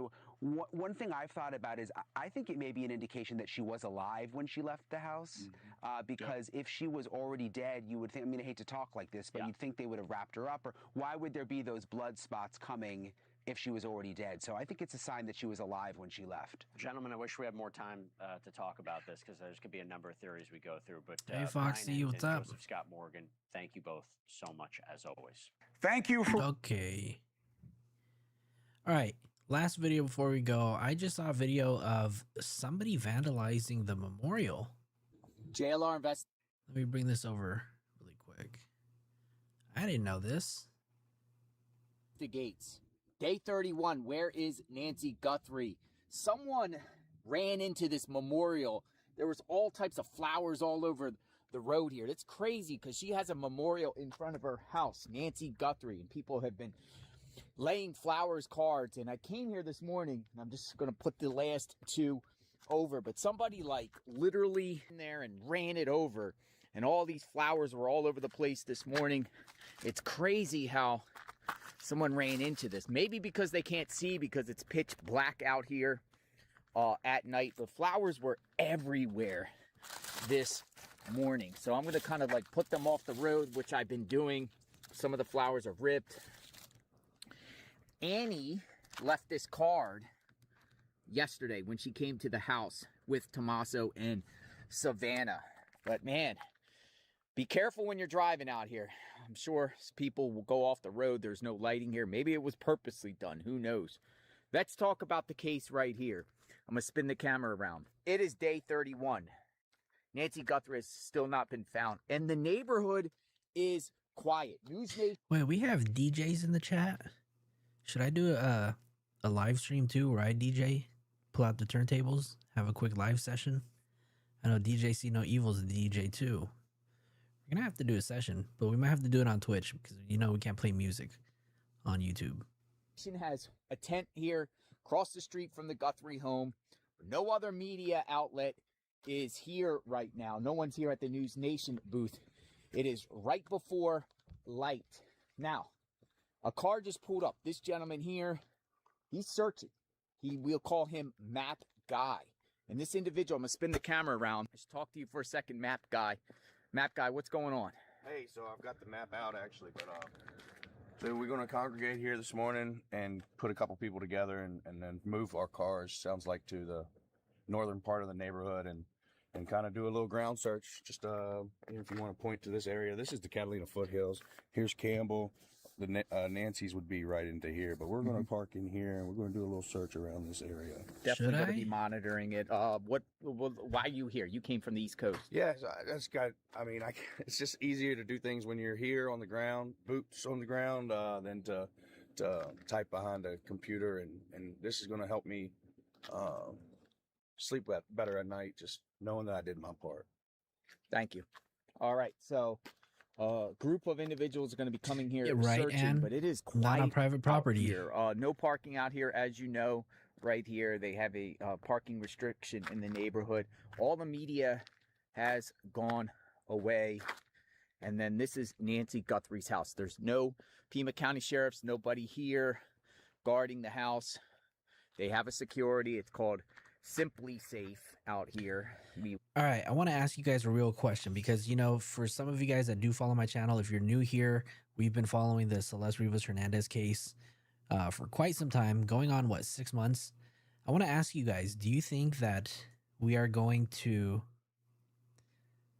get an arrest for the Celeste Rivas case first, or do you think that we are going to either have Nancy return home or discover her somewhere else? Which one do you think is going to come first? That's a real question that I want to ask you guys, because for those of you guys that have followed me during the Celeste Rivas Hernandez case, we have been waiting for months. I'm curious what you guys think. Watched What's going to come first? the family install the system around their house, get ladders and go up their house here. This is the doorway here where this all happened. How did the perp get inside this home? It still remains a mystery. And what happened inside that home February 1st? Was there blood anywhere? Nancy, we know then that there was David. blood Wow. on the doorstep. There's also no trespassing signs, and this is it. This is the scene. It's still quiet out here, but there are groups of people that still want to search. Now, I just want to point out something over here that, let's see if we can zoom it in. The floor mat is still Right, Cindy. It really is a coin toss at this in point. front of Nancy's front door. Now, I don't know why they didn't take the floor mat there. Maybe it's evidence. Maybe they can get something, you know, in reference to shoes, or try to figure out a footprint or something. JLR got the Walmarts on. You see that? JLR got the Walmarts on. I don't know why they didn't take the floor mat there. Maybe it's evidence. Maybe they can get something, you know, in reference to shoes, or try to figure out a footprint or something to try to identify the size of the feet of the perp, or maybe the key was under there and that's how the perp got in, because we still don't know how the perp got in. Did the perp have a key? No signs of breakage at the house whatsoever. Floodlights, according to reports, were busted out in the back. We still don't know. It's a lot of unanswered questions when it comes to this case. Pima County Sheriff Nanos has still not given out a press conference in weeks. Really no updates whatsoever. Who took Nancy Guthrie? Who's involved here? Why? Why would somebody target an 84-year-old woman from this home, Catalina Foothills, north of Tucson, Pima County? Why would somebody do that? And of course, here somebody left a message to the kidnappers. This has been up here for days. So I will continue to stay out. Oops, hold on. Let's read this. It says, to Nancy's kidnapper, unintentional things happen and we get it. Life is made up of choices. Please make the right one now. Give the Guthries hope with proof of life, or tell them where Nancy is so they can get her and end this nightmare on both sides. The Guthries and the whole country are counting on you. Prove to us you're human and do the right thing. Wow. Reading that just, you know, gives you hope. And these are such kind words, even for whoever it is that's responsible. That sucks. I really hope that she is alive. I know. I shouldn't get my hopes up, but I can't help it. I'm really hoping for, you know, a fairy tale ending here. This has been up here for days. So I will continue to stay out here monitoring the case on JLR Investigates on YouTube. We'll go down to the sheriff's office throughout the day. We'll do call-ins. We'll hear what the people have to say about this situation. What do you think happened to Nancy Guthrie? We're waiting for someone to get arrested. We're waiting for her to be found. I am JLR Investigates, boots on the ground. We will talk soon. Stay tuned. Jonathan Lee Richies, you guys, reporting live in Tucson, Arizona. How you guys feeling? Y'all doing all right over there? Let me read some of the chats. The birds chirping is a sign that Nancy's being with them. She did it right when they all hugged. Further a sign from The loved ones in heaven, especially cardinals. JLR looks exhausted. Well, I mean, he's what, been there? How long has he been there for? 3 weeks already? I'm sure all the people that are out there streaming right now, Mark, Alex, JLR, I don't even know. Who is Dad's Gone Live still out there? No, he went home today, yesterday? I forget when it was that he went home. But I'm sure he'll be back. I think if you're capable of kidnapping anyone, let alone an elderly person, that sign has no effect on you. Oh, yeah, for sure, 100%. You could care less, right? If you're able to kidnap a person from their bed outside of the house and hopefully into a, I don't know, that sign doesn't bother you at all. Absolutely not. He looks like he can be in his 30s. TJC, no, you crack me up. Who does? Who looks like they can be in his 30s? JLR? Simply Safe? Why is Simply Safe not good? I need to know.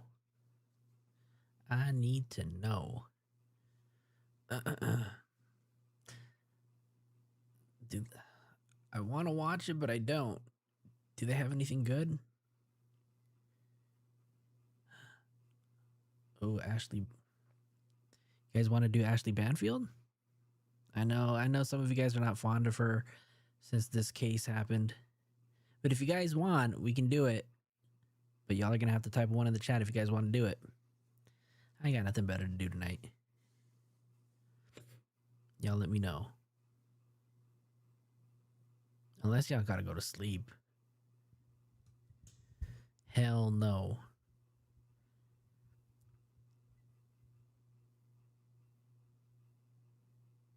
If you guys want to watch it, type 1 in the chat. If you don't want to watch it, type a 2. I know Storm's not a fan of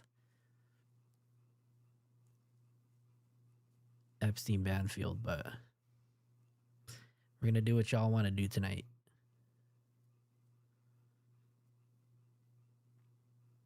I want to see it so I can yell at my TV. All right, sorry, Storm. The boss, stop it. I do not look 30. You lying. All right, you guys. We're going to do it. We're going to do it. We're going to do it. And then after this, I'm calling it a night. Hey everyone, I'm Ashley Banfield. This is Drop Dead Serious. Thanks so much for being here. Big favor, hit subscribe. It really helps a lot. Okay. Information to satisfy the warrant process is what I'm told. And my source says don't expect any raids anytime soon. You know, we've already had 2. The last one was February 13th. That's over 2 weeks ago. And so, you know, it's frustrating, but it doesn't mean that nothing's happening. Oh, and Storm, there you go. That's much better. I have such a good guest for you to hear today. I can't believe I haven't met Brandon Bess until now. He's a former Texas Ranger, and he is right out of Central Casting. I love this guy. And you are going to hear more from him in the podcast in the future because he is smart as a whip. He's an expert in criminal intelligence. He did that with the Rangers. Expert in cold cases. He did that. Expert in all things Othram Labs because he worked with Othram Labs. In fact, helped solve the Mary Catherine Edwards case in Beaumont, Texas. And here's what I have for you today. It is such a treat because I know you've heard a lot about DNA in this case. Stars, thank you so much. Have a Sheriff good said night. something about DNA to NBC News, and I'm going to tell you that in a second. But I want you to sort of know. Oh, definitely, right? And yeah, I mean, this was what, day 1, 2, 3 that she came out and said what she said, and then came back out the next night and said double down, 10 toes down. How it works once it gets out of the computers. That's kind of a talk to me like I'm 5 way of saying it. But look, we all know that DNA work and Othram Labs and the lab in Florida, DNA International in Deerfield Beach, they're all super smart people with very, very specified careers that, you know, you and I maybe don't understand to the nth degree. We just know the headline. We know generally about what they do. But what happens once the lab kind of says, here are your people? here are the 40, 60, 80 potential family members of your suspect. And maybe in there somewhere is your suspect. Then what happens? What are the cops and the detectives and the rangers and the agents for the FBI? What do they do with this pool of dozens and dozens of people who might or might not be connected to this criminal? Well, they're connected in some way, but how do you get to the criminal? Because after the computers and the scientists in the lab get through their work, the gumshoe fellers, the gumshoes and ladies, do their work. They hit the pavement. They hit the sidewalk. They knock on the doors. They follow the possible, target, and they collect something to see if it's their guy. And it is a fascinating process. And so Brandon Bess, who you're about to meet, including his 10-gallon hat, which is amazing because I lived in Texas for 5 years, so I so love that culture. He will tell you the work that he did, the gumshoe, shoe leather work that he did to find these people, and how amazing it is when you find them, and how incredibly crazy it is when you approach people and ask them for their DNA, because they might actually be key to solving a crime. What would you say? Wait until you hear his responses of what some of his people have said when he's knocked on their doors. Okay, but let me get you through a bit of today, and then you're going to hear from this former Texas Ranger, who's just, again, so incredibly smart and so incredibly fascinating. The sheriff today, it was revealed, did an interview with NBC News, and it was aired on the Today Show. Again, the sheriff's not doing interviews with anybody else, just selectively every so often, just sits with someone. It's frustrating for the rest of us who are all trying to get, information straightened out or cleared up or even information. But he told NBC News that he thinks this case can, quote, absolutely be solved. That's good to hear. I'm happy to hear that. I hope it's true. I hope it's on target. I hope it's just not lip service. I hope that what he's saying is like, yeah, we have enough that we're going on. It's a lot of work, but it can absolutely be solved. To the vehicle that was found whizzing through some neighbor's doorbell cam, front doorbell facing camera. And we actually did some recolored versions of the the photos at the door, but they weren't the best. And I don't know if I truly trust like the recoloring of them. On the 1st of February, at exactly the time that it's likely a vehicle would have left Nancy Guthrie's home and then 7 to 8 minutes later crossed through their camera purview. We had heard that was a dead end. Maybe not, because the sheriff said that they haven't yet identified that SUV, right?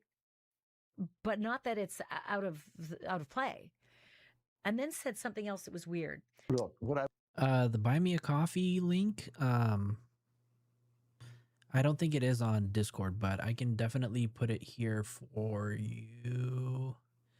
Here, let me put the link down for the Buy Me a Coffee. I have to type it in.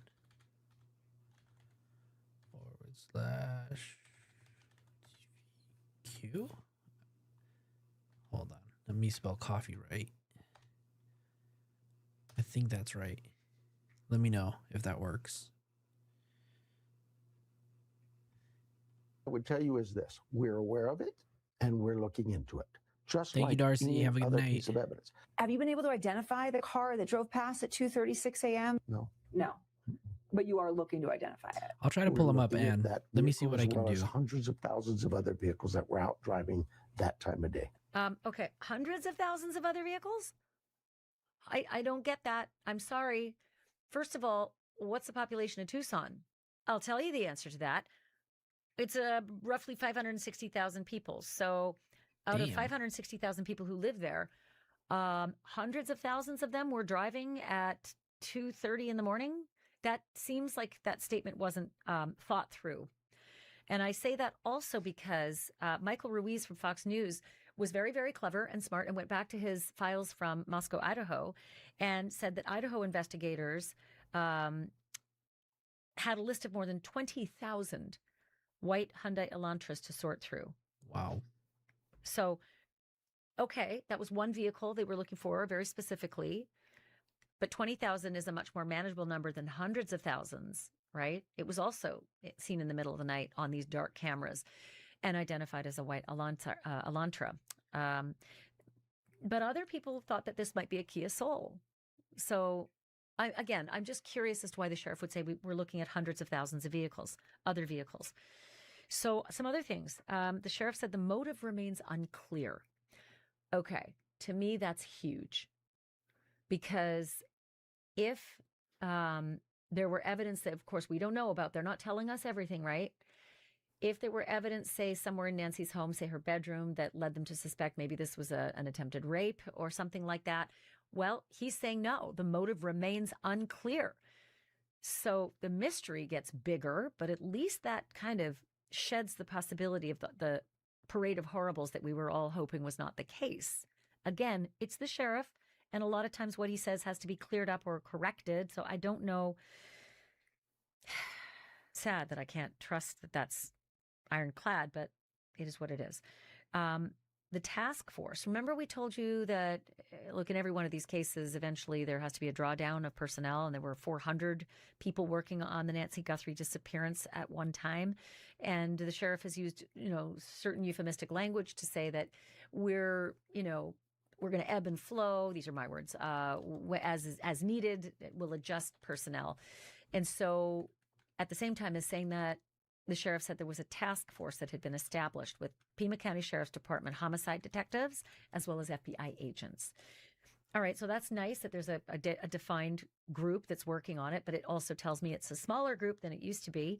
And they said, or the sheriff said that they're still awaiting DNA updates, that task force is still awaiting DNA updates from the private lab in Florida. All right, then. I like this. The last we heard was that the sample was, an incomplete sample, that they had trouble separating it from a mixture, but that itself, it was incomplete and couldn't be loaded into CODIS, which is a yes or no, right? CODIS is the National Offender Database. You take your perfect sample, you stick it in there, you say, you got any guys like this? And it says yes or no. So with a partial sample, doesn't work. But that doesn't mean that you don't go another route, which is, investigative genealogy or familial DNA research. And I'm going to get into that in a moment with my guest, Brandon Best, because that's what I think was going on. But then the sheriff also said that they were still having some issues with the separating it from the mixture. But I spoke with an expert who said, bullshit. We have mixtures all the time. That's what rape cases are. They're a mixture. I don't know what to make of it. I'm just not super skilled in that science. But look, I'm going to take him at his word that they're struggling. Maybe there were multiple different pieces of DNA that were mixed into that mixture, and they're trying to separate out the unknown from some of the knowns. None of it makes sense, right? We've seen... Damn, I can't pull up the video. For some reason, it's blocking my VLC program, and I can't stream it. But the video is weird, right? The video where the perp walks up, I mean... From when we see it from all the way at the beginning of the video, he's walking in from the left side. So I'm wondering, was this guy coming from the garage? Right? Because if you guys have seen the house, if you guys know where the front door is, and you swing all the way over to the right, that's the area where the garage is. So it's really odd. Whatever it is, the work is still going on. That was the point of me bringing that to you, because I'm happy about that. It means that there's still optimism. This was less optimistic. The backpack, right? The Walmart backpack. The sheriff said that it might have been secondhand. It might have been a secondhand backpack. Maybe it wasn't purchased. Here's how he said it to NBC, because his words matter. Take a look. We've now learned that maybe it wasn't purchased out of Walmart. That backpack is new, is exclusive to Walmart. But who's to say I didn't buy it and put it on eBay? That's what we're looking at. If you're watching and you know of somebody who either sold a backpack, or maybe you sold a backpack on eBay recently, or you know of an eBay transaction that you saw for that backpack, 1-800-CALL-FBI. 1-800-CALL-FBI. If you know of a secondhand sale of that particular black backpack, it's called the Ozark Trail Backpacker Pack. Okay. Oh, Black. by the way, if you know, 71% of you guys voted backpack over book bag. Book bag came in at 29%. of anything that may have sold secondhand, maybe in your store or eBay, again, 1-800-CALL-FBI. The authorities, obviously, this is kind of a thanks, Captain Obvious, but bag. The sheriff said, look, there's a lot of information that we haven't shared with the public. Absolutely. And they shouldn't, right? I get it. The way investigations go, they've got to keep a lot of stuff close to their vest, especially Right. for when you Right, catch a Storm, guy, there's because you want other to have stuff places. only the killer will know. But you also don't want to let the killer know you've got this on them so that they can go underground. But here is what the sheriff said about that. And I want to read this because there's something specific about it. There's so much that everybody wants to know, but I would be very neglectful, irresponsible as a police law enforcement leader to share that with everybody. We have information on this case that we think is going to hopefully lead us to solving this case, but it takes time. That last part, it takes time. So Brian Enton, who, by the way, can we just please all say a prayer for Brian Enton's skin and health? Because, you know, Sheriff Nanos made it really difficult for any reporters to stay out in front of Nancy Guthrie's house. That was such a bitch ass move of Pima County to do that. that was really dumb to block off all the traffic. I get it. But that was just so dumb because that's not going to stop people from coming out. Left because he made this massive parking restriction, which means you got to walk forever and ever, amen, to get to Nancy Guthrie's front driveway, and you cannot have your vehicle, which means it's all in your backpack, and whatever you got is what you got for the day. Water, sunscreen, shelter, all of it. And the heat is oppressive. It was 87 the other day when I checked, and poor Brian Enton is out there doing the good work to continue to follow this case for us with no shelter. No, they still right. No. That's incorrect. They still have the tarps out there. Earlier in JLR's stream, I think even on Mark's stream, they had the tarps up there. Even those streamers, right? JLR, Mark, and Alex, they have their dedicated tent up there, so they have somewhere to kind of hang out while they're filming. But I think Enton and the streamers are the only ones with tents. Miserable. Thanks, Nanos. Yeah, it's not going to happen. You're not going to get everybody to leave. The dogged among them are going to be there, and Michael Ruiz is one of them, and Brian Enton is one of them. And he saw a lot of activity at Nancy Guthrie's house today. Multiple vehicles arrived and drove into her driveway. And Cindy, I think you had a question about the biopsy and the DNA. I think I don't know for sure. I don't work in a lab, but yeah, it is possible for you to send like biopsies from one lab to another to have them reassess and get a second opinion. I'm sure you can do it with the DNA samples. However, because of the integrity of the samples, I don't know if they're willing to take it from one lab to another. I could be wrong, right? If the FBI decides that they want to take over and do something with all of the samples that they've collected, I'm sure they would end up testing them in Quantico, right? They take all of the samples that they have from the private lab in Florida and then bring them all to Quantico. So, I mean, I could see that as a possibility. But don't quote me on that. I'm not 100% sure. People went into the home. It was hard. Brian Enton said they look like they might be locksmiths. At one point, looks like they might be contractors, dressed nicely, though. And it's even possible, when I looked at them, maybe they were detectives of some kind. Hard to tell. Private investigators. Separately, two other people showed up. And they were doing something very odd. And so when asked, they said they were there to search for jewelry and, smaller items that might have been dropped and that went, missing, perhaps during the crime. And so they had a metal detector with them, and they were searching the easement, which is right off the pavement of the front road, but before your actual property line starts. There's, usually public property, band of it. It's called an easement. And they were searching and digging in the easement out in front of Nancy Guthrie's front lawn. So not on her property, but just where her property meets the road and where it's public. And they said, look, this is what happens sometimes. These things are shed during crimes, an earring or a necklace or something. Okay, so that's kind of the update about what happened, at the house today. And do you think that if they do close the house up for the foreseeable future, that they're probably planning to sell the place and they're losing hope in having their mother return? Or if she does return, that they're going to move her out closer to maybe in with one of the family members. That's a good point. And where the investigation is, at least for my law enforcement source, which I said it's slow, like there's just not a lot of good heavy meat there, not enough to get warrants to get raids going. So don't expect that, according to my source. But I wanted you to hear from retired Texas Ranger Brandon Bess. Guy worked in criminal intelligence. Guy worked in the cold cases. He worked with Othram Labs, as I mentioned before, and helped to solve this incredible case in Beaumont, Texas. And as it turns out, he's really well known among the super smart DNA community because he did this for decades.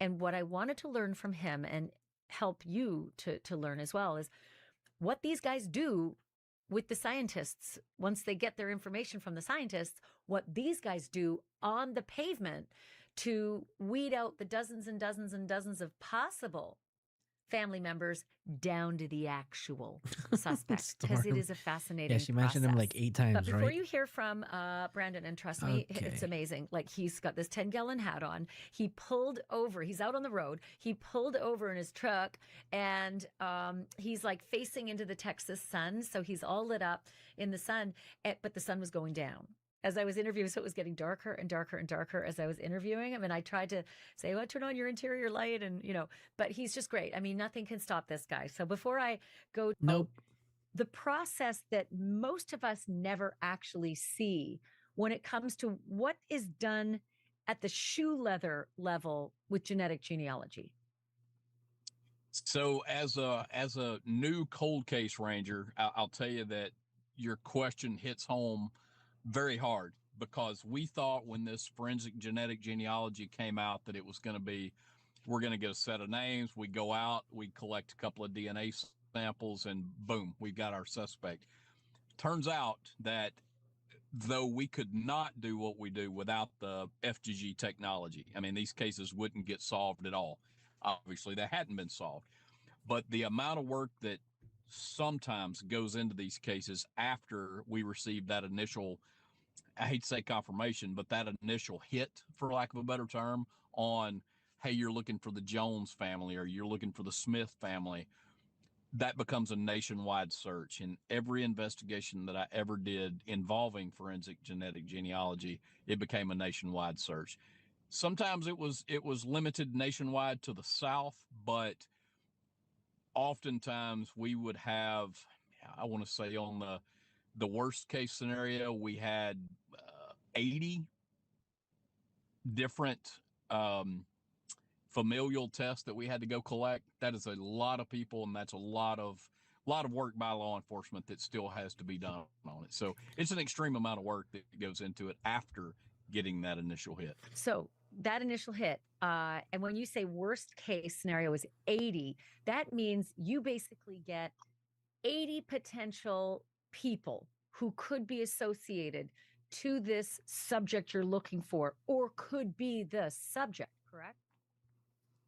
That is correct. Most of the time, the folks at Othram, especially working with them, they would tell you, hey, this is not going to be your suspect. We think we're at a second cousin level. They were really good about telling you how far away you were, which was really important when we would go collect these samples, because as you can imagine, people are somewhat skeptical of, this Texas Ranger coming to Louisiana or coming to Ohio or coming to, New York, and having to ask them for a sample of their DNA and telling them that someone they're kin to is a murder suspect, but that they're not going to know who that person is. And to date, I have yet to have one that the target test, the familial test that I had to do, they never knew who the person was. Thanks, they were too DJC, no distantly evil. related. But I can't imagine getting that request. How many people say yes, sure, and how many say slam the door? Believe it or not, in my 5 years of doing that, of working with Othram as an active law enforcement officer, Texas Ranger, I only had one person, and it was a little old lady who had, she thought we were some kind of scammers. She didn't believe that we were really law enforcement. That was the only person that turned us down. But my partners and I had a pretty good story when we would go meet them. And most of the time that was picking on law enforcement. And what we would say is, if it was a woman that we were collecting from, or whether it was a man, we would always ask a woman, hey, who do you want to play you in the movie? And the same would be with a man. And we would have, hey, you look a lot like Julia Roberts. Would you like to have her? Or if it was a man, you look a lot like Brad Pitt. Would you like to have Brad Pitt pay you in this movie? And of course they would ask, why? I'm like, we're Texas Rangers. There's going to be a movie about what we do. And that usually put us right over the top, and they understood. And it became a little bit of a joke that worked every time. Seriously, it was literally a sales job like that could convince someone to hand over their DNA to help in the investigation. It was, yes. It's just remarkable to me. I assume most people would be skeptical right off the bat.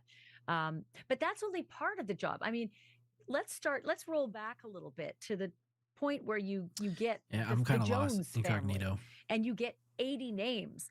What's the first thing you do? Look for the females who definitely aren't the suspect and kind of cut it in half? Yes, that is one of the easier ways for sure.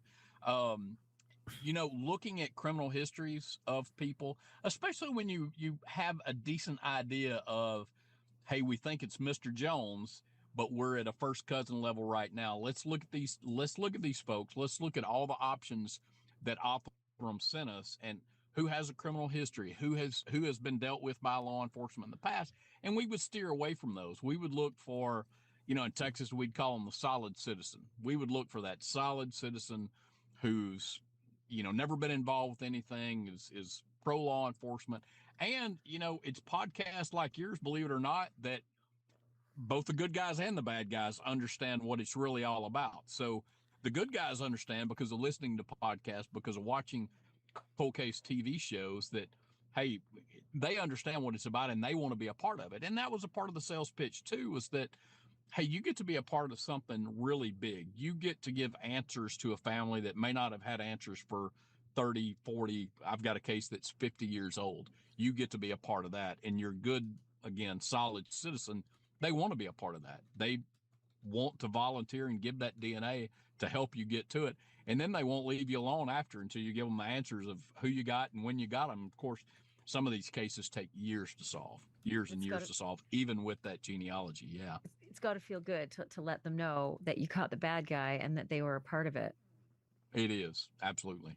So you start with the law-abiding folks, the good citizenry who want to help. And then eventually you got to get to the ones who might have some criminal background. How do you get them on board? How do you I kind of know, but I want to hear it from you. So it's you have to convince them that they are not a target of the investigation. They're not a suspect. And you have to do that by knowing their history, knowing where they were at the time, knowing that, they might have been 12 years old when this crime was committed, and just convincing them that you're not trying to trick them, that you can give them other numbers of people. You can show them television shows that you've been on, podcasts you've been on, kind of sell it to them ahead of time. Like, hey, we know that this is difficult to understand, or this may be difficult to believe, but watch these few things and you'll see that we're telling you the truth. We're not out to get you. This is not trickery, because if we were, it's not trickery, guys. And it's not most trickery. of the time that works. One of the difficult things that I ran into a couple of times, though, and this was with Othram, was first off endogamy in a case, which meant there was a lot of inbreeding, for lack of a better term. And that was going back to the 1800s. That wasn't anything in modern history. But to tell someone, hey, your great grandparents were actually first cousins, what's taboo now, they didn't even know back then. They didn't understand that they lived, 20 miles apart. They had never heard of each other in their lifetime.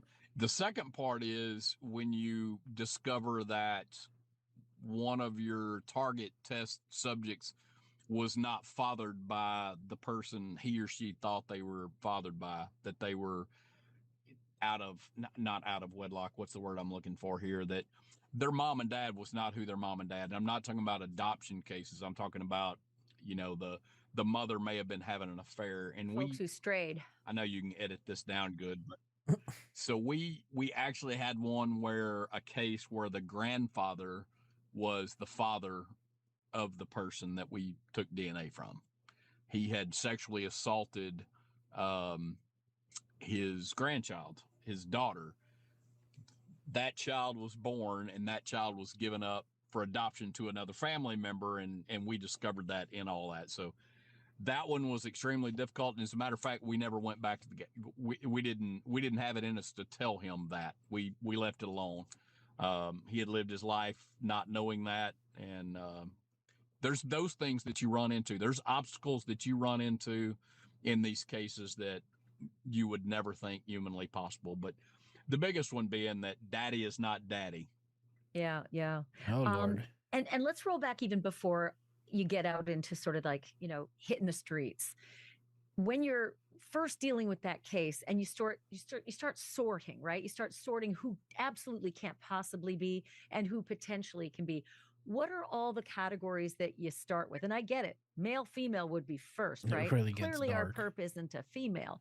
So Yes. all the females are gone. What are the next categories that you start sorting? Age is the biggest one. Could this person, and can an 18-year-old do a certain type of crime? Sure. But in serial cases, especially serial sexual assaults, serial murders, we do not anticipate, and to my knowledge, I don't know that we have an 18-year-old serial killer that's ever been captured. That said, there could be, but not to my knowledge. So one of the things that you start looking at is how old was that family member at the time of the crime, going through that. Where did that family member live? Because, 1960s, Type one in the chat if you guys are over it. 1970s, some of these folks were born with 5, 6, 7, 10 siblings. Figuring out where those siblings were at the time, if there's, a 5-year date range that we're looking at, hey, where were these people in that 5-year date range? So male, female, of course, first, then age, and then location. Well, that didn't work. So we had to go to the cases that the cold case team with the Texas Rangers work, 3 people get DNA from each of those 3 people. And I guess of them and their budgetary needs, the money that they this guy's background completely disappeared. need to do these things. Make a bet it isn't. I told Sounds y'all we were great. better off watching TMZ. Better off watching TMZ. JLR y'all. investigation. Okay. Whew. All right, you guys. Well, that's 3 hours and 15 minutes of hanging out tonight. Really hope that you guys enjoyed the show tonight. Do me a favor, hit the like button. I've definitely have to come on and stream a little bit more and be a little bit more consistent because our numbers have dipped unless all of our subscribers are really just all about the Celeste Rivas Hernandez case. So maybe we're going to do that. I do have a planned show coming up with Zav Girl. We're going to be diving into the Celeste Rivas Hernandez case. So we have that one planned. Thank you so much, Anne. I appreciate it. Thank you. And are you new here, Anne? I don't know if I've ever seen you in the chat before. And if you are, welcome. Thank you for hanging out for the entire show. We do appreciate your company here. But yeah, we definitely have a show coming up about the Celeste Rivas Hernandez case. Tara, thank you. Yeah, the chat here, they are awesome. And if you guys are a member, hold on really quick. Let me let you guys know, if you guys are a member, right? You guys have been gifted a membership. We do have a Discord where we do continue the conversation literally almost 24 hours a day, right? So anytime there's news that comes up, the Discord is where you're going to learn it first, right? And then this is where the topics come out and the conversations come out. So this is where we do our videos from, right? Really cool ass people that are in oh Lord. What's it called? We do have a lot of bright and brilliant people that are on the Discord. So if you guys do want to continue the conversation, make sure you guys are joining the Discord. I normally post a link to the Discord afterwards, but I do think that there's a recent one that was up. I just put up there yesterday, so it should still be good. Make sure you go to my community wall, check out the link to the Discord. And you do have to make sure that you connect your YouTube account to the Discord, because if you don't, you will not be able to get access to all of the other channels. So please, before you do that, before you join the Discord, make sure that you're either your YouTube is connected to your Discord. So then that way you can have access. I know we've had a few people have some issues, but if you need a video, I can send you a video on how to link the two, and then that way we can all hang out. But before I go, let me make sure I give a shout out to everybody who supported the channel tonight. Tammy with her 2-month membership milestone. Jad for your we've only been streaming for about 2 months, you guys. So, you know, I thank everybody that's been here. Cindy for the $5 super chat. Flojo stands on business, right? Hold on, let me just go here so we just thank everybody. Tammy for the 2-month membership milestone membership chat. Jad for your 2-month milestone membership. Cindy for your $5 super chat. Flojo stands on business. Much respect. The Boss Bitch for your 1 gifted membership. Kokomon for your 5 gifted memberships. Guilty of Crime. Jay, shout out to Jay. Said I like your setup and voice. That is so soothing. Great job, man. Ronan for your $10 super chat. If I were a millionaire at Savannah's. Oh, this is where you talked about the sophisticated security system. Yep. Della Dang for your $10 super chat. Luna sends your puppy some treats. And those treats will definitely go to Yoshi. So thank you so much. That comb over be fooling nobody, says Ronan. Thank you so much for your super chat. Batty Mama for the 99-cent super sticker. And then the Boss Bitch for gifting 10 gifted memberships. And then Tara for your 1-month membership. Thank you guys so much. I really appreciate all of the support that you guys have given the channel. Let me see. Have I forgotten anybody? Type 1 in the chat if you're going to be joining the Discord tonight. Hey, Mac Dizzleson, thank you so much for your Cash App donation. Thank you. Oh, Sarah, you just got here. Good morning. UK is in the house. Mac Dizzleson, thank you. I really appreciate it. Thank you, guys. We are off to a slow start in March. It's the 3rd, and this is my first live of the month. But I do thank you guys for hanging out. Yeah, we do have a show planned. I do have to kind of do a little bit of research, though. I am talking to some people on this Celeste Rivas Hernandez case in the background, so I'm really hoping to bring you guys some stuff. Anything else? I mean, if anything's important, I know, right? They don't call it March Madness for nothing. So we gotta kick things into gear, you guys. We gotta grow this channel. So I do appreciate all of you guys who do stop by, who like the video, who share it. And do me a favor. Can you guys check to see if any of my videos can be hyped? Because I haven't seen a video of mine that can be hyped yet. Maybe like one. But if you guys can, right? Well, yeah, we do. We got the best emojis out here. Come on now. Come on. And the emojis are the emojis that you guys voted on, right? So if there are more emojis, let me know. Let me know. I'm not tired. I don't want to go. I kind of want to hang out, but I know, for our older folks in here who got to get rest, like me. What y'all say? Who's going to sleep right now? Type a 1 in the chat if you guys are going to sleep right now. Type a 2 in the chat if you guys are just going to stay up. Who's going to sleep? Who's staying up?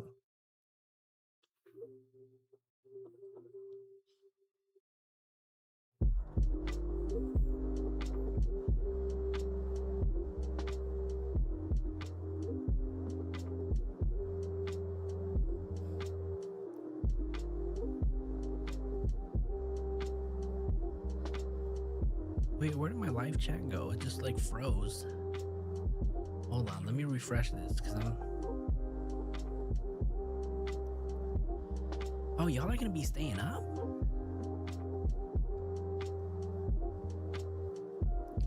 Type a 3 then if we should just hang out for a little bit longer. Because we can.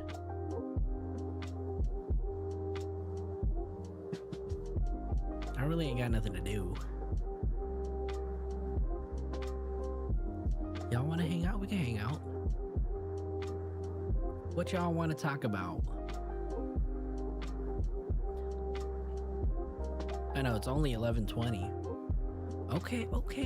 I see some 3s. Y'all just want to hang out. Okay, we can hang out. What y'all want to talk about?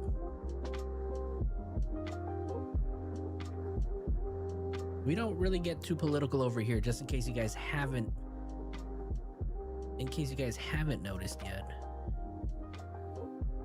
Celeste, you guys want to talk about Celeste? You know what? Sloan put out a video. Did we watch that one already? Y'all want to recap that one?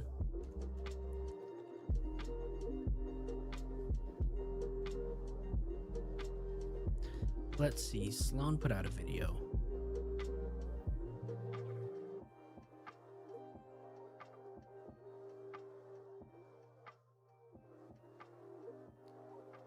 I'm curious. Oh, Jim Carrey, a clone. You guys see that?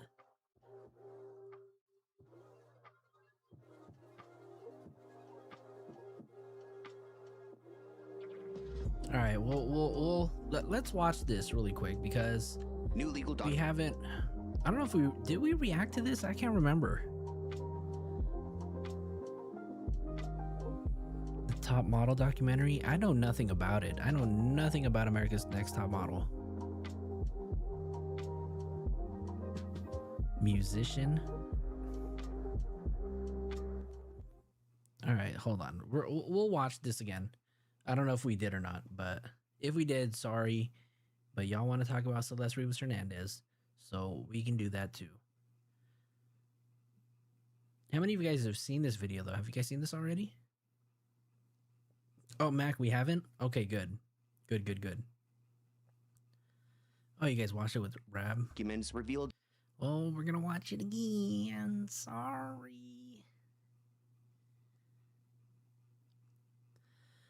And then for those of you guys who don't know, if you guys are new, this case right here, the Celeste Rivas Hernandez case, I hold near and dear to my heart. I don't know if there is another content creator out there who is as invested in this case as I am. And for those of you guys who have seen me on other channels, you guys know how invested in this case I am and seeking justice for our poor little 14-year-old girl, Celeste Rivas Hernandez. We know that we're hoping that you got dishes. Of course, I'm here for y'all. But yeah, as many of you guys know, that our goal is really to get justice for Celeste Rivas Hernandez, and we are going to do whatever it takes to make sure that she gets justice. We will not forget about her. We will not stop saying her name, and we will continue to keep her relevant. So let's go ahead and watch this. And then provide me some feedback on this, you guys. I want to know what you guys' thoughts are. That a California grand jury is preparing to serve David charges for the murder of Celeste Rivas. The only thing the prosecutor needs is David's parents to come to the courthouse and explain how their son became a sociopathic murderer. But that's not all, because there's going to be other people charged in this case as well. One of David's best friends, Asia Collins, recently put out a statement on Reddit trying to remove herself from this case, even though she's conveniently been by David's side throughout his relationship with Celeste Rivas. And she was even aware of Celeste only being 13 years old while dating David. So let's get into it.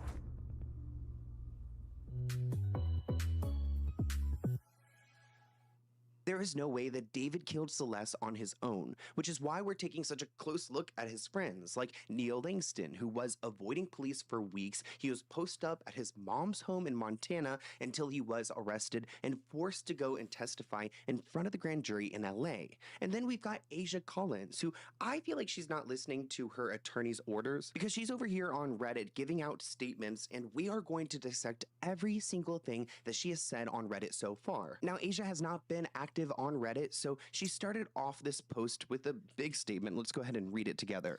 This really hurt to read, which is why I did this whole thing on AI, because I did not want to read this out loud. She writes, I just wanted to come on here and state a few things because a lot of things have gotten out of hand. I made it clear on multiple platforms that I'm no longer friends with David, and as for talking about things, I'm respecting the investigation as well as Celeste Rivas. Ronan, thank you for your $5 super chat.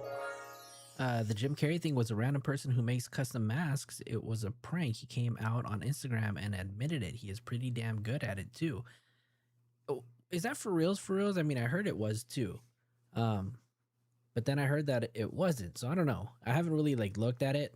But I've been just hearing the whole internet going crazy over the whole prank.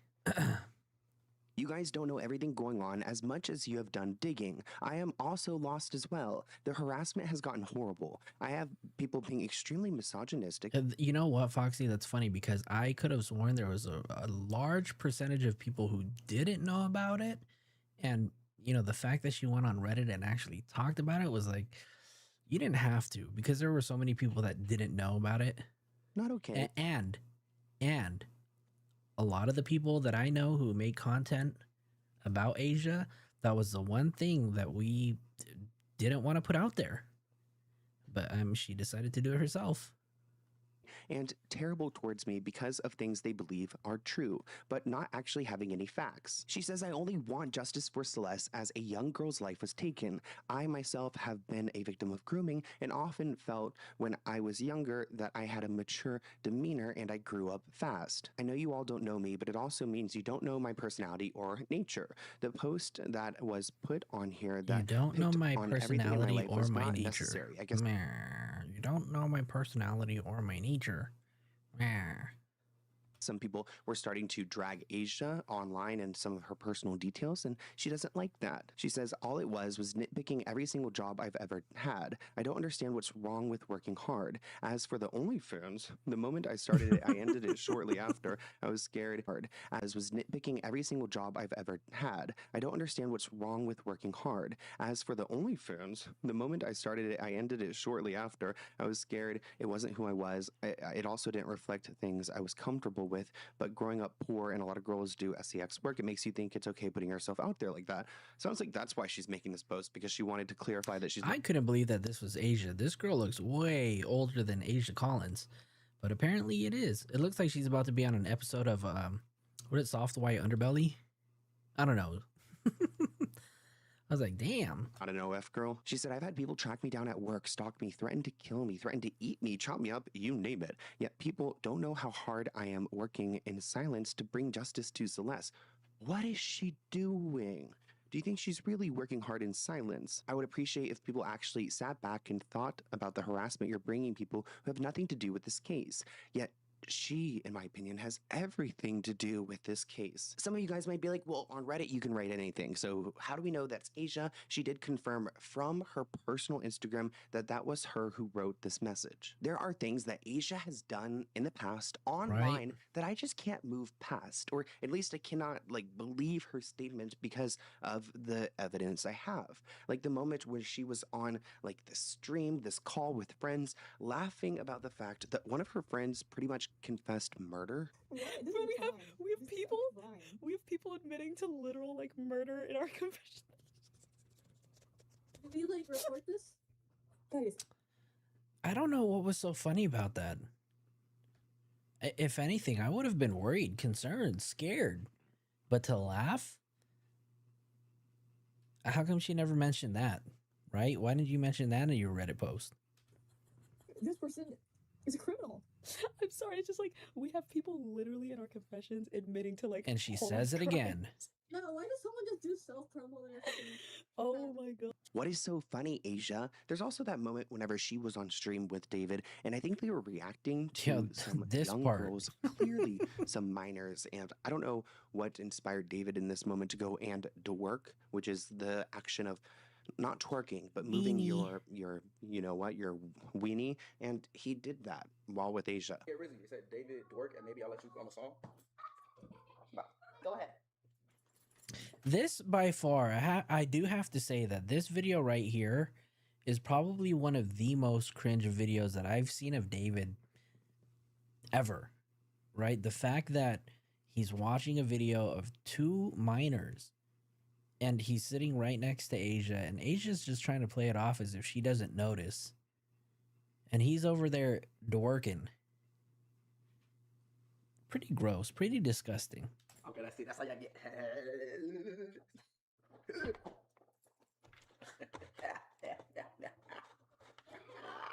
You should let me go through your TikTok likes. Let me go through your TikTok likes. And I didn't hear anybody talk about this, but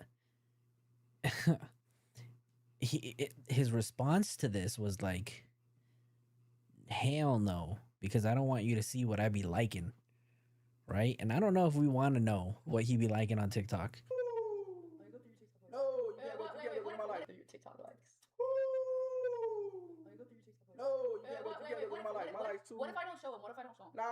What if I don't show him? Nah, you gonna go through my Twitter. Like, she really wants to go through his TikToks. You should let me go through your TikTok likes. No, you gotta go through my life. My life too. What if I don't show him? What if I don't show him? Nah. What if I don't show him? Nah, you gonna go through my Twitter likes though. Your Twitter likes? Okay. You gonna go through my Twitter? No, you can't. No, you can't. Can't do it either. Wait, you can't. Wait, but isn't that public? No. It's not. No. Let me see. I won't. No, bro. I'm a gooner. I'm a gooner. I'm a gooner. He said, what? He's a goon? Oh no. And then Asia, of course, thought that was funny because she was sitting there laughing. This person pointed out on Reddit, with all due respect, Asia, you only respond when it attacks your character. You don't respond when it matters about Celeste directly. You don't care about anyone but yourself and how this is affecting your life. Now, granted, it's understandable to be worried about yourself with these accusations going around, but at the same time, I mean, I can finish this for you.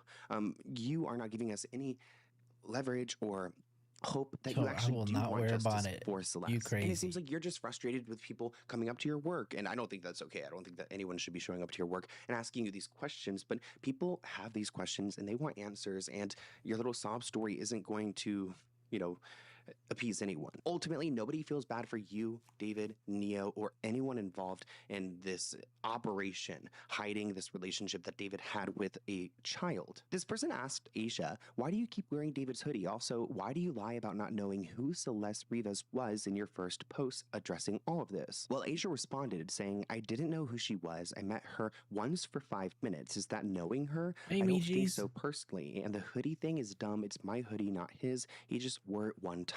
But they pressed her asking, did you not hang out together on December 31st? The PI Steve Fisher confirmed having retrieved pictures on an SD card of you all hanging out together. You guys may remember Steve, the investigator, shared some pictures. We talked about that in my last update, where you can see that David and his friends were all around Celeste Rivas. She was not pictured, but her phone was there and the clues are there. On December 31st, 2024, around 10 p.m., several people were at David's home. Although Celeste was not clearly visible in any photos, we believe she was present. The iPhone she had previously been pictured with appears to match the phone case seen on the table, along with a Hello Kitty mug. Another photo, which appears to have been taken by David, shows what are likely Celeste's fingers on a bottle. The phone that is likely Celeste's appears to be on the Wi-Fi settings screen and connected to a Wi-Fi network. Even though iPhones use a private Wi-Fi address feature, the address remains fixed for a specific network, meaning it stays the same each time that device reconnects to that router. Hopefully, law enforcement investigators have reviewed the router logs to determine exactly when Celeste's phone and everyone else's phones were connected to the home Wi-Fi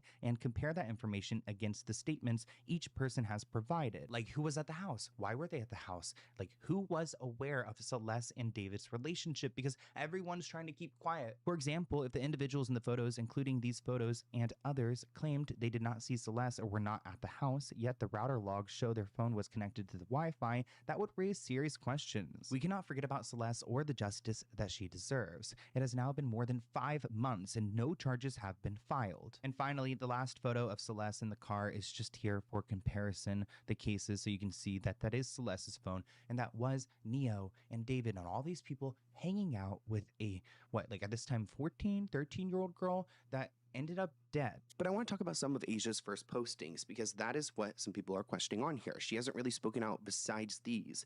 One time she asked somebody in the comments on Instagram about the Celeste Rivas missing poster stating, bro, this is my friend's girlfriend. And this person responded, is there any way you can confirm she's 13? In which Asia said, WTF, like what the F, you're lying. And so here is that and we can't zoom in on it, but this I believe is a missing person poster that was sent to her in February of 2024, and this is the one that she claims that had no age, if I'm not mistaken. That was on the missing person poster, but I do know that there are missing person posters of Celeste that do include her age. So I don't know if this one was just cut off or this is the only one that she actually saw that didn't have the actual age.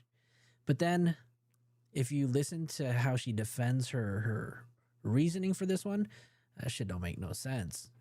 She also wrote, "The investigation is ongoing and I will speak on things when I can and feel ready. Please respect my privacy and allow for the police to do their job. For legal and safety reasons, I do not feel comfortable talking about the case. In the meantime, I suggest you don't believe everything you see online." And then finally she writes, "Some people are being super disrespectful. I'll clarify some things. I did not know the girl nor her age. May she rest in peace." Well, we do know that you knew her because we have the hangout pictures and you've acknowledged that you met her in the past.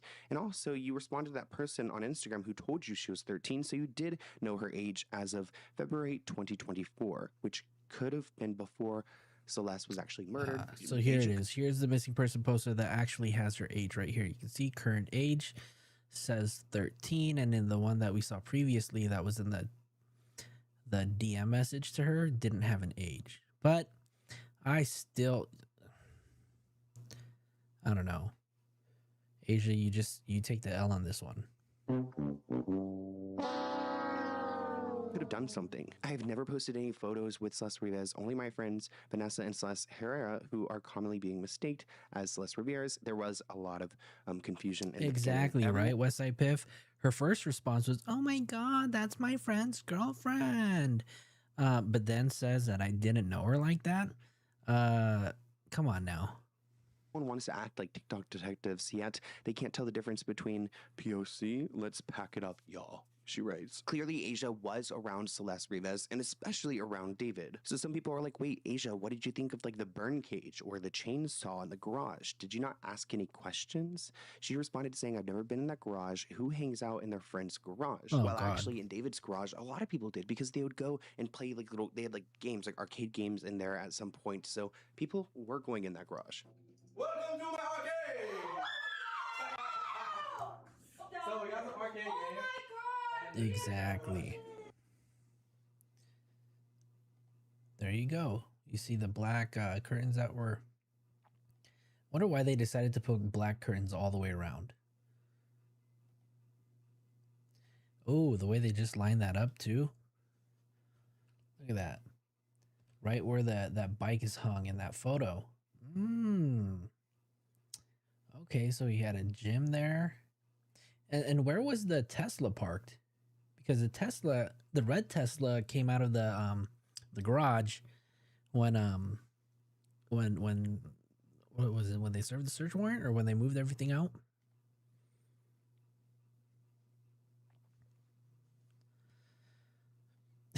She wanted to backtrack and forgot that the internet will internet. Yeah, So that's remember, in for February sure. 2024, she did learn Celeste's age through Bro, this is my friend's girlfriend. Well, is there a way that you can confirm that she's 13? What the fuck? You're lying. Instagram DMs. We have proof of that. Somebody asked her, "Did you know Celeste's age?" And she says, "When I found out her age is when I saw the missing poster. Her age wasn't on it when I saw it. I confronted David and harassed him to try to find out the truth and to see if he would show me proof of her age because I didn't believe him at first. He showed me multiple IDs of the girl, and at a certain point I believed a friend I thought never lied to me." Also, interesting enough, whenever like David was made aware that Celeste's family... If I'm not mistaken too, that this photo is fake. This photo is an AI photo. I don't think there is an actual photo of the two of them together.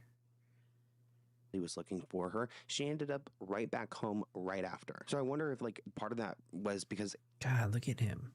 Look how big his eyes are. Yikes. Asia was maybe possibly pressuring him. I mean, you would hope so. But you continued to work with him for a year, somebody asked. Why didn't you call police when you were shown the missing poster? She says that David gave me an explanation to things going on. I felt like things weren't as they seemed. I can't say everything in detail yet, and this is why I wanted to wait to speak, but I'm being forced to try and give a little more than I already have due to the death threats upon me and my family. As for Neo, she says, I haven't spoken to Neo, but we've never been crazy close anyways. One person asked, what about Robert? You still follow him too. Remember Robert Morgenroth? He is like the tour manager for David. She says, I didn't even know who had anything to do with anything. Why are we assuming Rob is bad? Which is interesting. What'd she say? I haven't spoken to him. Okay, blah, blah. I don't even know who had anything to do with anything.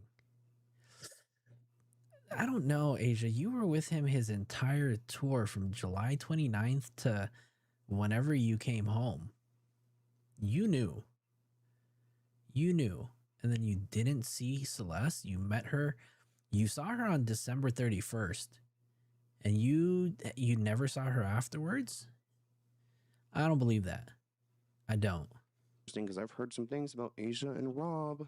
If you guys have been following my videos, maybe you can catch on. Some people are asking her, how did you just move on with your life and post like a normal person? She says, I've said many times on my platform, I want justice for her. It's not disrespectful to keep posting as normal. I did for months out of respect of the situation, but at the end of the day, I'm not involved in this murder trying to get justice. And I remember this post because she said, I was not involved in this murder. Like, how do you know this was a murder? Because none of us really had any confirmation until those documents came out, right? We all had our suspicions, but none of us really knew. Justice. At one point, she kind of like walks it back by stating, I don't know, it could be murder. Nothing's been confirmed yet. I feel lost. Well, it has been confirmed. Wait, what? That could be murder. Nothing's been. Girl, I do not. Okay, so they did ask this question. Girl, I do not know. It could be murder. No, bitch. What? Yeah, I don't know. It could be. Nothing has been confirmed yet. I feel lost. Girl, you better find yourself real quick. Been confirmed yet. I feel lost.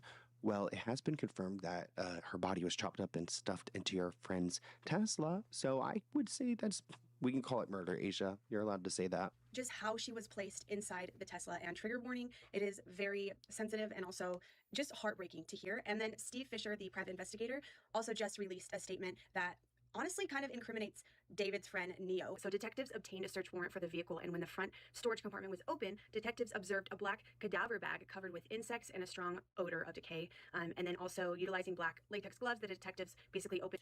No, Leah, this guy is not a rapper.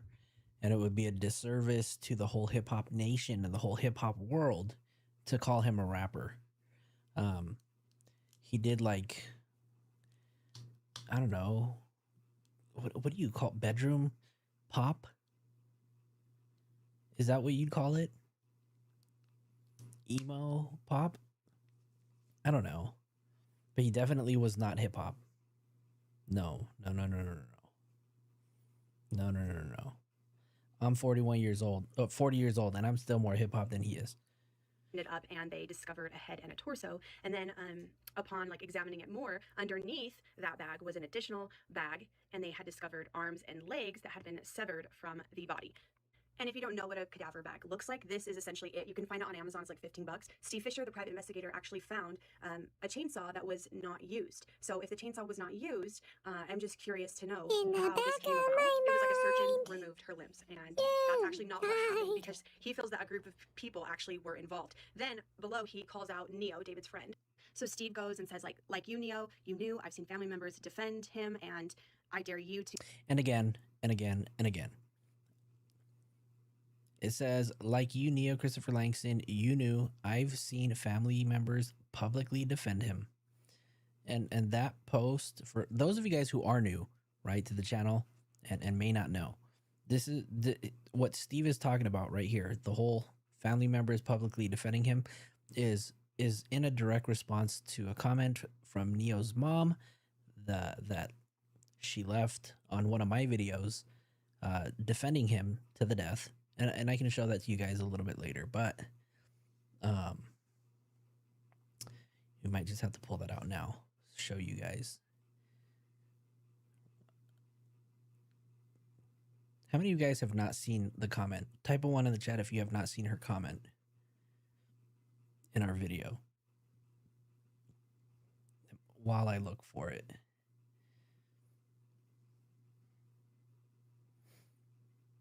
I'm sure most of you guys have.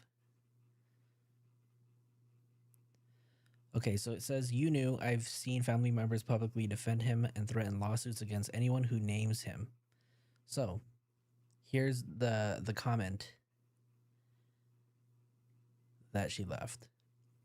Neo did not hide out with his mom. He lives with his mom. He was never served. He never drove the Tesla. He is not in a plea deal. He has nothing to hide. He was cooperating with the DA already, and the arrest is completely bogus. Nancy is Melinda Ducketing him. Now, if you guys know who Melinda Duckett is, that's a whole other story. but yeah, we won't get into that right now. If you guys want to know what she is referencing in this last sentence right here, I suggest you go watch a video on YouTube regarding Melinda Duckett and Nancy Grace. Where are we at? Is this it? To sue me because So, Amber, this comment was left under one of my videos.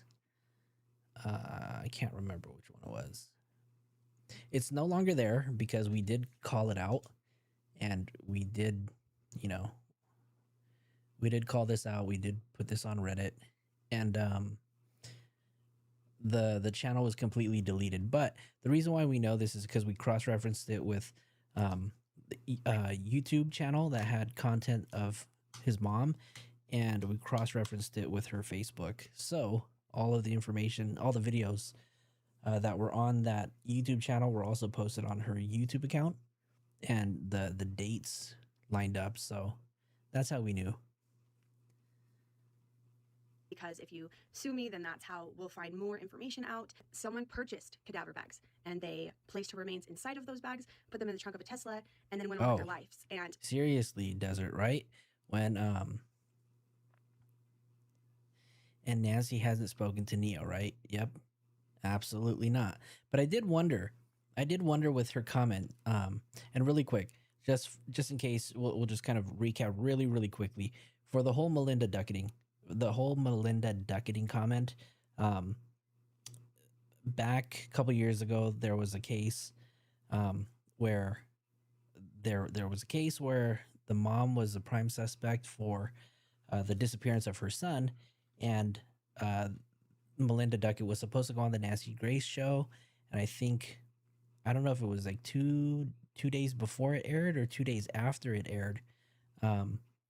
Melinda Duckett, who was supposed to be the prime suspect, committed suicide. So I don't know if that comment was saying that, because Nancy Grace put out a video, it was kind of like a hit piece on Neo, and basically, I don't know if the mom was saying like the stuff Nancy Grace is saying about Neo is making him want to commit. But I don't know. he's totally right. Like, they had to go to the extent of purchasing these bags. And I know that in the past that there was gift cards that somebody used on David's computer to purchase different things to try to go untraced. At one point, Asia decides to turn on her caps button because she says that she wanted to talk about the case once it was safe. I wonder what that means for her. Like, safe because she's no longer a target of the grand jury? She said, I wasn't outspoken and forceful because that simply wasn't smart in this case. I wanted to be respectful towards the investigation from the very beginning. I did put out a few posts saying that I wanted justice for Celeste, and when it was safe, in all caps, to do so, I would speak on it. Why does everyone think they know exactly? Meechies, I'm so sorry to hear that. That's really tough. And I hope that you're doing okay. And you're right. Some parents will ride to the end and protect their children, right? No matter how guilty they are. Exactly what should have been the best move for me. Well, we know that you're interested in you. David Allen Burke. One person asks, Asia, I'm only curious, please answer this. When you were around Celeste, what was the dynamic between her and David? Did they get along? And Asia says, I understand that you're curious, but I wasn't around her. She was hidden from me, which I'm calling BS right now because we've seen the photographs. The reason Asia and David got together is because Asia has her own social media presence. She was into the streaming world and things like that, which is why how I assume she and David met up. But she says she actually had to take a step back from it because it's become too toxic.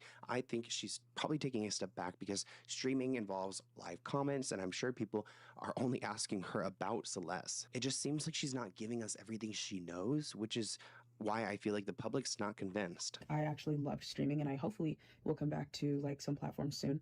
But the streaming community is so severely toxic right now, and I need people to understand that like there's so much stuff that goes behind the scenes that you guys just do not see. But I digress. You guys will probably find out some of the people I'm talking about very soon, because when you're a bad person, eventually everyone finds out naturally. That's the thing about bad people. They expose themselves I don't need to do anything. Karma's a bitch. So there have been some new court documents that have been released Doug. in Texas because David's Young parents are Doug. trying so badly not to be dragged to Los Angeles to testify in this grand jury hearing. Now, the documents do reveal that the grand jury is eyeing David. He is the target of this investigation, and they're planning to go and hit him with some charges soon. Meanwhile, David's parents are battling the court order to testify in LA. Their attorney says that their due process rights are being violated.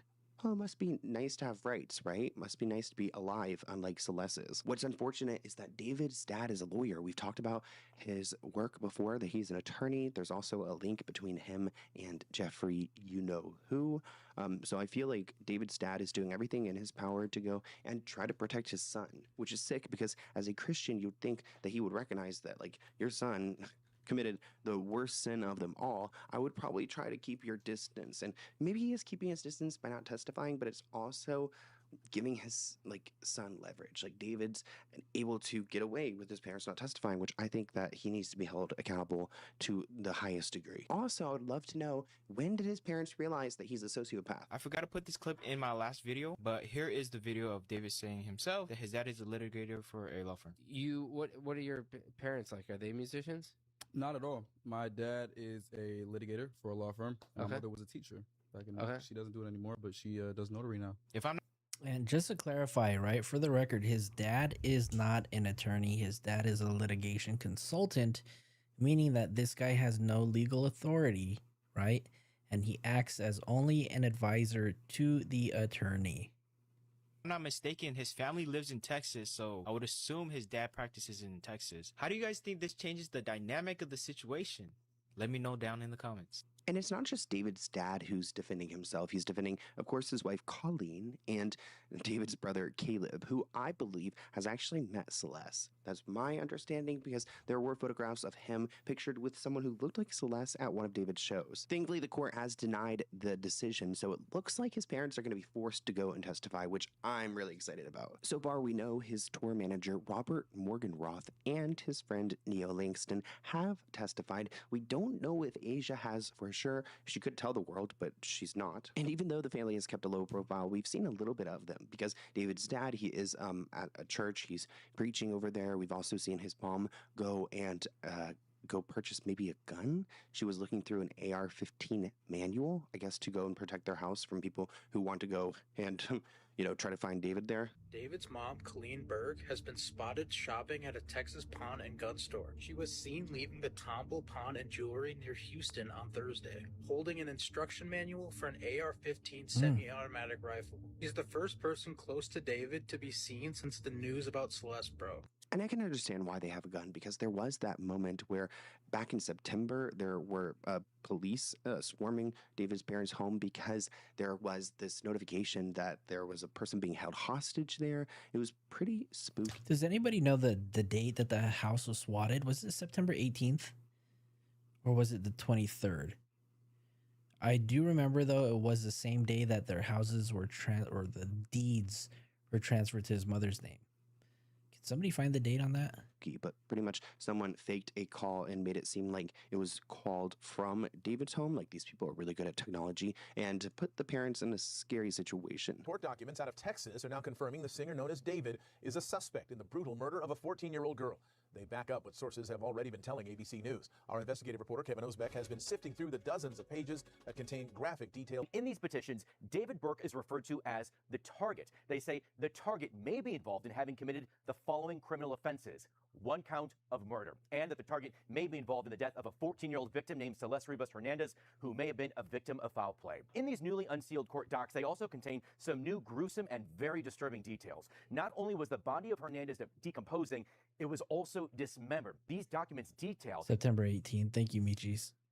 How her body parts were found in 2 separate bags in a front storage compartment of that Tesla. Now, as far as the petition to get David's parents to Los Angeles to go in front of that grand jury, their attorney tells me they're still fighting that appearance. Now, they argue their due process rights are being violated. Today, we did also reach out to David's publicist, but as of right now, we have not yet heard back. Social media is so ready for justice. This person writes, "We provided evidence and everything. It took this long to make him a suspect because he's a celebrity? So our work meant nothing," someone else wrote. And almost a year later, and no justice for Celeste. How'd the internet solve this faster than the FBI? And didn't we close this case already? More people questioning he's just now becoming a suspect? This has been the same update for the last 3 months. TikTok after solving this case the same day. And it feels like it's been so long since we've been talking about this case. I can't believe we're still talking about David, but when The boss bitch, you said September 23rd, but if I'm not mistaken, there were 2 houses and they were transferred on 2 separate dates. I think there was also one that was transferred on the 18th. Chloe, how's it going? Long time no see. when we've got people like Asia over here trying to, wipe her hands clean of the situation, I just don't think that anyone can do that until we've got some criminal charges and at least a court hearing. What is your theory of this case right now regarding what might have happened to Celeste?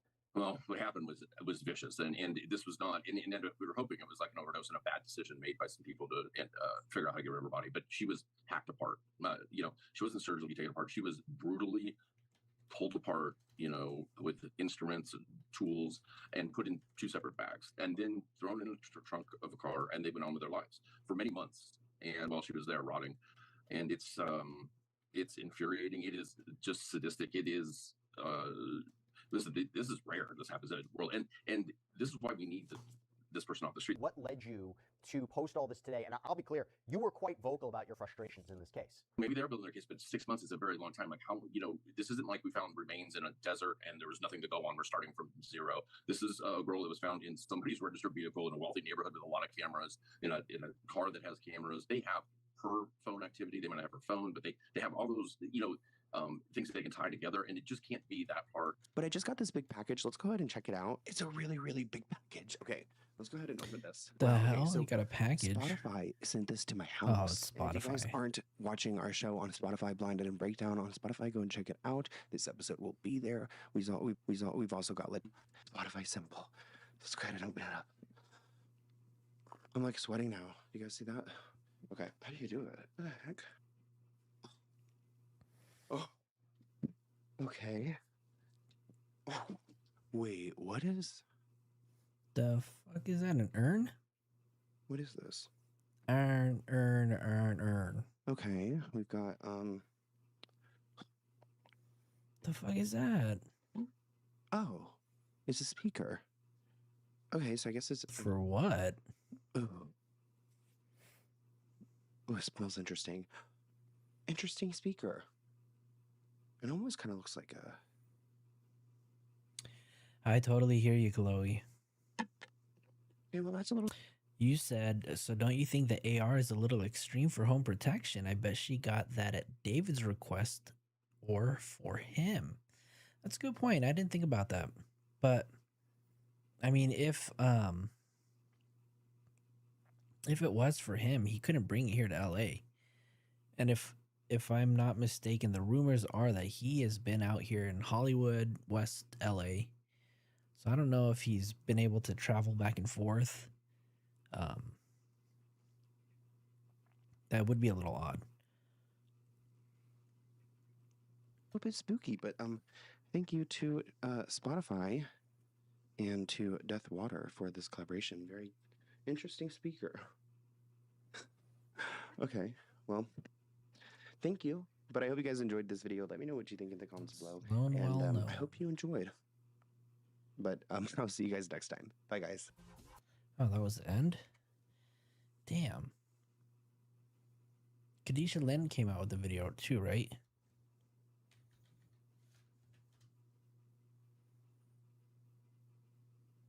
Is this any different? Never lie to her.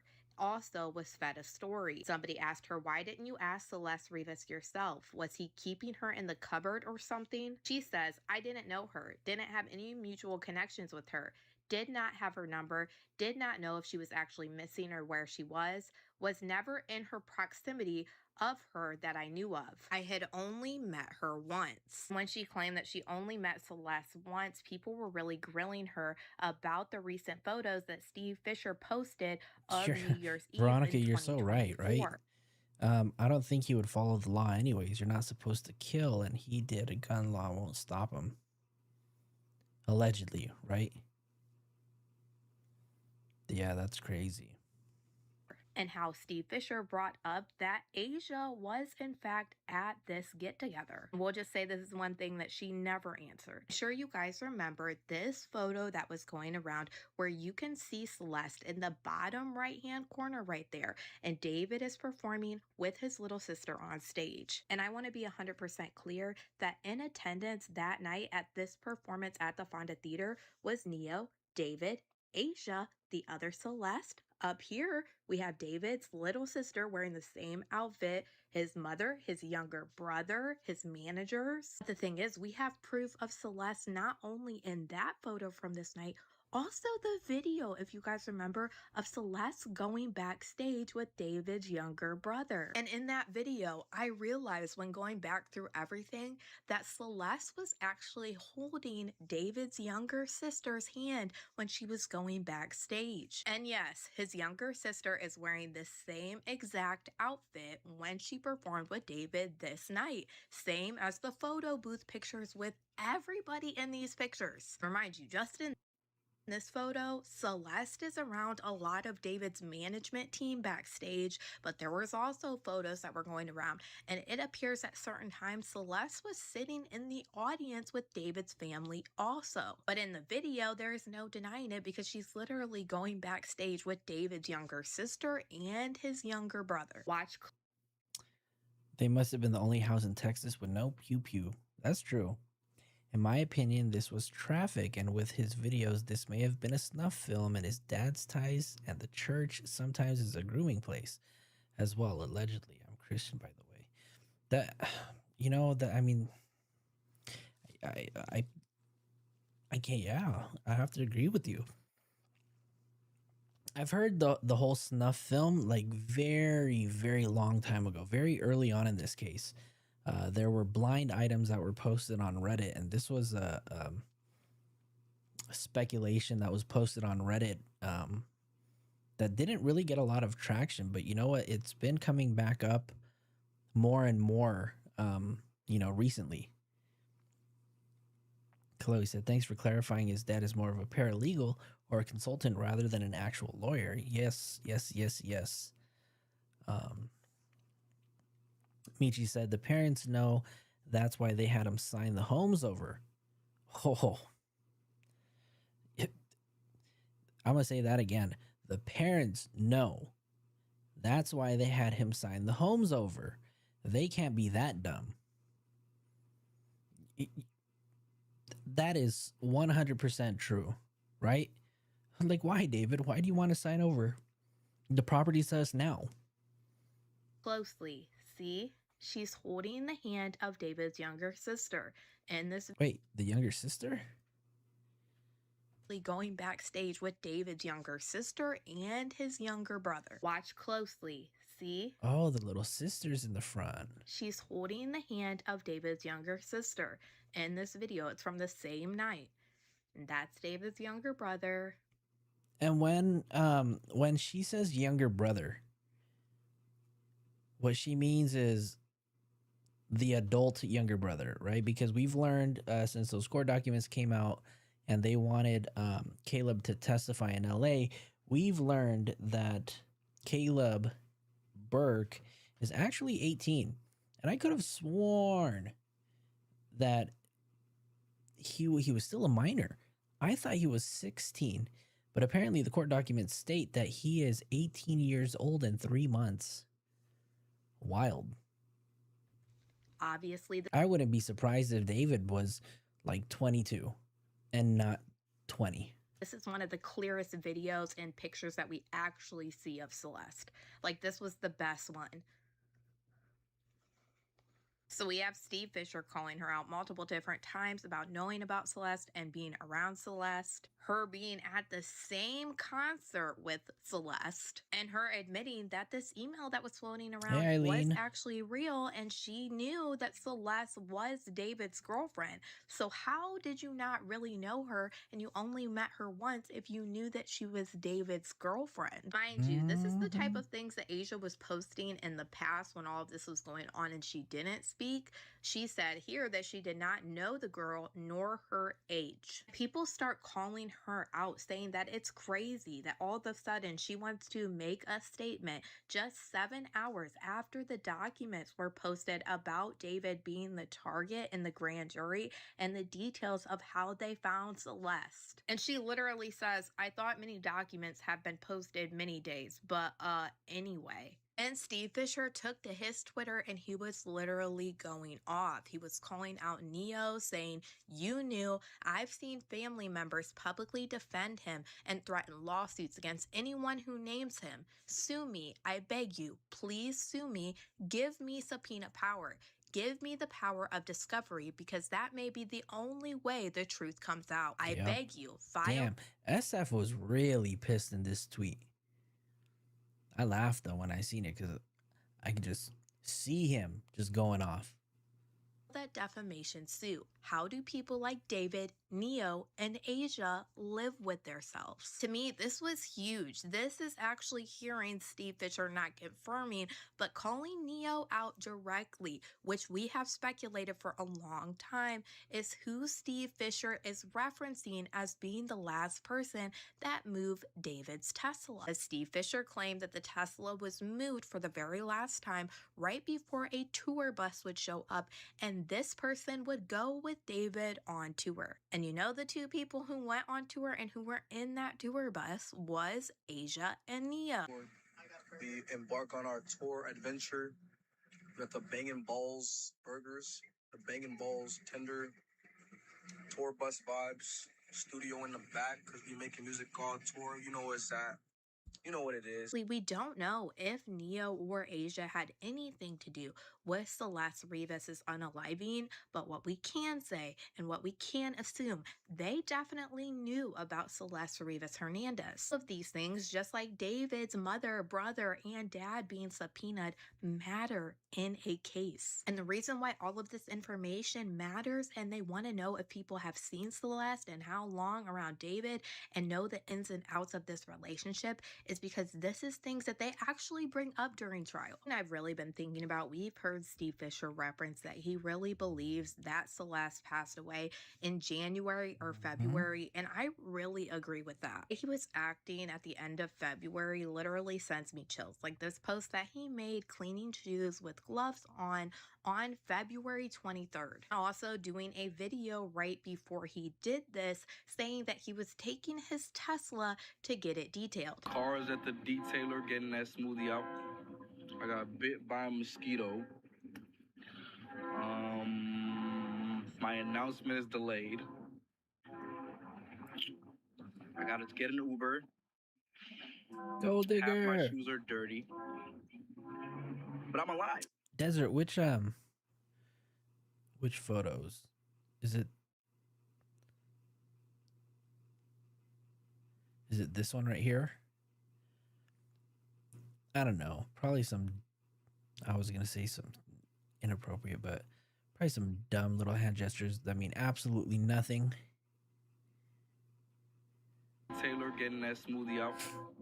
I got bit by a mosquito.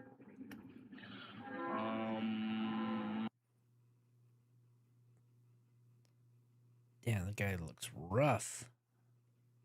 Mosquito. Hold on. Detailed. Cars at the detailer getting that smoothie out. I got bit by a mosquito. My announcement is delayed. I gotta get an Uber. Half my shoes are dirty. But I'm alive. February. Oh, can't stand it. Half my shoes are dirty. But I'm alive.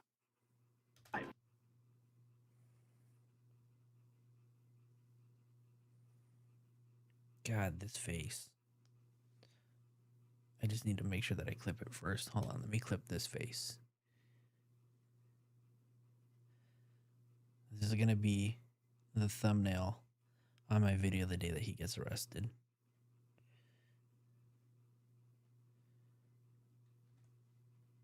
February 1st is when that new Tesla ended up being leased. Now that we have the details confirmed of how Celeste Rivas was found in the trunk of his Tesla, I really think that this timeline of January to February is probably the most realistic, especially knowing that she was stored in a cadaver bag. Now, it's just my opinion, but I do believe that Asia probably did get subpoenaed to testify to this grand jury because we know Neo did, we know Morgan Roth did, we know the other manager did. You have to remember that Asia was on tour with David when they found Celeste in the front of his Tesla. And when she says, I can't say much, I do get that. I do think she probably testified, but I am very curious if she actually told them what she all knew. This night in particular is going to be a big deal, I think, in a lot of these testimonies that are being sought at the grand jury, because it gives a background of people that have actually laid their eyes.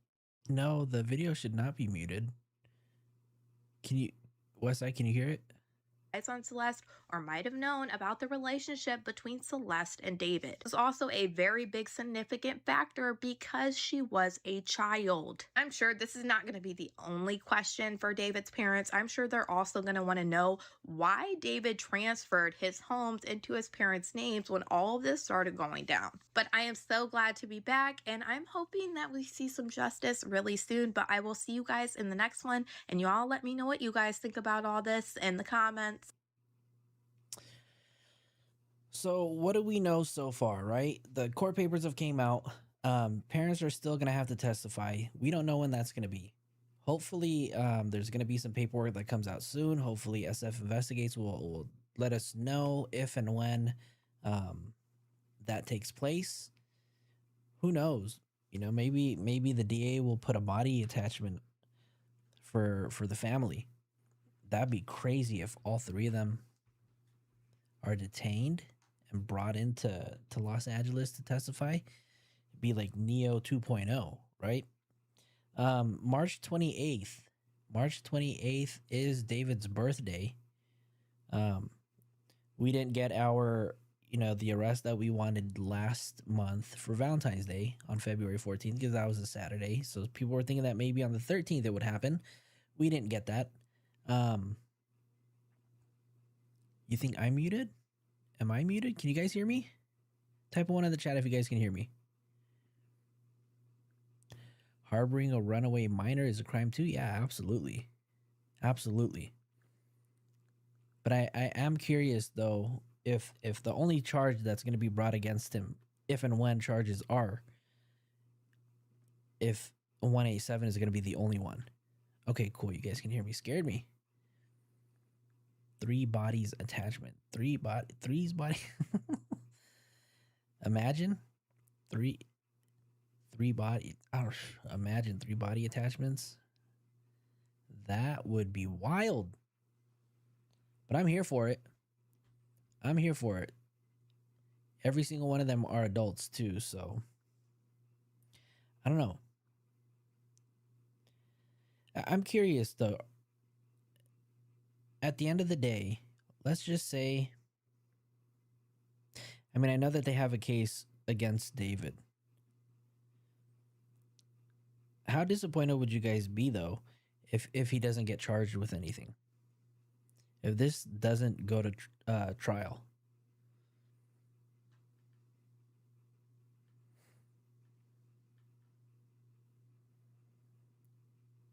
That's the part that I'm worried about because it's taken so long. I want to have faith in the LAPD, but not many people do.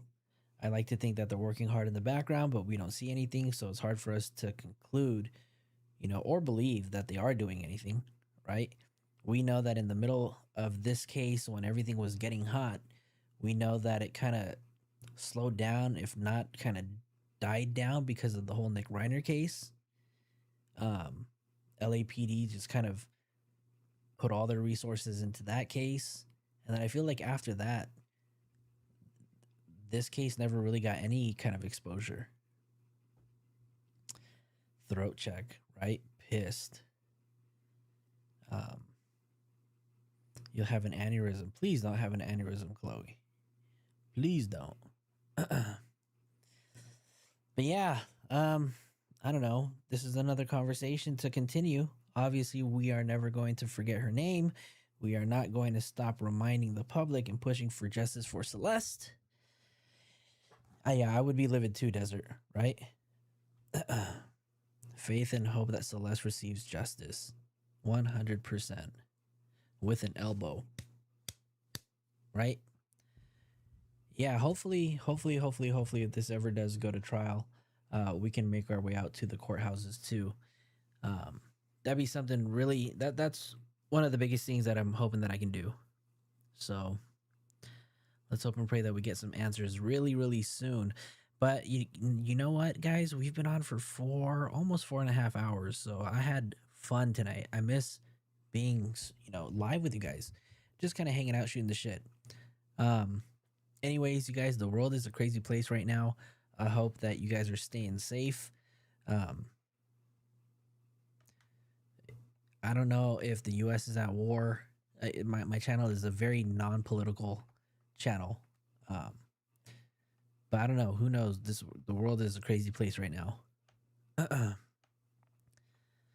Then your world is truly controlled by the devil himself. Please don't ever let them get away with it. You mustn't let them get away with it. 100%, Nebby. Thank you.